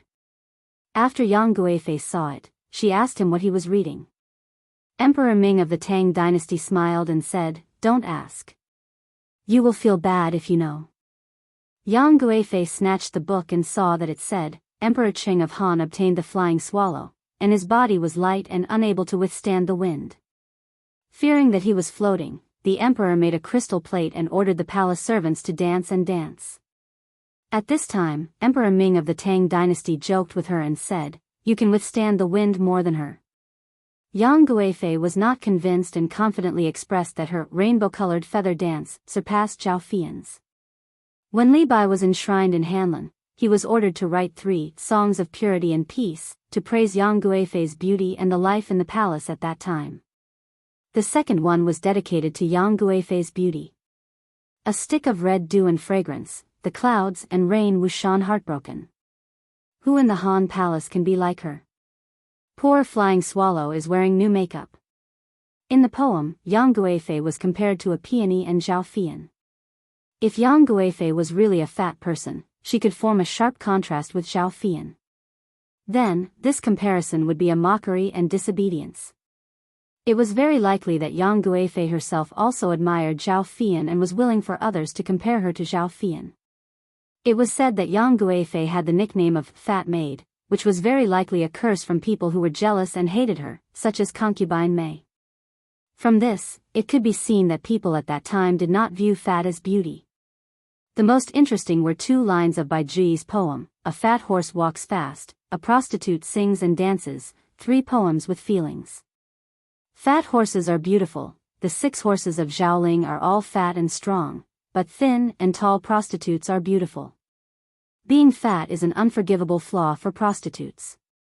The famous poet Du Mu met a fat prostitute in Shangxi, a bar girl, who urged him to drink. He immediately wrote a poem that was extremely sarcastic and ugly. Take a look, at that time, Pang Ge had a distant grandson, and he's still ordered today to show off his family. A cart of white earth covered with mud, and 10 red flags patched up. In the Wagwan temple there were traces of footsteps, and in front of Huaihua mountain there were palm marks. There was no need to be melancholy and worry about marriage, waiting to ask Lekuan. All kinds of evidence showed that the Tang people saying that fat was beautiful lacked evidence. Moreover, this was the first year of Zhongguan, and the Tang dynasty had only been established for less than 10 years. Even if the Tang dynasty had a trend of fat being beautiful, it certainly hadn't been completely established yet. At the very least, Empress Zhongsun and Princess Changel were not fat, and were very slim. F***ck, there's a problem here. Li Zishuan muttered to himself. He suddenly remembered that he had seen Empress Zhongsun, and realized that at this time, people didn't think fat was beautiful. Otherwise, Empress Zhongsun wouldn't be so thin. Chapter 586. Hello, boss. Good. How are you guys? Is there any difficulty in harvesting the food at home? Hi. No difficulty. I asked my wife to ask the 3 uncles to help us harvest the food, so there's no problem. On the other hand, it's us who have taken too much money from you, boss. We feel a little ashamed. Haha. What's there to be ashamed of? This is all earned through your own sweat and hard work. Just take it with a peace of mind. Don't tire yourself out too much. It's not worth it if you get a heat stroke. Hey. Don't worry, boss. We're not that delicate. Besides, Commander Yen doesn't let us work in the afternoon. We won't get a heat stroke even if we want to. After teasing Meng Wenhao in the house, Yen Xiaoning brought Li Zishuan to inspect the construction site. Li Zishuan looked at the tall buildings that rose from the ground and casually chatted with some of the workers by the roadside. Although it was called chatting, it wasn't really chatting. There was a lot of evidence that proved that a leader's occasional concern for his subordinates was very useful in improving the overall work efficiency. This couldn't be called showing off, but encouraging. Ever since Li Zishuan had brought the first crane to Yunshan, more and more people had discovered the huge advantage that machines had over humans. In response to Yen Xiaoning's strong request, the workshop had sent more than 20 cranes one after another. This was a sharp weapon that was ahead of the times. In addition to the large number of workers, it directly led to the construction speed of the academy to be greatly improved once again. Now, the situation on Yunshan was really changing day by day. Xiao Xian. A few old masters and I estimated that the main building of Yanhuang College, the bishop, canteen, dormitory, bathhouse, and library, will be completed by the end of this month. Walking on the hard and flat cement road, Yen Xiaoning felt quite emotional. He had never seen such a cement road and such high-rise buildings before, but now he had built them, which filled him with a sense of achievement. Perhaps with this academy, he could be ranked as a top master architect like his father. At this time, the two of them arrived at the back of the college. Yen Xiaoning said to Li Zishuan. Li Zishuan heard it and said in surprise, "So fast?" Yen Xiaoning laughed and said, "Heh. It's not that fast. Little Xian, on your way here, you should be able to see that many of the buildings are about to be completed. In the future, I plan to divide these 10,000 people into 3 groups. One group will do the interior decoration of these buildings, another group will build other buildings, and the other group will follow your previous plan to create scenery for the academy. They will transplant trees and flowers, build fake mountains, dig lakes, and also build that sports field you want to build." Li Zishuan thought for a while and agreed, "Yeah. We'll do as you say. After the main building of the academy is completed, don't be in a hurry to dismiss the craftsmen and commoners. The later construction of the academy has been completed, and I don't lack money now. Also, in addition to the buildings that I have planned earlier, I need you to send a group of people out to help me build some independent buildings behind the academy. I will give you the blueprints later." Yen Xiaoning asked curiously, "What do you want these small buildings for?" Li Zishuan laughed and said, "Xiaoning, didn't you read the newspaper earlier? The academy will assign some professors to their own houses. Although the academy doesn't have any professors now, I have to prepare these houses in advance. You can't go back on your words. The environment here in Yunshan is beautiful, and I believe many people will be willing to live here. Later, I will find a good location here and build a house for myself." Yen Xiaoning was speechless and said, "I think you have too much money and nowhere to spend it.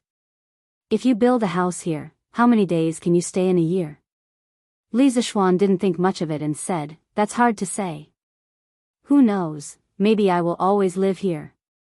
Hey, Xiaoning, don't you want to consider building one too? The house I want to build is different from the one we are living in now. You will definitely be jealous when you see it. Yan Xiaoning was actually a little tempted. He thought for a while and said, cough cough. Little Xian, look at how hard I have worked for the academy these 2 months. Aren't you going to give me a house for free? Li Zishuan sneered and said, Che. In your dreams. At most, I will give you a 20% discount based on the cost of the house. The rest will be from me. Yan Xiaoning said angrily, F***ck. You are too much, aren't you? If you are like this, I will quit. You can go find whoever you want. Hey. Don't. Let's talk about it. How about I give you a 40% discount? Not good, 50%? How about 50%? Hee. Then I will go back and pack my luggage. Hey. Don't. Consider it my bad luck to have such a bad friend. I will give it to you for free. After some bickering, Yan Xiaoning emerged victorious and obtained a Cloud Mountain villa that had yet to be built for free. Although Li Zishuan looked angry on the surface, he wasn't angry at all in his heart. Firstly, he didn't really care about this little bit of money. Secondly, Yan Xiaoning had a share in the first batch of Cloud Mountain villas. What he said just now was just a joke. Xiaoning, how do you think the academy will solve the water problem in the future? Li Zishuan came to Yunshan today not only to inspect the progress of the academy's construction, but also to solve the academy's water problem. However, after walking around Yunshan for so long and even walking around the forest behind the academy, he still did not see a waterfall or a river. This made him a little disappointed, so he asked. Yan Xiaoning was happy that he finally got some benefits from the miser, Li Zishuan. When he heard this question, he could not help but be stunned and answered subconsciously, what's so difficult about that? There are so many wells in Plum Village and the Han family village at the foot of the mountain. Also, there is the Ba River beside Plum Village. Is there a lack of water? We just have to find some people to carry water up every day. Li Zishuan shook his head and said, this is not a long-term solution.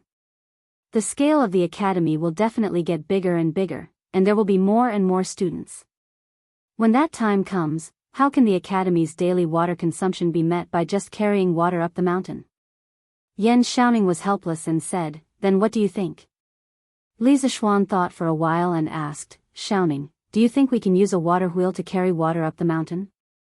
Things like water wheels didn't require a lot of technology. Tubular water wheels had already appeared in the Sui dynasty. Many protagonists in time travel novels who went to ancient times relied on water wheels to become famous. This was more or less inappropriate. Li Zishuan still had some knowledge of this common knowledge, so he asked directly. Chapter 587. Xiao Xian, are you talking about the water tanker? Yan Xiaoning looked at Li Zishuan on Yunshan Mountain and asked. Li Zishuan nodded, yes, it's the water tanker. If this water tanker doesn't work, I can design a new water tanker with more power and a longer transmission distance. He had several water tanker models in his mind, but he wasn't familiar with them. He didn't know if they could be used in Yanhuang College. If it weren't for the fact that the power system wasn't easy to solve, he would definitely build his own water tanker. For him, it was easy to build a water tanker, but the difficult part was the problem of the power required for the water tanker. He still lacked the materials for an internal combustion engine, and he didn't have a stable power supply system for an electric motor. Therefore, he could only rely on the water tanker. Although Yan Xiaoning was confident in Li Zishuan's creativity, he still shook his head and said, I don't think it's possible. Yanhuang College is too far away from Ba River, and the terrain is too high. It's impossible to use a water tanker to transport water. Even if it can be transported up, it can't be too much. Even if you can make a water tanker with more power, I think it's still useless and not worth the loss. Li Zishuan rubbed his eyebrows and seemed to be a little distressed.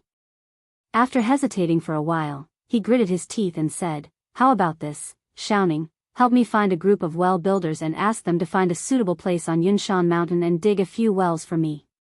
In the early stage of the college, let's transport water from the foot of the mountain. Yan Xiaoning opened his eyes wide and said, "Are you crazy?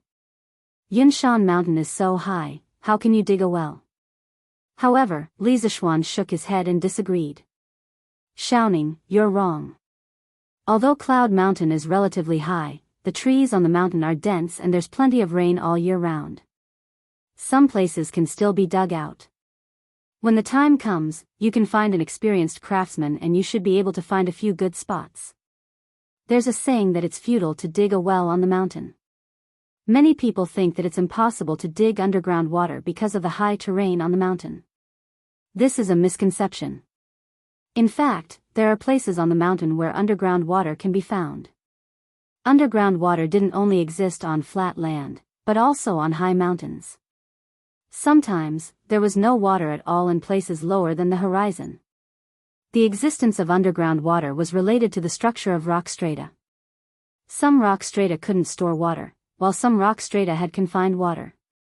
Besides, there were soil, trees, and flowers on the mountain. These things were the main factors for storing water. If the soil and water were well preserved, it was not impossible to dig up water by just digging 2 or 3 meters. In Li Zishuan's previous life, one of his relatives had contracted a mountain to raise chickens. Because the mountain was high and there was no running water, his relative had hired someone to dig a well on the mountain. In the end, they only dug 1.5 meters before they found water. Therefore, when it came to digging a well, the terrain was not the deciding factor. Yan Xiaoning, on the other hand, didn't understand these things. He asked skeptically, "Can you really dig a well out of such a high mountain?" Li Zishuan said confidently, "Definitely. Don't worry, Xiaoning. As long as the craftsmen are experienced and can distinguish the water level, they will definitely be able to dig a well in Yunshan." "All right. Tomorrow, I'll arrange for someone to go to Cheng and to look for a well builder." In Yunshan, the construction of the college was in full swing. In Datong Daily, there were waves of publicity about Gong Shui and Yanhuang College.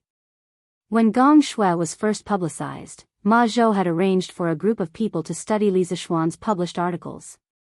Many people in the editorial department had a deeper understanding of Gong Shui, so there was no need for Li Zishuan to do the publicity. There were plenty of people in the editorial department who were talented in this field.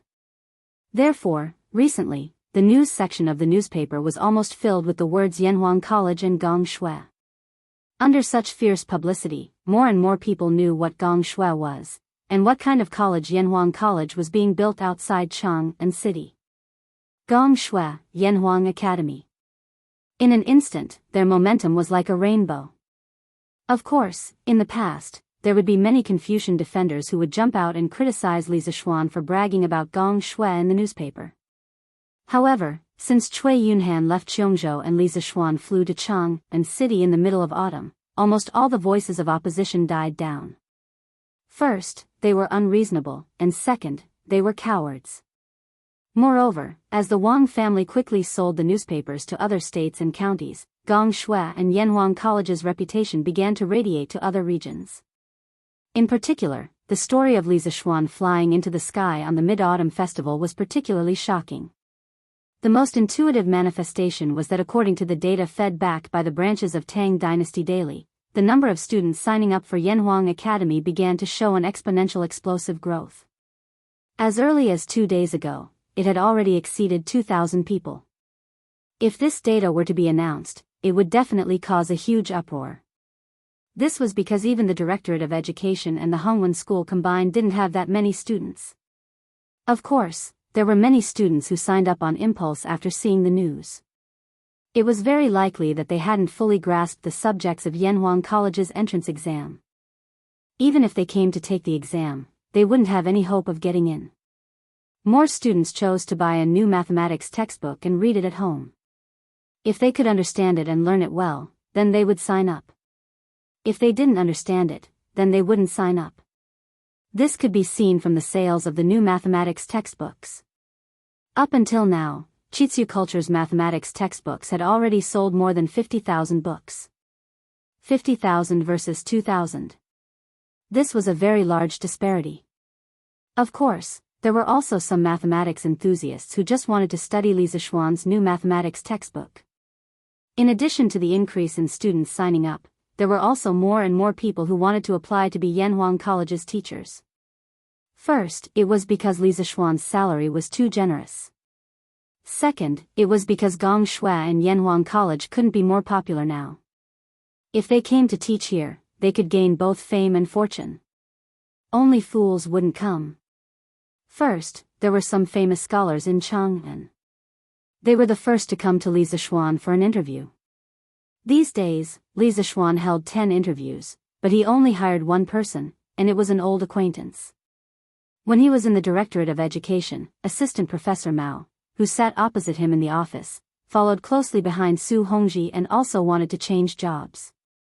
The rest of the people were either too deeply influenced by Confucianism, or they didn't have any teaching skills at all. They were the type that completely followed the script.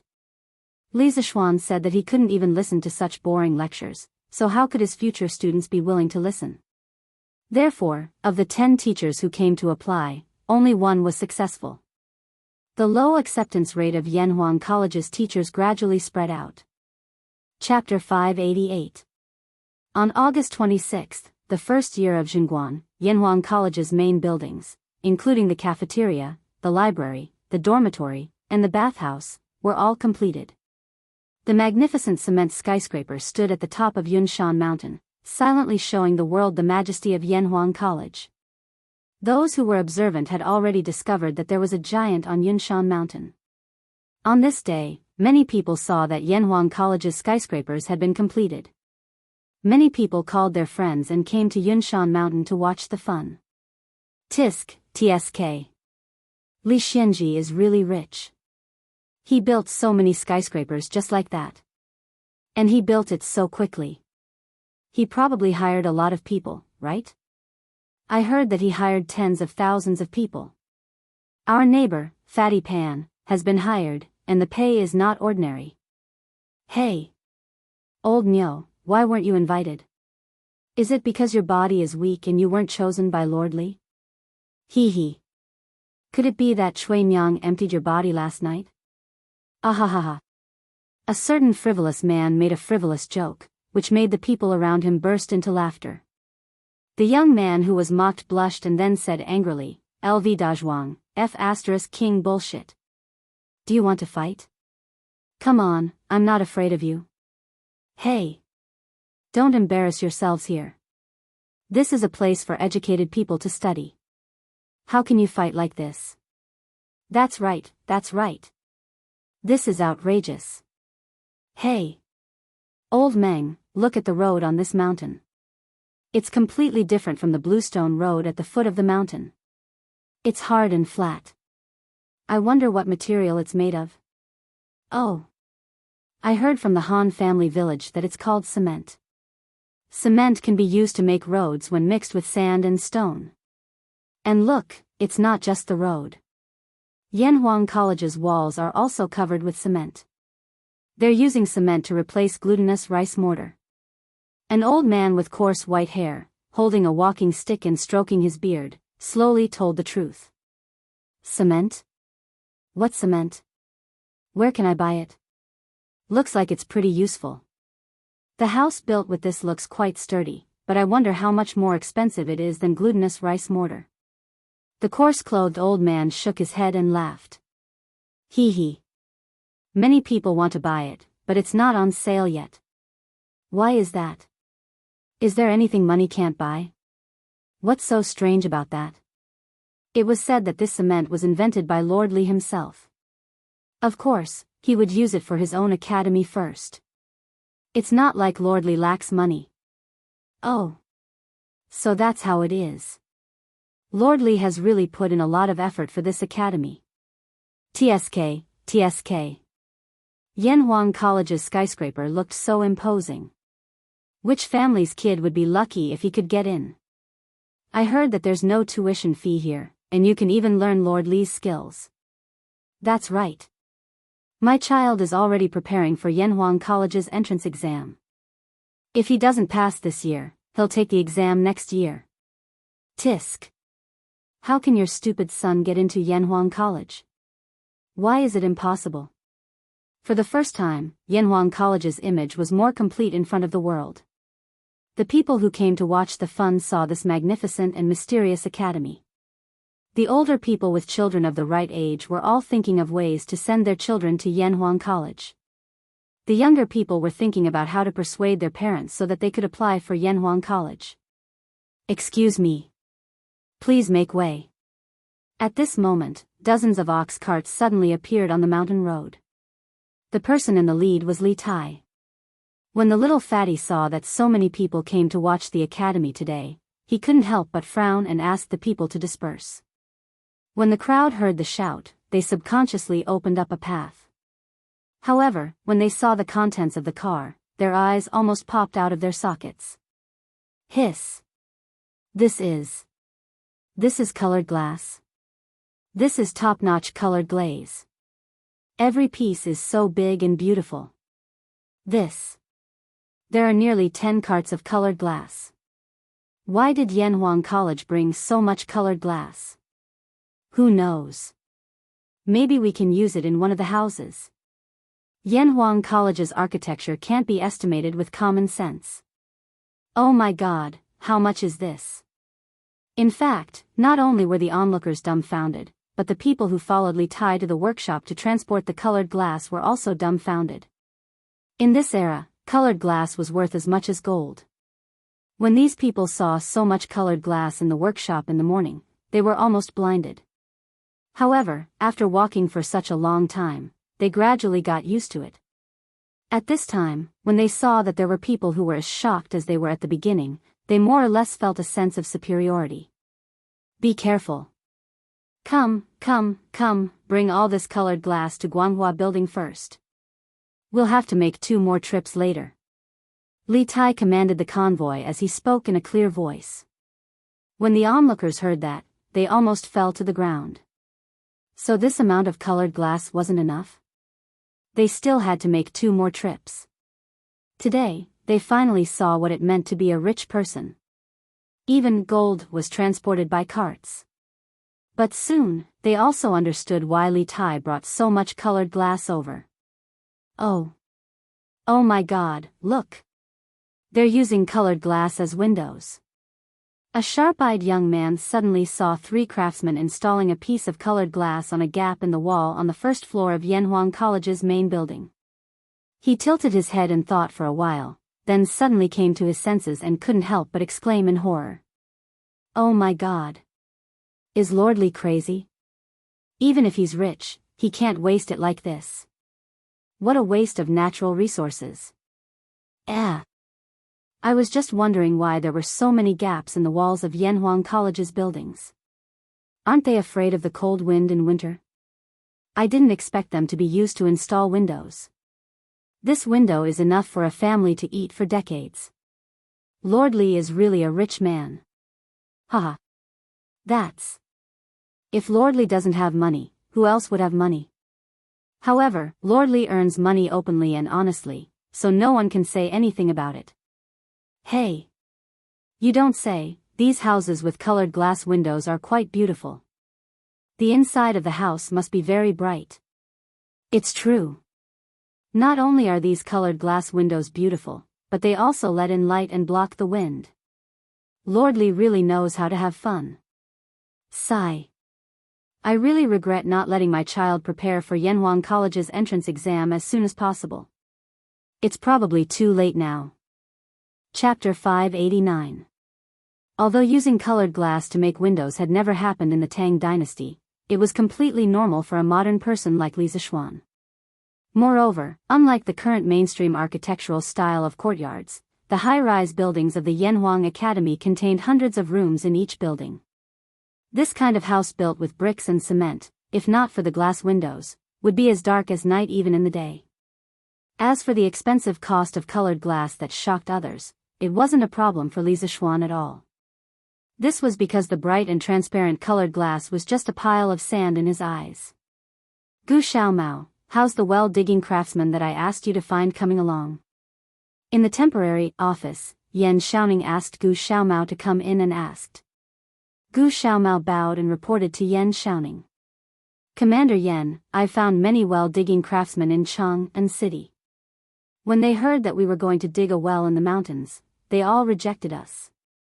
They said that they wouldn't be able to dig water no matter how much money they were given. But this morning, I heard that there was a Master Liao in the south of the city who helped a temple dig a well in the mountains. So I went to his house to find him, but he was already out. I heard from his wife that he was digging a well for a village outside the city these few days. After saying that, he couldn't help but wipe the sweat off his forehead. He was really exhausted from searching everywhere for the past 2 days. Yan Xiaoning listened and frowned slightly.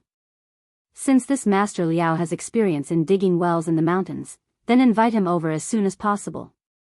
Time waits for no one.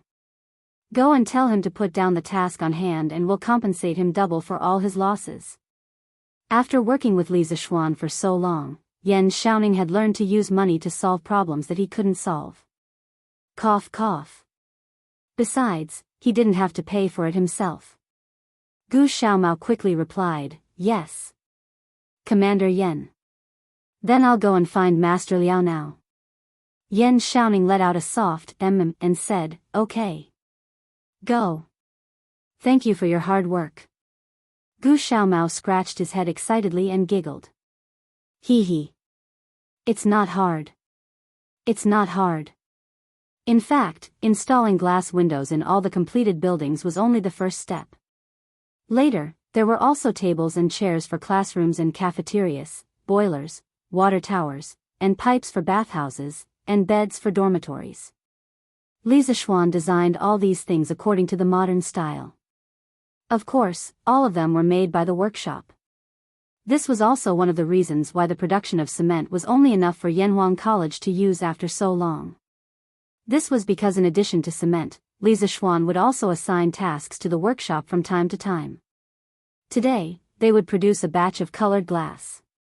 Tomorrow, they would produce a batch of cranes. The day after that, they would produce some strange tables and chairs. It could be said that half of Yanhuang College's work was done by the workshop. 3 days later, at Yanhuang College. Commander Yan. Commander Yan. Out of the water. Out of the water.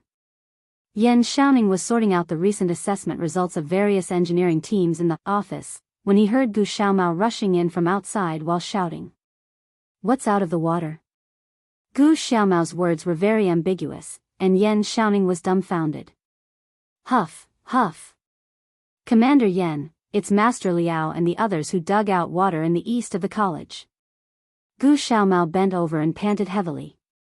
Yan Xiaoning's eyes widened. He said in disbelief, how is that possible? It hasn't even been 3 days. How can they dig out water? Gu Xiaomao said anxiously, it's true. If you don't believe me, you can follow me to take a look. Xiaomao, bring me to take a look first. Yan Xiaoning nodded. After pressing some of the information on the table with an ink slab, he followed Gu Xiaomao out of the door. Not long after, they arrived at a flat ground in the east of the college. This place was filled with dense trees and was very cool. At this time, many people had gathered to watch the show. Yan Xiaoning took a step forward and saw a deep well. However, he couldn't see if there was water in it. Master Liao, I heard that you guys dug out water. Yan Xiaoning glanced at the excited old man beside him and asked aloud. Hee hee. How can it be fake? Zhang De, put down a rope and bring up a bucket of water. Prove to Commander Yan that we're not bragging. The old man showed off proudly and then instructed the tanned brawny man beside him. Yes, got it, Master Liao. The brawny man laughed and then threw a wooden bucket tied with a rope into the well. Then, there was a plop sound. Although the bucket wasn't out yet, Yan Xiaoning no longer had any doubts at this moment. After the tanned brawny man brought out a bucket full of well water, everyone exclaimed. Yan Xiaoning cupped his hands and said to the old man, Master Liao is really capable. You can dig out a well in the Cloud Mountain in such a short time. I'm impressed. The old man grinned and waved his hand. Hee hee. It's nothing. It's nothing. We've agreed before. Enchanting smiled and said, "Don't worry, Master Liao. We agreed on 10 strings of coins. You won't be short of a single cent. I just don't know if you can tell us how you know that water can be dug out from this position." The old man's face turned serious and said seriously, "It's not that difficult. The branches and leaves here are luxuriant, clear, and smooth. Its momentum is slightly higher than that of the white tiger on the right peak. It echoes with the white tiger, circling left and right, protecting the Ming Tang. It's like a green dragon emerging from the water. If you dig 5 feet down from here, there will definitely be water." The onlookers were so surprised that their jaws almost dropped. They never thought that a well-digging master would know feng shui. Did he have to be so professional? Enchanting was also shocked. He opened his mouth and asked after a while, "Master Liao, you know feng shui too?" The old man laughed and revealed his mouth full of teeth. Then, he said, "Haha. When I was young, I was a Taoist priest in the Taoist temple for 7 to 8 years. Later, the Taoist temple was destroyed in the war, so I left the mountain. I only know a little about feng shui." Enchanting's mouth twitched slightly. A Taoist priest actually became a well digger. No matter how he thought about it, it didn't seem reliable. But no one expected that the combination of the two would have such a miraculous effect. "Then, Master Liao, help me dig 3 more wells. The price is the same as before." Enchanting exhaled a few times and said. Yanhuang College covered a huge area. 1 well was definitely not enough. Enchanting didn't expect this old man to be so efficient at digging wells. He decided to let him dig a few more wells while he was at it. With that, the Yanhuang Academy was basically ready. All that was left was for the final push. Chapter 590. While the construction of Yanhuang College was in full swing, Li Zishuan was not idle either. In fact, he was very miserable. Sigh. This speed is not good. It's been almost half a month, and I've only written 2 textbooks. It's a bit difficult to continue at this speed. Li Mansion, West Courtyard, Study. Li Zishuan looked at the 2 textbooks, Mathematics, Volume 2, and Physics, Volume 1, on the table and sighed.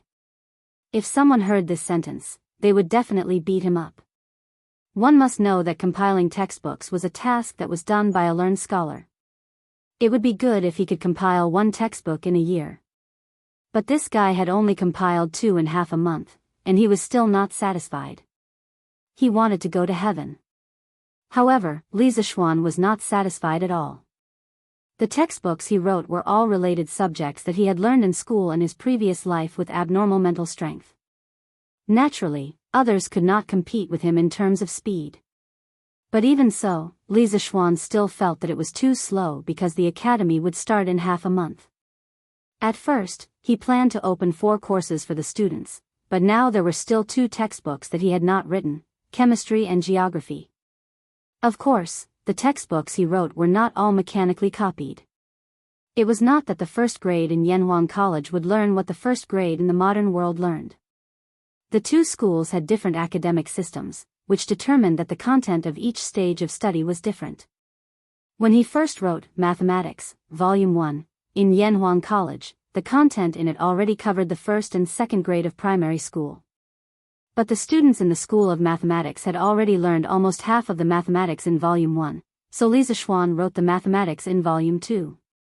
As for the 2 textbooks that were still missing, chemistry was not bad, but it would be very troublesome to teach because the chemical symbols in it were read according to the English alphabet in his previous life.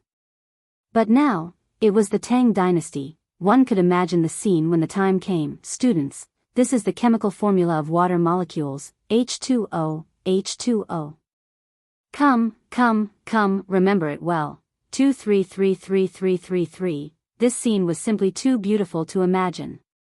As for the geography textbook, Li Zishuan did not know where to start, because he did not know the current territory of Tang dynasty.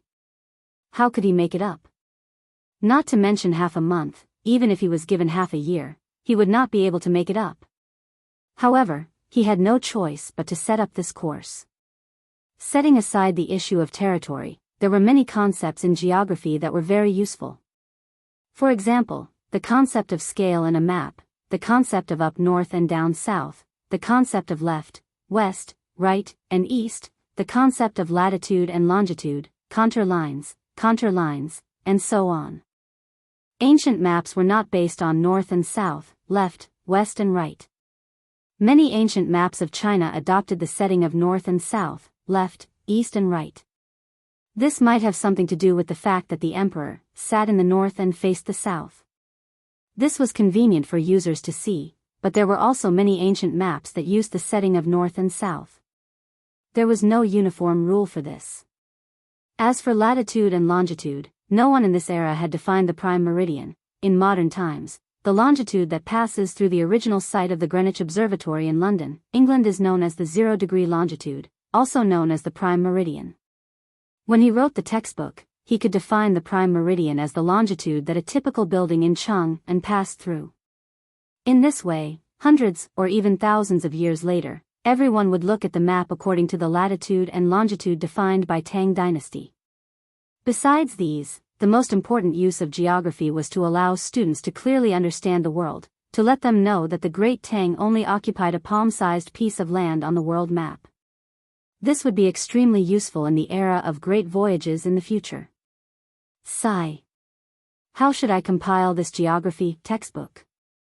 Everything else is easy, but where should I go to find information about the mountains and rivers in Tang dynasty? Li Zishuan rubbed his chin and fell into deep thought. Husband. Are you still busy? This is the iced mung bean soup that I just made. Stop and have a taste.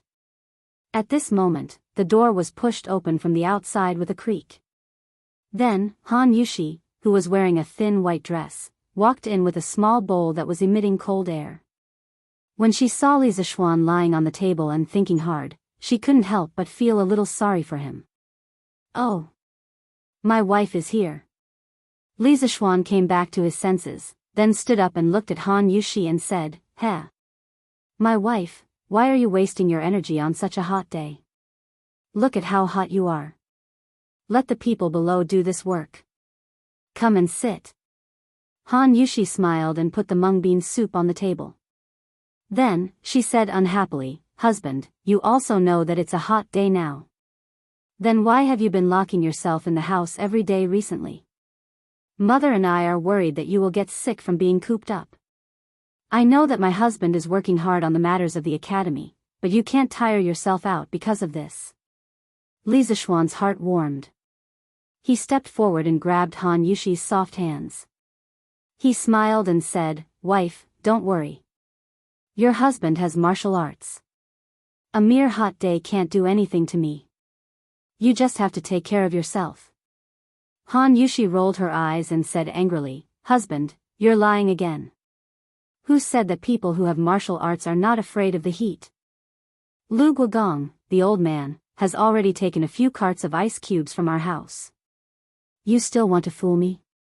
Cough cough." This. Li Zishuan was suddenly speechless.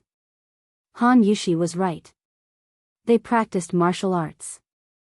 Although they were not afraid of the cold, they were generally quite afraid of the heat, unless you practiced the rare Yin attribute internal strength. Han Yushi picked up the small bowl and stuffed it into Li Zishuan's hand. She said, "Okay. I know that my husband is busy, but you should drink this bowl of mung bean soup first." How could Li Zishuan disagree? He quickly nodded and replied, Okay. I'll drink it now." After saying that, he gulped down the bowl of mung bean soup in one gulp like a cow drinking water. A wave of unbridled coolness instantly erupted from within him, and he couldn't help but exclaim, "Refreshing." Han Yushi smiled and put away the bowl. Then, she turned around and prepared to go out. However, she paused at the door and hesitated. "My husband seems to have encountered some difficulties. My ability is limited, so I'm afraid I can't help much. However, my husband can go out for a walk and relax. Don't you have so many friends? You can ask them for help. There's no need to build a cart behind closed doors. I've been relying on the help of many people since I was young. Otherwise, I wouldn't have been able to marry my husband. After hearing this, Li Zishuan was silent for a while. Suddenly, he laughed and said, I got it. Haha. Wife, you're really my lucky star. Chapter 591. Qingke, you stop first. What's wrong? Xiao Xian, what's the matter? You stop first. Gu Xiaomao, from now on, you'll be the leader of the 8th team of the 1st Regiment. You'll be in charge of all the missions on Qingke. That afternoon, Li Zishuan went straight to Yunshan. After asking a craftsman, he found Li Tai, who was teaching others how to use the crane. He cut to the chase and went straight to the point. Li Tai, on the other hand, was dumbfounded. Little Xian, what are you doing now? Why did you remove me from the team leader position for no reason? Li Zishuan couldn't be bothered to talk nonsense with this little fatty under the hot sun. He dragged him away and said, What do you mean by removing you from the team leader position? You brat, are you addicted to playing here? Come back to Cheng and with me. Li Tai tried to break free but couldn't.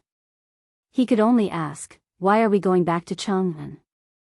Did my father ask you to call me back? Li Zishuan was furious. I'm not a eunuch who delivers messages to Second Master Li. Why would I come all the way here to deliver an imperial decree for Second Master Li? He paused and said angrily, No, I'm here to promote you. How can a mere team leader be worthy of you, Qingke? Li Tai was overjoyed and quickly asked, Haha. That's good. That's good. Xiao Xian, are you going to promote me to a regiment commander? Sigh. Wait, why are you bringing me back to Cheng, and if you promote me to a regiment commander? Hey. Stop it. Bam. Get in. Why are you talking so much nonsense? San Bao, start the car.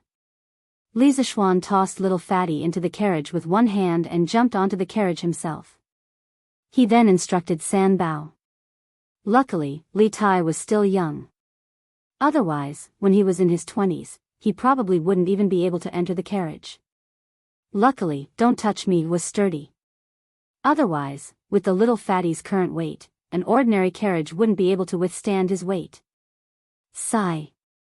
No, little Xian, what exactly do you want me to do? After returning to Chang'an, Li Zishuan directly brought Li Tai to the inner west courtyard of the mansion. Li Tai, who was following behind them, could not help but burst out in anger.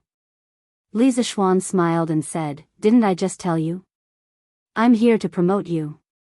From now on, you have been promoted from the captain of the construction corps to the deputy editor of the geography teaching materials of the academy. Before school reopens, you should just stay in Chang'an City and write books. That's right, Li Zishuan's idea was to capture Li Tai and make him an able-bodied man. Although this little fatty was arrogant and a bit of a jerk, he was impeccable in terms of knowledge.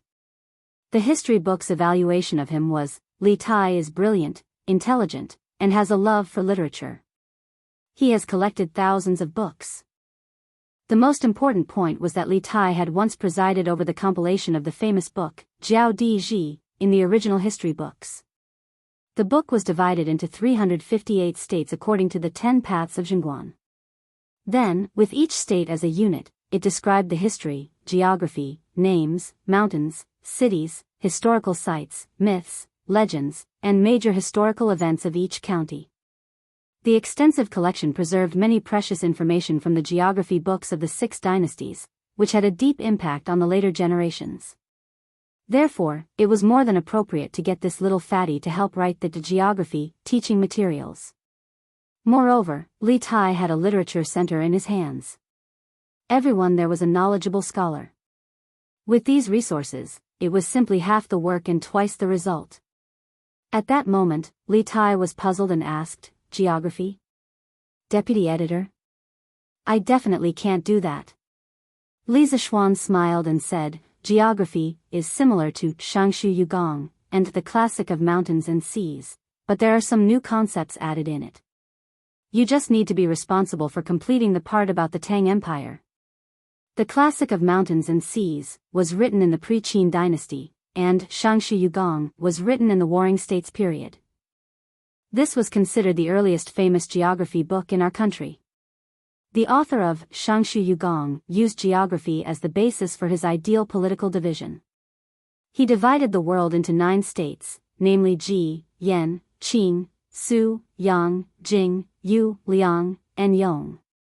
He also recorded all kinds of geographical phenomena in the country. It was a model of early regional geography research in China. It was cited in Commentary on the Classic of Water, Maps of Yuanhe County, and many other geographical works since the Tang and Song dynasties. Oh. So it's this. But doesn't Yanhuang College teach engineering? Why are you teaching geography now? Can't I? The college is mine. I can teach whatever I want. You. That hand is on me. If I don't want to, then I won't. Li Zishuan was already prepared for this little fatty's character. He smiled and said, "Are you sure? There are many benefits to being a compiler." What benefits can there be? Li Tai couldn't help but ask. Li Zishuan stretched out 3 fingers and said with a smile, "For example, in the first month of school, I'll allow you to take 3 days off. Take note, in the first month of school, I plan to let all the students undergo intensive training. Those days will be unbearable. TSK. Qingke, you have to think about it." Li Tai felt Li Zishuan's devilish smile and couldn't help but feel his scalp tingle. He paused and said, "Only 3 days? No way. It has to be 5 days." Li Zishuan snorted and said, 3 days means 3 days. If you don't want to do it, I'll find someone else. 3 days is already the limit of my tolerance. Li Zishuan knew very well that when dealing with people like this little fatty, he couldn't give in at all. Otherwise, this guy would definitely take advantage of him. Sure enough, Li Tai saw that Li Zishuan wasn't willing to budge. After hesitating for a while, he gritted his teeth and said, "Fine. 3 days it is. Tell me, how should we compile this geography textbook?" Li Zishuan shook his head and said, "You don't have to worry about this first. When you go back, gather all the scholars in your mansion to help you collect all the mountains and rivers in the Tang Empire. Then, about 7 days later, I'll send you a book.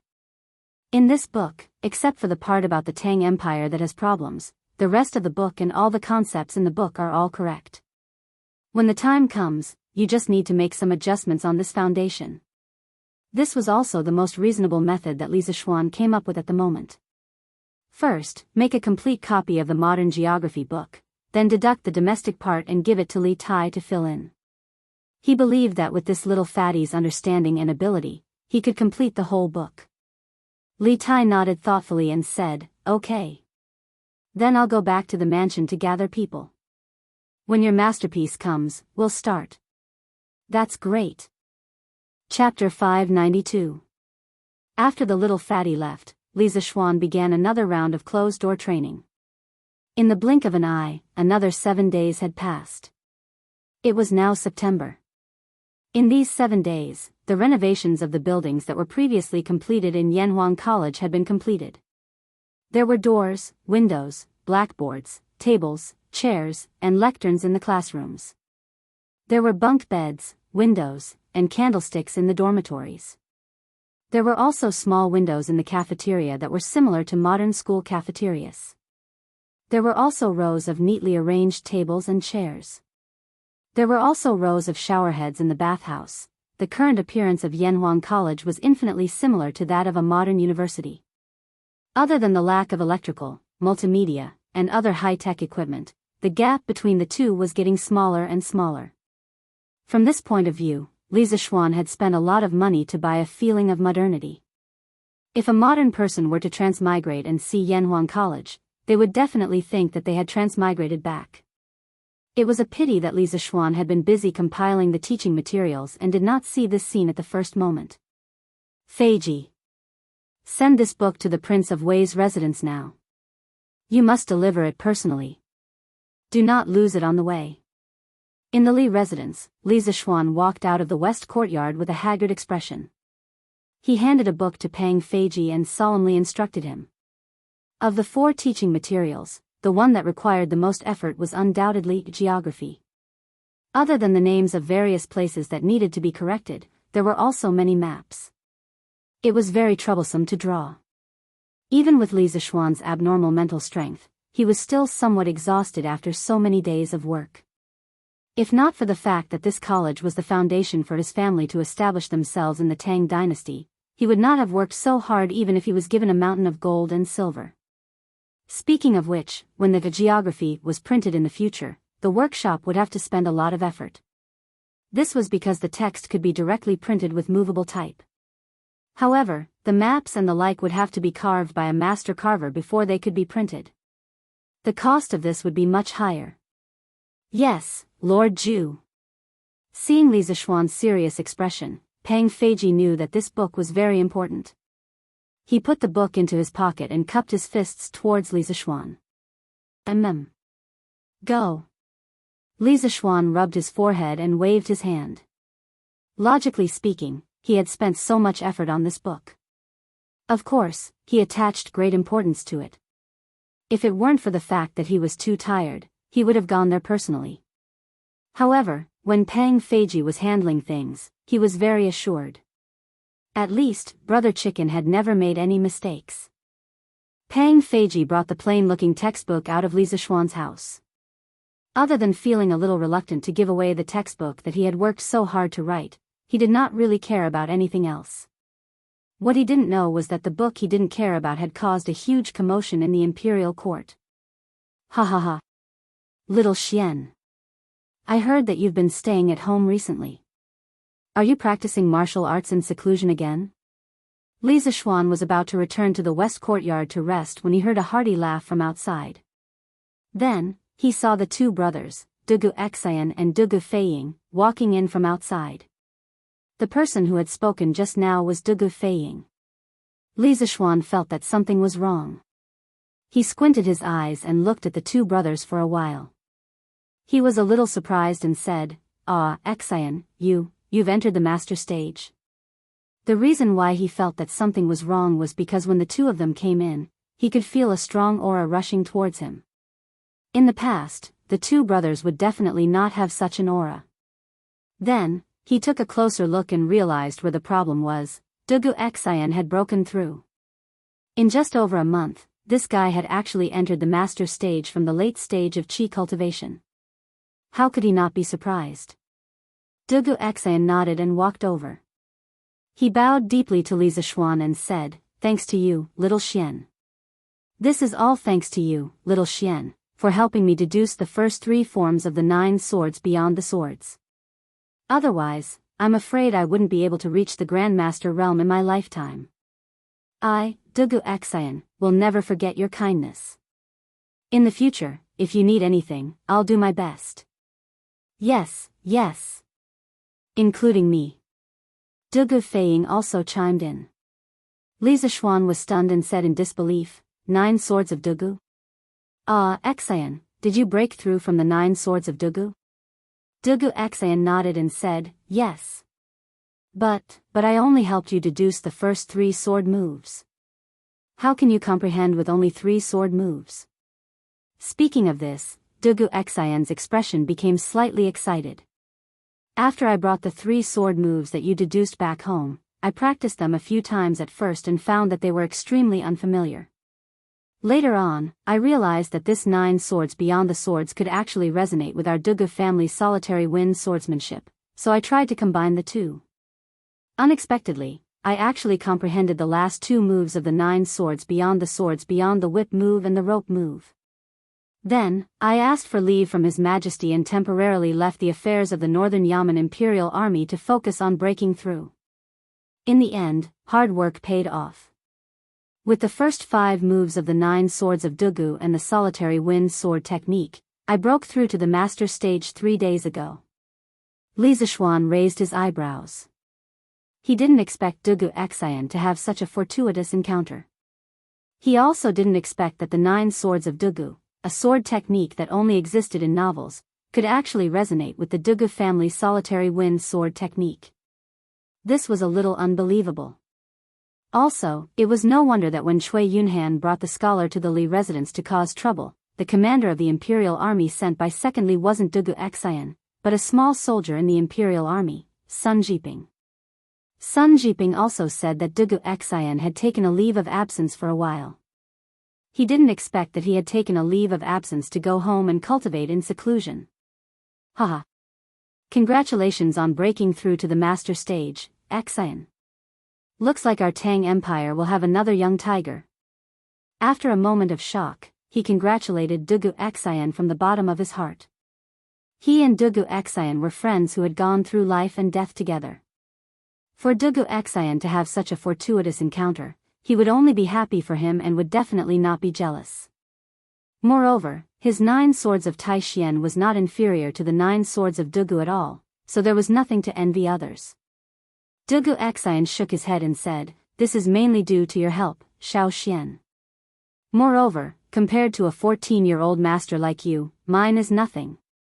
According to age, Dugu Xian was 27 or 28 years old this year. However, as long as he didn't compare himself to Li Zishuan, this monster, he could still be considered as one of the youngest people to break through to the master stage. Li Zishuan smiled and said, "No matter what, this is something worth celebrating. When we have time in the future, let's call Cho Ox and the others and have a good drink." Chapter 593. Little Xian, after my father found out that you were the one who gave me such a peerless sword technique like the 9 swords of Dugu, he was very grateful to you and wanted to thank you in person. He specially prepared some wine in his residence and sent us 2 brothers to invite you to his residence for a chat. I wonder if it's convenient for you? Li Residence, Front Hall. After Li Zishuan invited the Dugu brothers to take a seat in the front hall, Dugu Xian explained the purpose of his visit. Li Zishuan's hand that was holding the cup of water paused for a moment. He hesitated and said, "The 9 strategies beyond the swords was just an act of my heart. I didn't think that it could help Xian break through the realm by accident. This is completely your own good fortune. I don't dare to take credit for it. I'm very happy to accept your father's invitation, but I've been busy with the academy's teaching materials recently and can't leave. So, let's meet another day. I hope your father will forgive me for my rudeness." Whether it was in ancient times or modern times, it was very rude to refuse an elder's invitation. What's more, Li Zishuan was rejecting the head of a powerful family. If it wasn't for the fact that he really couldn't get away, he wouldn't have done this. Dugu Xian came to a sudden realization. He glanced at Li Zishuan and said, "No wonder I heard that you've been cooped up in the manor recently, little Xian. So it's because of your Yanhuang College. It's okay, it's okay. Your academy matters more. My father definitely won't blame you." Dugu Xian knew quite a bit about Yanhuang College. First of all, Li Zishuan had put a lot of effort into this college. Secondly, Li Zishuan also had high hopes for this college. Therefore, after hearing Li Zishuan's reason, he understood quite well. Li Zishuan smiled and said, "Thank you for your understanding. When I'm free in the future, I'll definitely pay your father a visit in person." Dugu Xian nodded and got up to leave. Suddenly, he seemed to have thought of God. He stopped in his tracks and pulled out a small booklet with a blue cover. He handed it to Li Zishuan and said, "Li Zishuan. Xiao Xian, this is our Dugu clan's solitary wind sword technique. Take it." Li Zishuan was stunned. "Huh? Isn't this lonely wind sword technique your Dugu family's heirloom sword technique? Why are you giving it to me?" Dugu Xian nodded. "The solitary wind swordsmanship is indeed our family's swordsmanship. Logically speaking, it should not be passed to outsiders. However, you did not hesitate to pass the 9 swords beyond the swordsmanship to me. Without a doubt, the 9 swords beyond the swordsmanship is a better and more exquisite swordsmanship than the solitary wind swordsmanship. The solitary wind swordsmanship is almost equivalent to the introduction to the 9 swords beyond the swordsmanship. The solitary wind swordsmanship is almost equivalent to the introduction to the 9 swords beyond the swordsmanship. After obtaining the 9 swords beyond the swordsmanship, our Dugu family owes you a big favor. Therefore, my father has decided to give the solitary wind swordsmanship to you. When Li Zishuan heard this, his heart palpitated with eagerness, but he still refused. No. This is too valuable. I can't accept it. Dugu Xian did not take the sword manual back. Instead, he insisted, you must accept this. Previously, you were able to deduce the 3 sword moves of solitary 9 swords without practicing the foundation of solitary wind swordsmanship. This means that your talent in swordsmanship is far higher than mine. Now that the facts have proven that the solitary wind sword technique is helpful in comprehending the 9 swords of Dugu, Xiao Xian, you must try to practice it. Who knows, you might be able to deduce all 9 sword moves of the 9 swords of Dugu. Seeing Li Zishuan's hesitation, Dugu Feiying chimed in, that's right. Little Xian, this is my father's wish, quickly accept it. At most, you can wait until you have deduced all the 9 strategies beyond the swords, then share your insights with my big brother.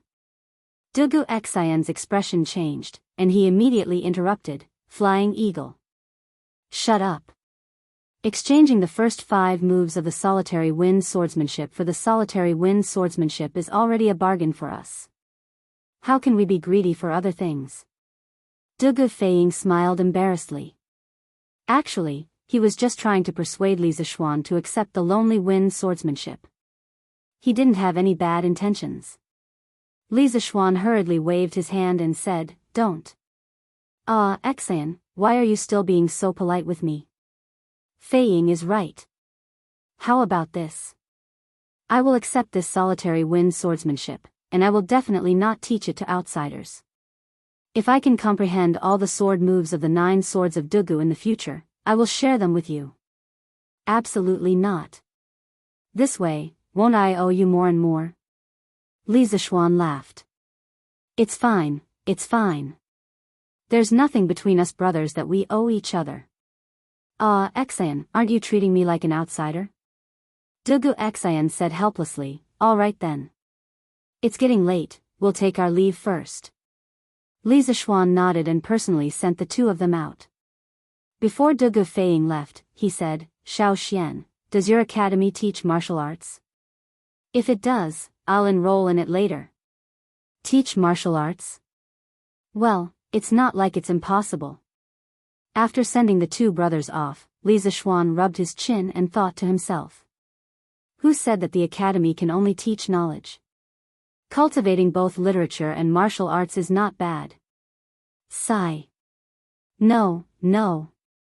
This bunch of kids are already fixed in their bones. It's too troublesome to teach them. This kind of unreliable thought came and went quickly. After a while, Li Zishuan threw it to the back of his mind and turned his attention to the manual of the solitary wind swordsmanship.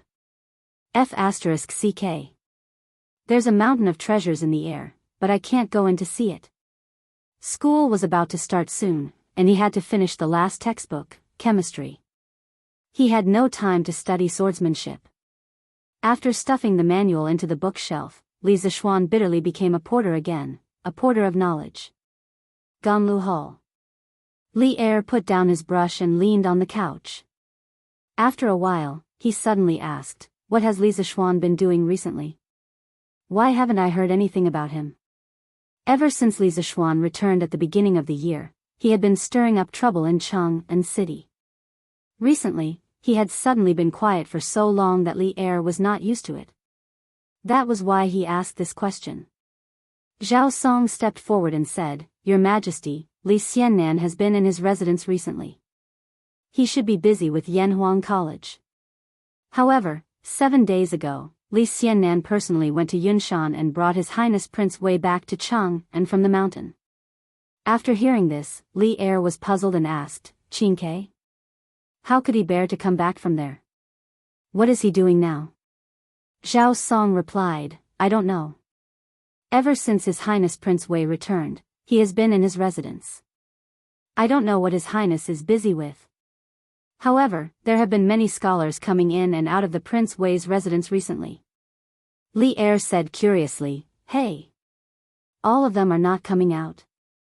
Zhao Song, let Qingke enter the palace to see me later. After returning to Cheng, and for so long, I haven't seen this child enter the palace to greet his mother. This is outrageous.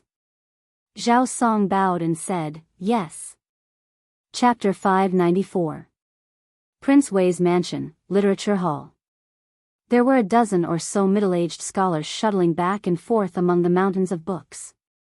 They were either reading ancient books, discussing with each other in low voices, or flipping through the books while taking notes. The room was filled with a dense aura of books. It had to be said that Li Tai's literature library had a large collection of books. There were at least 10,000 volumes, which was almost equivalent to a small-scale library. And what was Li Tai doing? This little fatty was currently hugging a book, immersed in reading at a table near the window. His expression was sometimes shocked, sometimes intoxicated, as if there was a peerless beauty in the book. Pooey, there should be a table full of peerless delicacies, causing him to be deeply immersed, unable to extricate himself. Ahem, to the current Li Tai, beauty was far less attractive than delicacies. Your Highness. At this moment, a grey-robed scholar walked in from outside.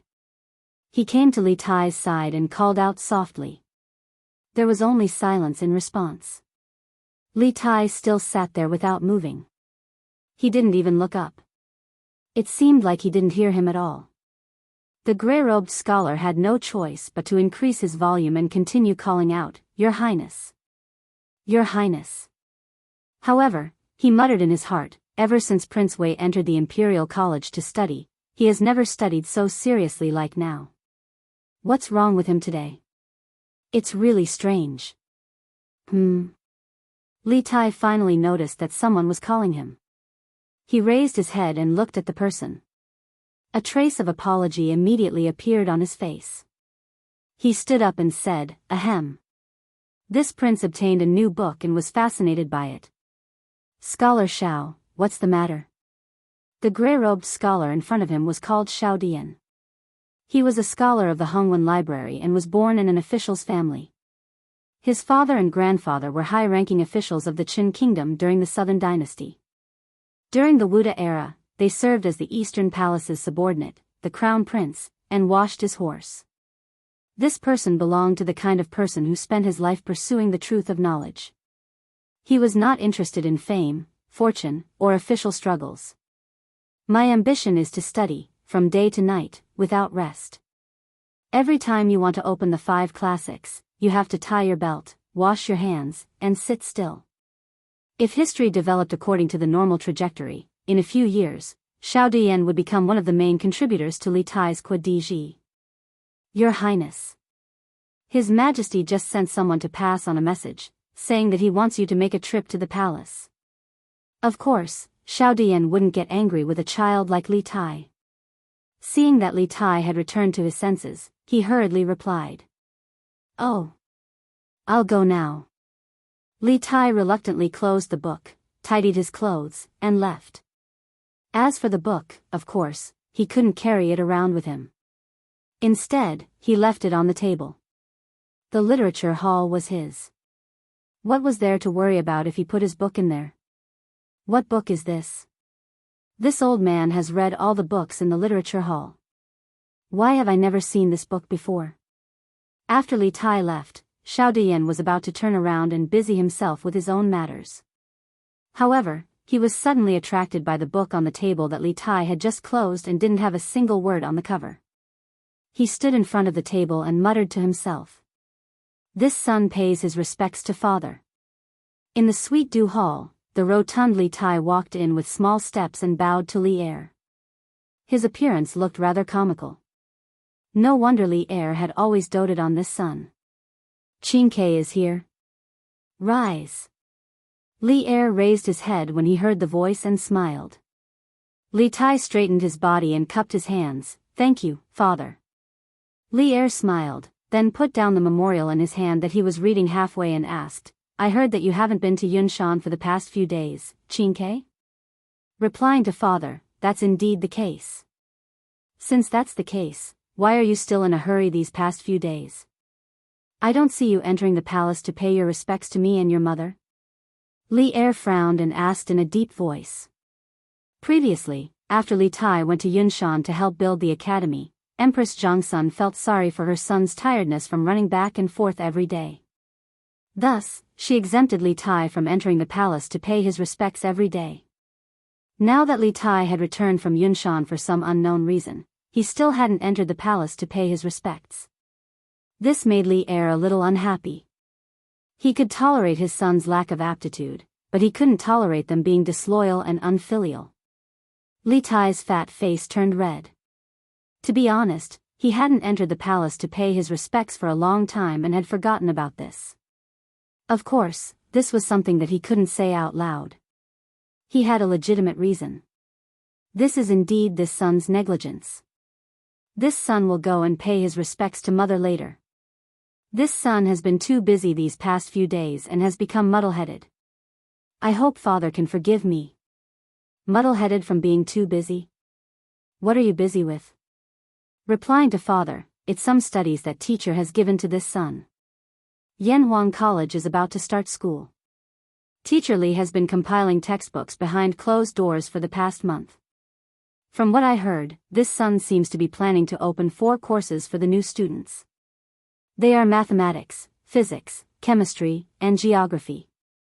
About 7 days ago, Mr. Li brought me back from Yunshan Mountain because he wanted me to participate in the compilation of the geography teaching materials.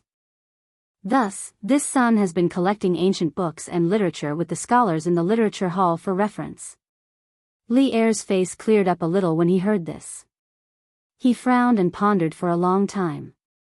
Then, he stood up and asked, Geography? Isn't he teaching engineering? Why is he teaching geography for no reason?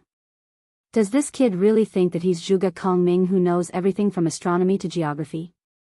When Li Tai heard this, he looked slightly excited and said, Father is wise. Teacher Li really knows geography. This morning, teacher sent the first draft of the geography textbook to this son's residence. This son opened it and was deeply immersed in it. I couldn't extricate myself. I didn't even eat lunch. Latitude and longitude, contour lines, sea level, and so on. Teacher put forward some new concepts in the book. It made this son feel as if he opened up a new world. This geography textbook is definitely better than any of the classics in the past. Li Er was slightly moved. No one knew a son better than his father. Li Tai had always been arrogant. A book that could make him praise it so much must be extraordinary. Latitude and longitude, contour lines, sea level. What are all these things? Li Tai cupped his hands and said, Father, this latitude and longitude is a set of data that teacher specified for each place on the map. It's convenient to find the location on the map. Contour lines are curves that distinguish the height of the terrain on the map. The sea level is the average height of the sea. This is used as a reference for the height of the terrain on the ground. Li Er frowned when he heard this. He didn't understand a single word that Li Tai said. Thus, he frowned and said, Where is that geography textbook now? I want to see how magical it is. Chapter 595. The geography textbook that Li Arian wanted to read was currently being observed by several scholars. Hiss. The earth under our feet is actually spherical? How is this possible? Li Tai already knew that the earth was spherical, so he wasn't surprised at all when he saw these things. At first, Xiao Dian didn't suppress his curiosity and quietly opened the book that Li Tai left behind. When he saw the first page, he couldn't help but exclaim. This inexplicable exclamation also attracted the attention of the 2 scholars beside him. However, Xiao Dian couldn't care about this at this moment. He had already put all his attention into the book. He wanted to find out the truth. The first chapter of the geography textbook compiled by Li Zishuan talked about the earth and maps. After saying that the earth was spherical, Li Zishuan gave some evidence that could be given under the conditions of this era to prove that the earth was spherical. After Xiao Dian finished reading, he felt as if he had been struck by lightning. His head was buzzing. He originally wanted to refute the point of view in this book, but after reading this small chapter, he could no longer refute it. However, he found it hard to accept that the earth was spherical for a moment. Oh my God! The earth under our feet is so big. The Tang Empire only occupies such a small area. There are so many countries in the north, west, and south of the Tang Empire. 70% of the Earth's surface is ocean, and 30% is land? How is this possible? The meridian from the south to the north that passes through the Taiji Palace is called the prime meridian or the 0-degree meridian. From the 0-degree meridian to the east and west, it increases to 180 degrees. From the equator, 0-degree latitude, to the north and south poles, it increases to 90 degrees. It divides the Earth, and each part corresponds to a latitude and longitude. Hiss. Who wrote this book? Who proposed the longitude and latitude? It's too bold. He wants to use the Tang Empire as a reference to divide the world. This idea. This boldness. It's simply amazing. At first, only 2 people were attracted, but when they saw the wonderful parts of the book, the 3 people exclaimed again and again. Finally, all the scholars in the room were attracted. Gradually, as time went by, the people in the room were all shocked by the spirit of pointing at the sky and drawing the earth. No one had ever told them that the earth was round, no one had ever told them how big the earth was, and no one had ever told them how big the earth was, or how many oceans and lands there were, and no one had ever divided the earth by latitude and longitude. Just by reading the first chapter of the book, these grand scholars felt that their worldview had been completely overturned, and they were still in a state of confusion. Scholar Shao, His Majesty has sent someone here. He said that he wants to help Prince Wei take away the geography textbook that he was reading earlier. Just when everyone was shocked to the point of being speechless, a manservant walked in from outside and cupped his hands at Shao Dian. Seeing that an outsider came in, to escape from the Tang Empire, to escape from the Tang Empire, escape from the Tang Empire was to the Tang Empire to the Tang Empire to read the book. After all, this book was Li Tai's private book. It was against the rules for them to read it without permission. Shao Dian's face turned red. He stood up and looked at the servant and asked, "Geography teaching material? What geography teaching material? Did His Highness say it clearly?" Although the servant felt that the atmosphere in the room was strange, he did not dare to raise any questions. He directly answered, "His Highness said that it was the book that he read earlier." Shao Dian suddenly understood. He picked up the book on the table and looked at it. He reluctantly handed it over and said, "Then it's this book. Take it and give it to the person sent by His Majesty." "Yes." The servant took it solemnly and then left. Everyone in the room looked at each other. Shao Dian sighed and said, "So this book is called Geography. It's really a peerless book."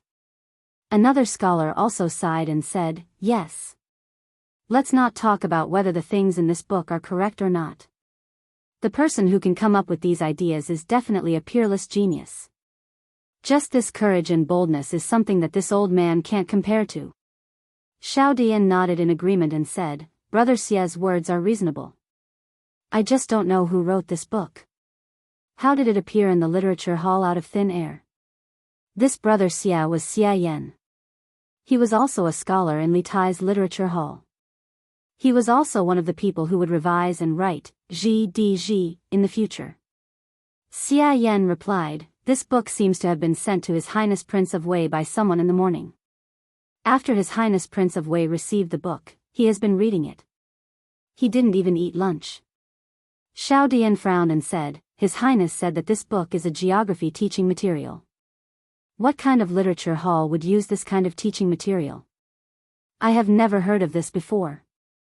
Xia Yan thought for a while and suddenly shouted in shock, "Yanhuang College. Only a strange existence like Yanhuang College would use such a strange teaching material. Also, His Highness asked us to search for the past few days. It's very likely that it has something to do with this geography teaching material." When Shao Dian heard this, he agreed and said, "Brother Xia's analysis is right. If that's the case, then the person who wrote this book can only be, pointing to the sky and drawing the earth, dividing the world. This kid is really bold. Not bad, not bad." In the Suite du Hall, Li Er received the geography book from Prince of Wei's residence. After reading it for half an hour, he clapped his hands and laughed. The reason why he said it was not bad was mainly because Li Zishuan defined the zero meridian as the meridian that passed through Taiji Palace. This made Li Er, who valued the holy name, very proud and satisfied. As for the theory that the earth was spherical, Li Tai had introduced it to him before. Now that he saw it written in the book, he wasn't too surprised. Is this a world map? Why does my Tang Empire only occupy such a small area? And why are there so many gaps in my Tang Empire's territory? Casually flipping through the teaching material, a large map instantly attracted Li Er's attention. After looking at it carefully for a while, Li Er raised his head and frowned. Li Tai coughed and explained, "Father, although the Tang Empire has a vast territory, it's really only so big on Earth. As for why there are gaps, it's because Mr. Li doesn't know much about our Tang Empire's mountains, rivers, provinces, and counties, so he handed the task of perfecting this book to me. After receiving the book today, I'm planning to start perfecting it." Li Er nodded and stared at the map for a long time. Then, he raised his head and an indescribable expression flashed in his eyes. He said to Li Tai, "Good. Then, Qingke, you can go back. You must pay attention to the perfection of this book." Chapter 596. Scholar Xiao, Scholar Xia, you guys haven't left yet? Li Tai hugged the geography book. When he came back from the palace, he saw that no one was missing in the literature hall. He couldn't help but be surprised. When Li Er called him to the palace, it was already very late. At this time, the sky would probably turn dark in a while, so Li Tai was surprised. Xiao Dian went forward and chuckled, "We were all waiting for your highness to come back. May I ask your highness, why is his majesty looking for you?" Under normal circumstances, Xiao Dian definitely wouldn't ask such an unruly question. But today, he was already stunned by the views in the geography book. Moreover, Li Er specially sent people to retrieve the geography book. This meant that Li Er looking for Li Tai today definitely had something to do with geography. He really wanted to know what Li Er thought of this book. Li Tai was startled. Although he felt that Xiao Dian's question was very impolite, he still answered, "It's nothing big. This prince had already planned to do this long ago. It doesn't matter if Father Emperor sends a mission or not." "Oh. Damn." Speaking until here, Li Tai seemed to have suddenly thought of something. He slapped his head and said with regret, "AI. After getting the book in the morning, I was too engrossed in it and actually forgot to tell everyone about proper business. AI.